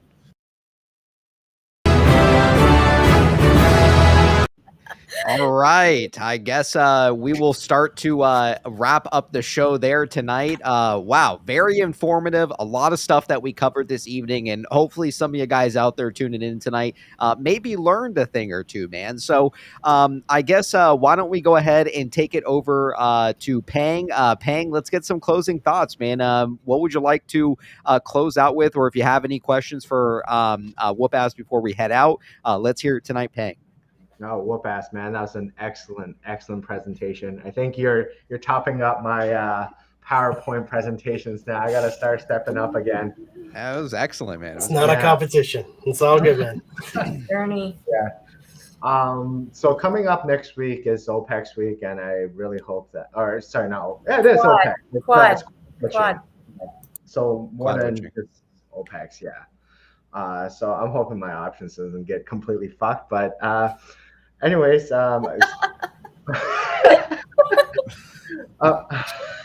Let's hope not. oh man, I miss seeing you guys, man. And yeah, thanks again for the presentation. Thank you for having me on the show again. All right, cool. Well, you heard it from Yeah. Pang tonight. Chat, let's get some love for Pang on his way out. And Pang, enjoy the weekend. Hope to see you again on the PP Show, man. Enjoy the weekend. Bye, Have a Pang. good night, everyone. Take care, man. See ya. Yeah. All right, you heard it from Pang. Let's go ahead and take it over to Eileen. Eileen, what would you like the good people at home to know as we start to wrap up and we head into the weekend? Let's hear it tonight, Eileen. I will say I'm super excited. I got to finally be around Whoop Ass. Cool. Whoop Ass has been the fucking legit motherfucker on Reddit. I'm just Right gonna on. say that right now. I love you guys. I miss you. Just hang tight, man. I think patience is a virtue. And I think we're there. Like, just keep trying to be better than you were the day before. Like, I love you guys so much. Right on. All right. Well, you heard it from Eileen. Chat, let's get some love for Eileen on the way out. Eileen, enjoy the weekend, and we'll see you next time on the PP Show. Take care. Bye, guys. All right, you heard it from Eileen tonight. Let's go ahead and take it over to Whoop Ass tonight. Whoop Ass, what would you like to let the good people at home to know here tonight, man? Again, we had a lot of legends here. Whoop Ass in his fantastic presentation and was kind enough to sit in with us with all that information that we were kind of going back and forth. I got to say, tonight was probably one of the best episodes probably out of the year. Whoop Ass, let's hear it, man. What would you like the good people at home to know as we head into the weekend, man? Let's hear it. I think first I would say to Eileen's last point there, the gentleman that I mentioned earlier in the slideshow, Simon Sinek, he has a quote that I really, really love. I think it applies to a lot of things in life. It goes, the goal is not to be perfect by the end. The goal is to be better today. And if you strive to do continuous improvement at everything you do, whether it's your health, whether it's your trading, whether it's your family, whatever, you'll go about life in a way that you enjoy it. And that's really why we're all here, just to have a good time. Be with people we enjoy, and I wish you and everyone else that is on this journey the best. I hope that you can contain your emotions and have whatever does happen, that you can invite it openly into your hearts and just have fun with it, because I don't know how to really explain what to expect here, because I don't think there's really words for it. It's something that I don't think any of us will really see. I had mentioned earlier in the show that when you start comparing some of the technical stuff, if people actually, this is probably a good shout out for if anybody likes the technical side and want to learn more about the market, but they don't necessarily do well trying to figure it out individually, I would recommend a YouTube channel called Game of Trades. There's some really heavy context of overall macroeconomic stuff that's really, really good. And you can kind of learn some bigger pieces to what's going on in the market. But as many people have pointed out, today the evaluations of every stock on the market is second highest all time, only to the dot-com crash that happened in 2000. That was based on the tech bubble where everything was super hyper inflated, and we're not even that far off compared to it. And then when you take a look at the way the yen carry trade was carrying out, the yen carry trade was part of the recession and the crashes that happened in the 90s. Basically, the 1998 is when it carried out and led to the dot-com. It also happened between 2004 and 2008, which led to the financial crisis. And then you just recently saw it too. History has it may not repeat, but it rhymes. But I think the most telling thing is when you start to see a lot of the market signals. There's the inverted yield that's connected with the bonds, especially the 2 and 10-year bonds for the U.S. Treasuries. That has they just recently flipped it, but based on that, it officially has been the longest period, over 2 years, I think, being inverted. And that is the first time that has happened since basically the only other time that's happened is, or close to that time frame, is 1929, the Great Depression crash, which, as you've all kind of looked at it and said, hey, there's a controlled demolition that's happened with that. And it seems like that's the same thing that's happening here. The cycles happen in 50 years, cycles happen in 100 years. We're not reinventing anything, but to sit here and say that there's any single person in the planet who is alive today that understands truly what we are about to experience is them lying to you. So enjoy the ride. All right. Well said. All right. Well, you heard it from Whoop Ass tonight. Chat, let's get some love for Whoop Ass on his way out. Whoop Ass, please enjoy the weekend, man. And again, what a fucking show tonight. Whoop Ass, enjoy the weekend. Hope to see you next time, man. Take care. Ciao, guys. All right, you heard it from Whoop Ass, man. Wow, what a fucking show tonight, man. I gotta say, we had some heavy hitters here tonight, man. Would have just been the icing on the cake if we could have had Biggie, man, as well to join us here tonight. Michael, let's hear it, man. As we start to wrap up this evening, what would you like the good people at home to know as we head into the weekend, man? Let's hear it. You know, I just really appreciate all the people I've met on this journey so much. And even if I haven't interacted very much, I deeply appreciate them. I remember actually, this was, who knows, almost a year ago, Whoop Ass had some DD he posted, and I like reached out to him because it was like kind of nerdy. I can't remember. It was, anyway, we covered it on the show, and I was just like mind blown. And he's like, oh, that was actually my friend made this, computer program and stuff. And so it was just so cool that he was so helpful in like helping me even connect that person and get some more information, which ended up being really, really enlightening. But just like, and also OK Bet, right? I mean, he's been an invaluable resource as well. Oh, absolutely. And so I love all the people that we found a way to work together without having to have like a boss, without having to have any of this. And we're doing amazing things that have like never been seen before. And I think that's why the shills are still out there, is even though we've already won, they want to break our momentum. And, especially me, right? I feel like I have more imposter syndrome than anyone here because I wasn't here for the GameStop squeeze. I didn't even know who Ryan Cohen was till literally the bankruptcy for Bed Bath. Like, That's crazy. I didn't know. I actually just believed Sue Gov's turnaround plan, luckily. Yeah.